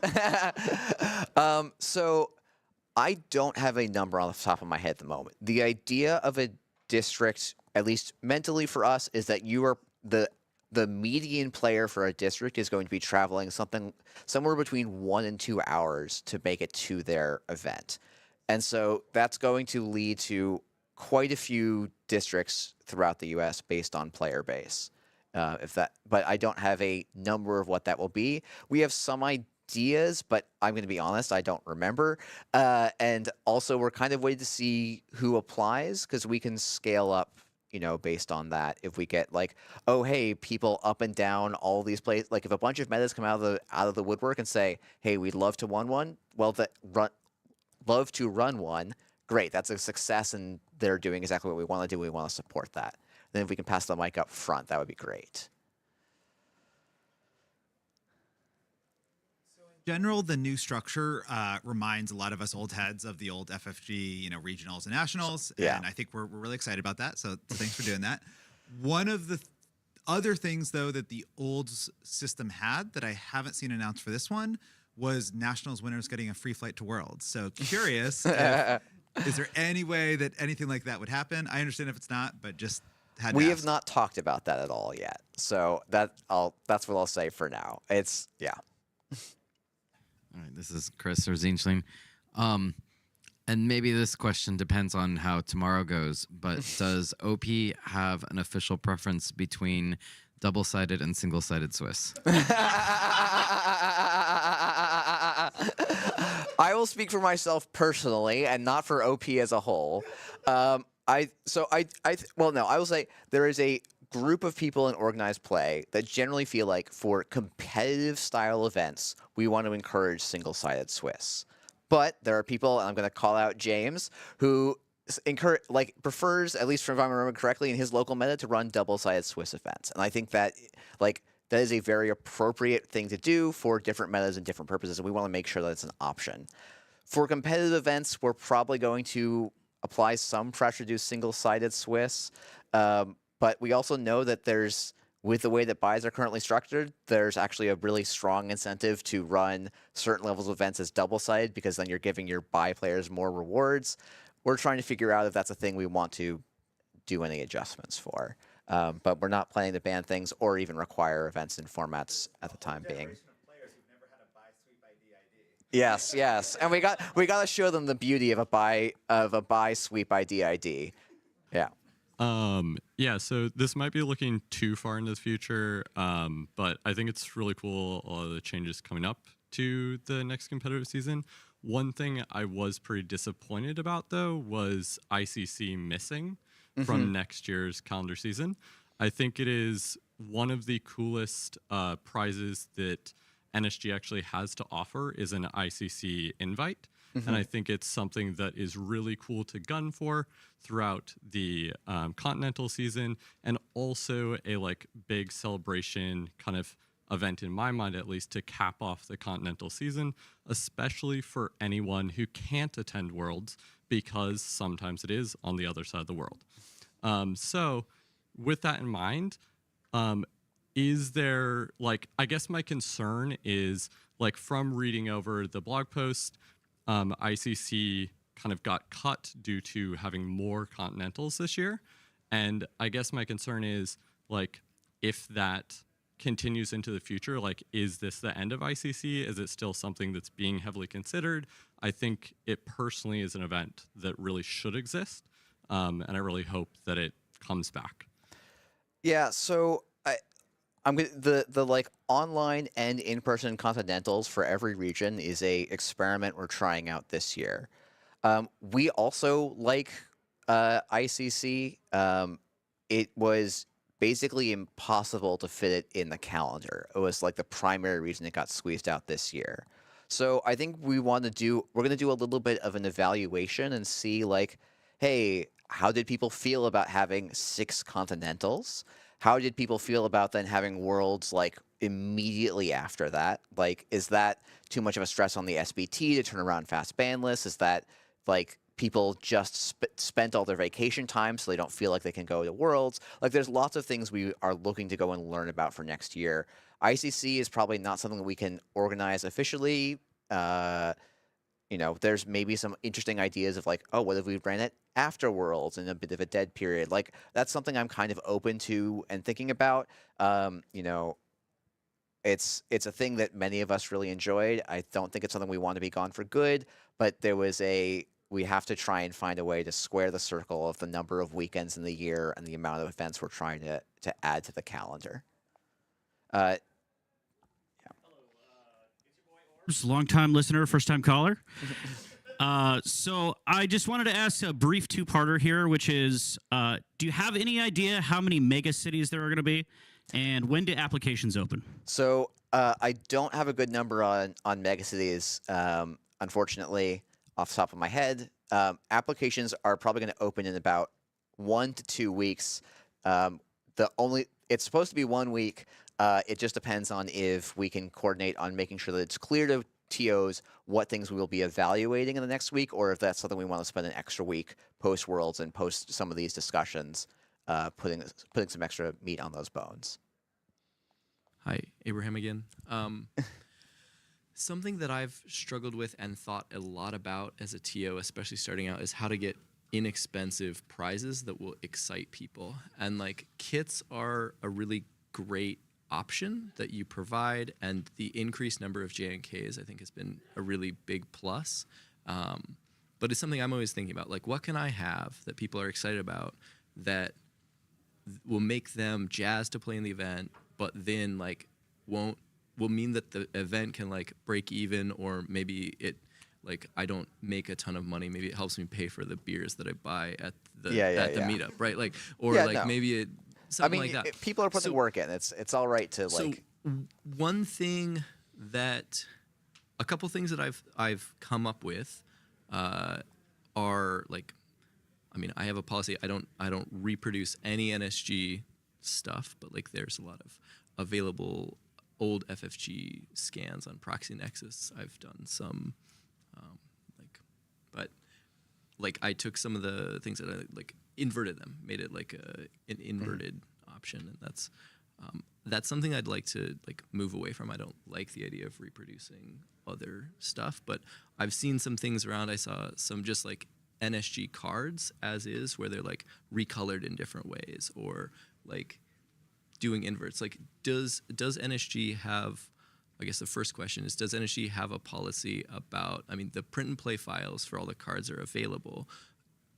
People like remixing or re-editing the images. I know that there's a policy about like not using NSG's frames, and like that the symbols are available. Yeah. But, like, if you're using the same card, like, I think this is a question that's relative to a lot of things.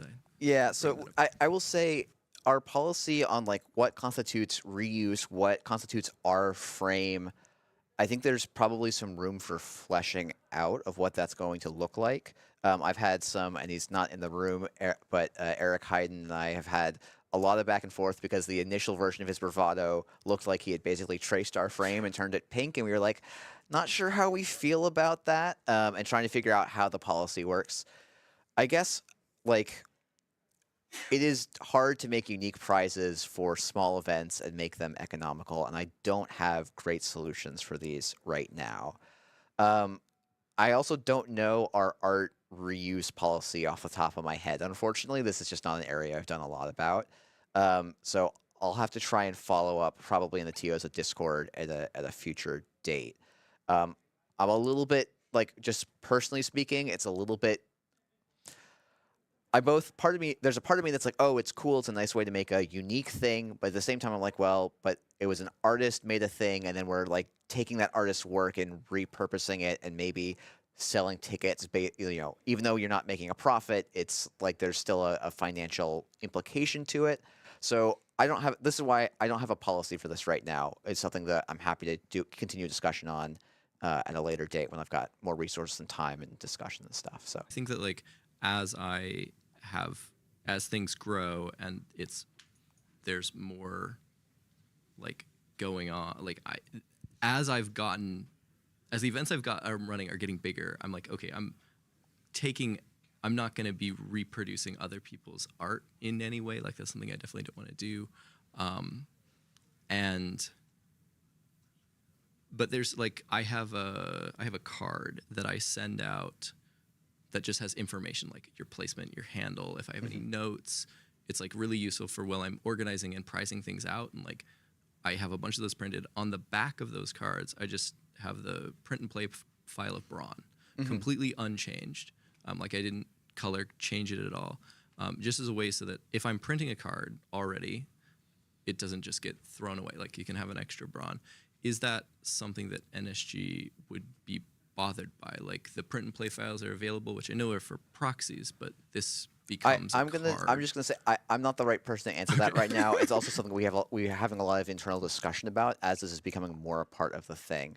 So I'm just gonna deflect for now. But can I do one last thing? I see a lot of hands. I'm sorry. Yeah. I guess so I'm also just a little plug. I'm trying to make sure that more affordable pricing is available. So things that I'm actually commissioning, I'm also setting up so that I can resell them as like cheap as possible to other TOs, which will hopefully mean that fewer people are in a position like I am in the future where it's difficult to get different and new.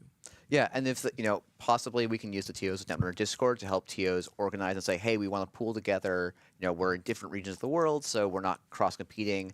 We can group fund an artist thing, and then like if that's something that would be helpful to do in the NSG, the TOs of Netrunner Discord, or TOs of Netrunner Discord, we can definitely start trying to do some facilitation there. Let's pass it over to something I've. Oh, okay. Here's the question. You guys do a lot of prizing every year for all the kits, and I understand like not putting the world's pricing for maybe even the past 2 years, but like there's DBSs from like Continentals 4 years ago that like just haven't shown up, and so there's like a lot of like you guys have a lot of alternatives like in the vault. Those DBSs actually did get reissued in a CO. Oh, they get issued in a CO. But so we actually try and most world's prizes get reissued. I think.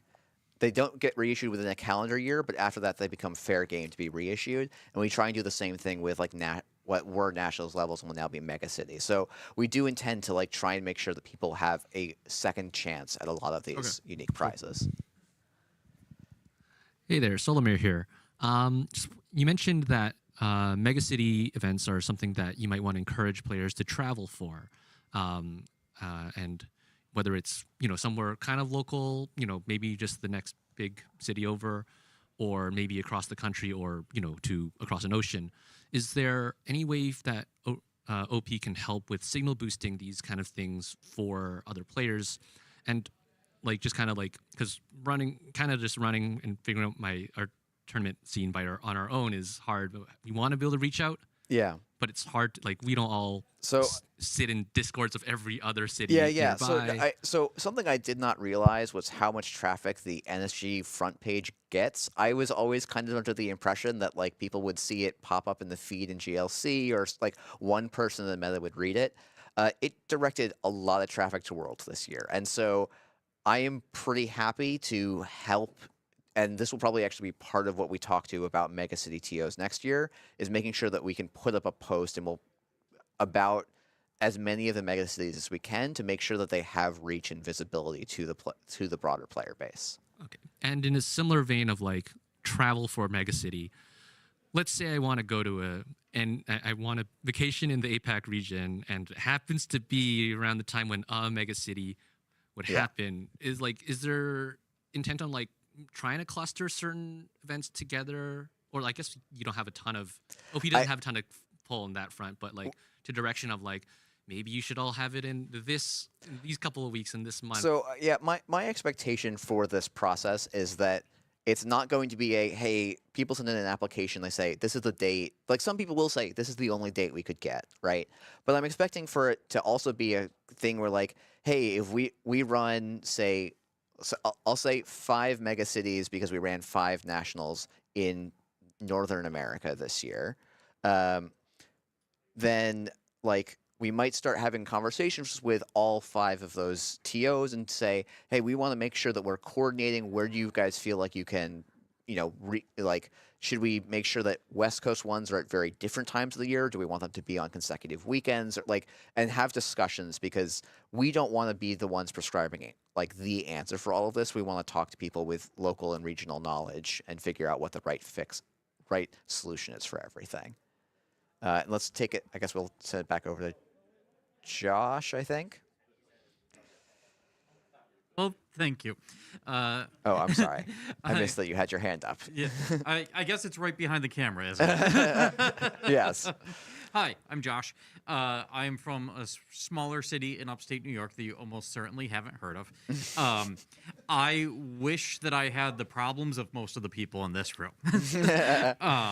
Right? That it was like, how can we get the competitive scene really at this level, right? That sort of thing. So as a smaller city, a smaller meta, one of our biggest challenges has been player retention, player acquisition, just getting people into the habit of Netrunner is part of what I do. Yeah. Right? I'm curious if you have any success stories from, similar sorts of places, that it's here's a smaller meta, here's what they did, that was successful, got them rolling, continuing, right? Yeah. In that sort of way. So I unfortunately have pretty much only lived in metas that had like notable ongoing scenes. So I don't have the best advice for this. What I will do is probably direct you to the TOs of Netrunner, because there have been several TOs that have helped develop those things. The standard advice I see repeated is, show up to things, try and make regular stuff happen. And that regular stuff is both regular meetup nights and then probably also, hey, we're going to run this style of event. With Dawn's release next year, we're looking to refresh and update a lot of our new players. So there was, or I think still is, a startup kit that can be bought if you go digging hard enough. Our goal is to refresh that and make it enticing for players and hopefully encourage people that are like, oh, I just saw this thing. It got reviewed on this board game site or whatever. And I showed up and whatever, and then we can say, oh, great, here's an event where you can use this stuff and win bling for this stuff. So I don't have the best answer for you, but it is a thing we think about. And like this year's OP schedule or OP focus was very much on like, how can we support very competitive players? I think we're probably going to be a look at support like, hey, how can we help people grow scenes as sort of a 2026 season kind of big growth goal for us. But Very excited for Dawn. If you want to get that out next week, that'll be great. If I was president of NSG, I'd say I don't care what it is, just ship it now. But fortunately, much wiser people are in charge there. Okay, hey, it's me again. It's your boy. So I have just a quick statement and then a question. I promise there's a question after it. So there are some games like Flesh and Blood and Star Wars Unlimited that certain low-level kits or certain high-level kits, they're offered to partners at either a massive discount or entirely for free. And I know that Continental's one year, there was $1,500 of sponsorship money offered along with signage, prizes, the kit, badges, all that thing. With NSG's kind of success in sales with the cards and growing the game now, is there any thought to basically for certain tournaments or above, thoughts to like more sponsorships or more kits that can be got at a free or reduced cost? So that, yeah, we talked about this a little bit earlier, but I don't mind answering it again. It is something that we're going to look at. It's frankly, I need to sit down with the budget people and figure out how much we can do. I think while the $1,500 was like a good start, I don't think it was really enough to be particularly helpful, and the conditions that we were offering, I don't think were actually that good for the TOs that want to do it. And that's a thing I do want to make sure is fixed for this upcoming year. I don't have those terms and conditions or limits or stuff. That is a discussion that still needs to be had, but will be had and tried to be clearly communicated out to everyone once we've got some definitive stuff.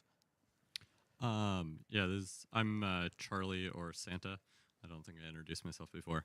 But yeah, I guess part of my questioning is playmats are something that show up a lot within NSG pricing. And I feel like at least at the like CO level, this might be partially a problem since my meta does have a lot of COs, which is pretty great, and I really enjoy it.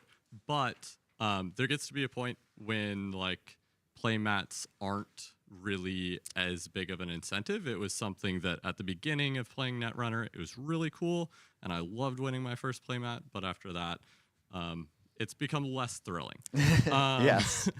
And so one of my questions are, I think dice are one area that I've seen, and I know that there's probably other things. I know there's been like the beanies, although those haven't been prizes, or like other things that NSG has been producing. And I'm wondering about, like, for example, some things for myself. I know I would take like a marked dice since I missed 2022 Worlds over almost any other prizing because I don't have that, right? Like for people that didn't like attend that, are there like thoughts around issuing out, I guess, non-card and non-playmat prizing within CO kits, or like the equivalency next year? So there's definitely been some discussion about that in the team. I think it is a difficult thing to cross because it is exciting for a new player to win a playmat because everyone there, like it's the first thing you see when you show as a new player. You show up, you're like, okay, I got the memo about sleeves. You sit down, you put your cards on the table, and then your opponent like rolls out this fancy looking mat, and you see that every table has people with mats. And so we want to make sure that mats are an accessible new player prize. But as someone who has way too many neoprene playmats, both that I've won and that are just sitting in my basement because they were ordered at one point and are leftovers, or with apologies to, I think, even a couple people in this room, I need to ship them to you. So I do want us to start looking at alternating or having a more rotation of different prizes, because basically, I don't think there's any one-size-fits-all non-card prize, because if we start doing dice every time, eventually people will say, okay, I have 30 metal dice. I cannot pick up my backpack because it's so full of metal dice. But I do think rotating that and broadening the scope of what we think about, I can't promise it's going to be in any of the first kits of the first half of next year, because frankly, we have the logistics of playmats down pat at this point, and everything else we add is going to add new logistics challenges for us. But it's definitely something that I pretty much always have on my mind as someone who is tired of making both, like being responsible for creating so much playmats and neoprene in the world that is not always loved and used. Yeah, So. I guess one thing that I'll just add to that, something kind of to add to that I'm talking about, is not necessarily like removing the playmats, because I agree like having people be able to win them is great. But something that I've seen different TOs do is like follow the NSG prizing structure. However, like if there's an additional prize available, you can maybe take that in one of the positions if you like take first. So actually the playmats can cascade down some to players who didn't necessarily take first or second, which is the required NSG structuring. And so having a prize that I might feel is way more exciting than a playmat, then I might take that, and then someone who actually wants the playmat might get it. But if I already have all the cards and the playmats, then I guess I go with playmat and try and find someone who wants it, which, yeah. Yeah. We do have an issue where we don't have so many new people that we are, most metas are not adding 4 new players every time there's a new CO kit that's released. It'd be great if we were there. Maybe I'm hoping we get there, but we're not there today. So let's pass it up front first, I think, and then we'll start. No rush, but we will probably start wrapping it up. So I just wanted to say, is Solomon still here? Yes, you are. Hi.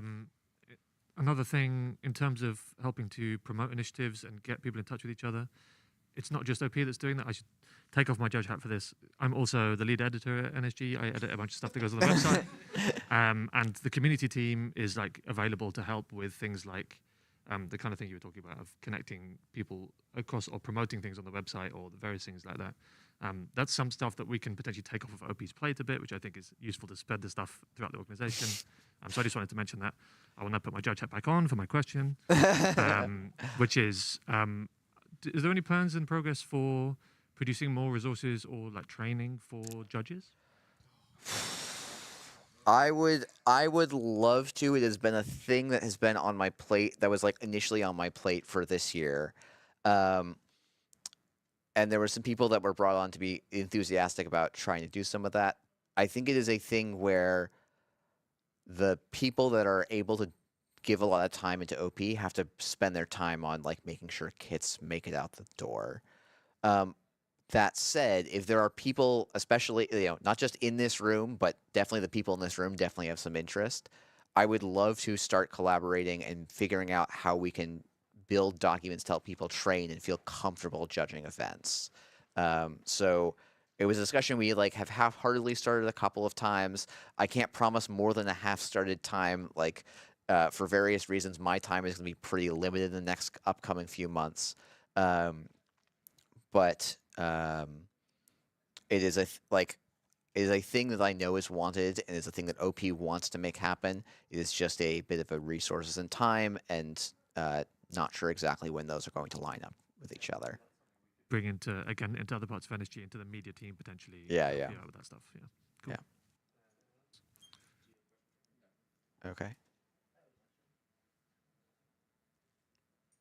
So there's a couple people in the local SF beta who are really interested in organizing learn to play events, and right now to like find system gateways and things like that, the answer is just talk to GearJock. I was wondering whether there will be any formalization of support from OP for these non-tournament events that like learn to plays and other sort of events. So in general, what I would say, so learn to play should have its own pipeline from my end. So two answers. One, we are looking to make a new like startup kit that should be usable for learn to play. That's going to be part of its like scope, is that you can just, instead of running a tournament, you say, oh, we're running a learn to play event, and then we're going to hand out prizes at the end, kind of thing. But if people are looking to do learn to play, the email I know to write to is just support. Like there is a pipeline within NSG to like say, hey, we're trying to run a learn to play event. Can I get some resources for that? Off the top of my head, I have to apologize. I don't remember which of the email addresses. I would say you can start with support@nullsignal.games, and they can direct you around to the right people for helping you get resources for learn to play, because we do want to make sure that learn to play has the minimum possible barrier for people to run and not at losses. Question. Yes, John the Remix is probably a person to talk to, and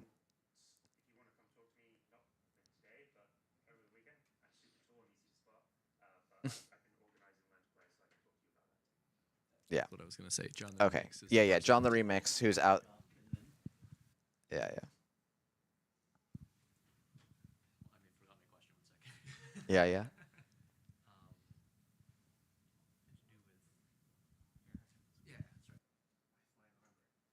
Hi, I'm Juniper. I'm the new media team lead at Null Signal Games. Incidentally, if any of y'all have questions about that, like I'm trying to take over a lot of the streaming stuff and like put a lot of time into that. Is there any stuff you'd really like to see in terms of like tournament streaming and tournament like showing stuff online, YouTube stuff that has to do with organized play, so like for tournaments and things that you'd really like to see happen? Just like dream stuff that you wouldn't have to do. Stuff I wouldn't have to do. Now I get to dream real big. Boy, I'm gonna be honest.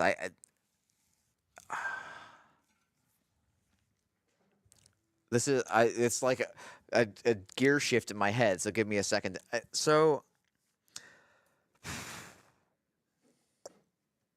Apologies, that was probably unpleasant for people listening with headphones, but I think for me, like, big things will be, a lot of people have been running community streams of their tournaments, which is fantastic. I would love, like, hopefully, like, I've been seeing some people complimenting the Worlds footage. I think we found a pretty nice solution for this. I'd like to make sure that solution is accessible to the community or as accessible to the community as possible. And then I would like, for me, the ground floor thing for now is to start with just like expanding or like using the NSG platform to like promote and direct people towards these community streams, because like when Cinder, I forget which tournament you streamed on your channel, but like it got like a good number of views, but it's also like, or Cascadia, yeah. It's like, oh, Cascadia was this big event, it had really high levels of play, but like in terms of like if you compare like how many people watch that to like how many people are going to watch Worlds, it's going to be a pretty starkly different number. And I'd like to try and leverage NSG stuff a little bit to like promote some of these other community events. Yes, and it's like, okay, what's the right way? It's like, I don't want NSG to be pirating other people's work, but if we can find other ways to promote, I guess, other things I would love to see, and this is a thing, is like figuring out how we can help people become good commentators. I think commentary is a very difficult skill, and giving some people at least some basic pointers, because we have a lot of people that are enthusiastic to try it, and there's just a lot of easy ways you can stumble, and I think that's probably a way that would be great if we can work on some community or streaming team best practices on like, hey, you're a comms person. Here's ways you can phrase things. If you don't want to phrase this, here's some alternative ways you can start thinking about and things like that. I don't listen to every stream. I've gotten reports for some streams that like, hey, this commentator did stuff that wasn't great. And I think often, so far, it's always been like, oh, that's because I didn't help them enough with resources on how to be a good commentator. And so that's a thing I'd love to help the people expand on. You have your question? Yes, I remember my question now. So let me hear it again. Does organized play have any specific like guidelines or specific rules about extra prizing at events? I've heard recently that there's been a little bit of discussion, for example, about store credit when for events that have been held at a game store. Is that and like whether or not that's fine to do, or if it's like it should just all the excess should be equally split amongst all the players, and then then there's the question of like store credit versus straight cash prizing or other prizing of an option that might be worth a real inherent monetary worth, value, even if it's yeah. not like an actual wad of cash, right? Like Yeah. any rules, guidelines, is that something that you have in the works or better communication about? So, to be honest, we are taking a little bit of a wait and see. From my perspective, there's no guidance saying that TOs cannot run events with cash prizes, store credit prizes, and distribute them how they want to. This is like is cash prizing okay in Netrunner is a debate basically as old as Netrunner, and I don't feel like anyone has come up with a decisive solution. And so, like, to me, there's both pros and cons, right? Like having store prizes or monetary prizes can actually, to some extent, increase accessibility or people's ability to like dedicate time and effort to it. Conversely, there are a lot of shitty behaviors that people are more likely to engage in when winning a judge call becomes worth hundreds of dollars, right? And from my perspective, ultimately, keeping the community aspect is the more important thing than ensuring that some people get to pay off their flight by winning an event. But that doesn't mean that we are going to make a policy tomorrow that store credit prizes or cash credit prizes or unevenly distributed prizes are not kosher. We will try and give a long warning and forums for feedback and discussion as that comes up. So far, the number of events I'm aware of that have offered store credit and cash prizes, there are some I know of because there have been people complaining about them. I suspect there are many that no one has complained about. But I think the majority of Netrunner events don't have it, so I don't feel like it's beneficial for us to go out and like slam down a hammer and say, we know the right solution for this today. So, yeah. And like, so sorry, Jeff, just adding on to that, like you haven't heard from these other places that may or may not have had them. Is that something that other players in metas that, they're not represented here, but maybe they've had a specific bad experience with extra prizing? Should they be reaching out to organized play about that directly? And actually, this is a good general. So, like, for any tournament experience people have, if something worked really well or something worked really poorly and made their experience worse, I would really encourage them to reach out to organized play. Either, the TOs of Netrunner Discord is a good place to do it. DMing me on Discord is okay. I would maybe ask that you not everyone spam me immediately. Emailing op@nullsignal.games means that if I'm just not answering on Discord for a bit, someone else will be able to read the inbox and start collating things.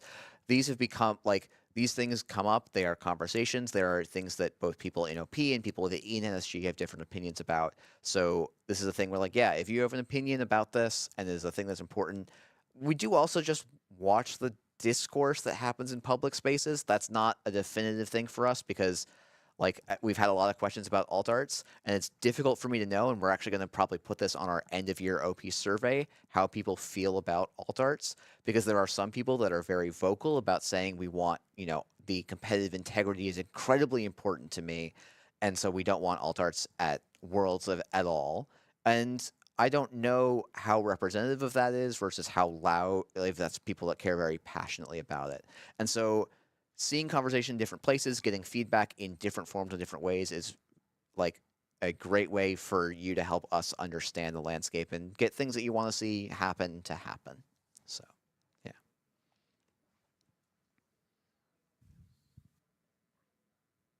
Okay, I think that we're done on questions. Thank you everyone for attending. Thank you everyone who watched. And we'll see everyone here bright and early tomorrow.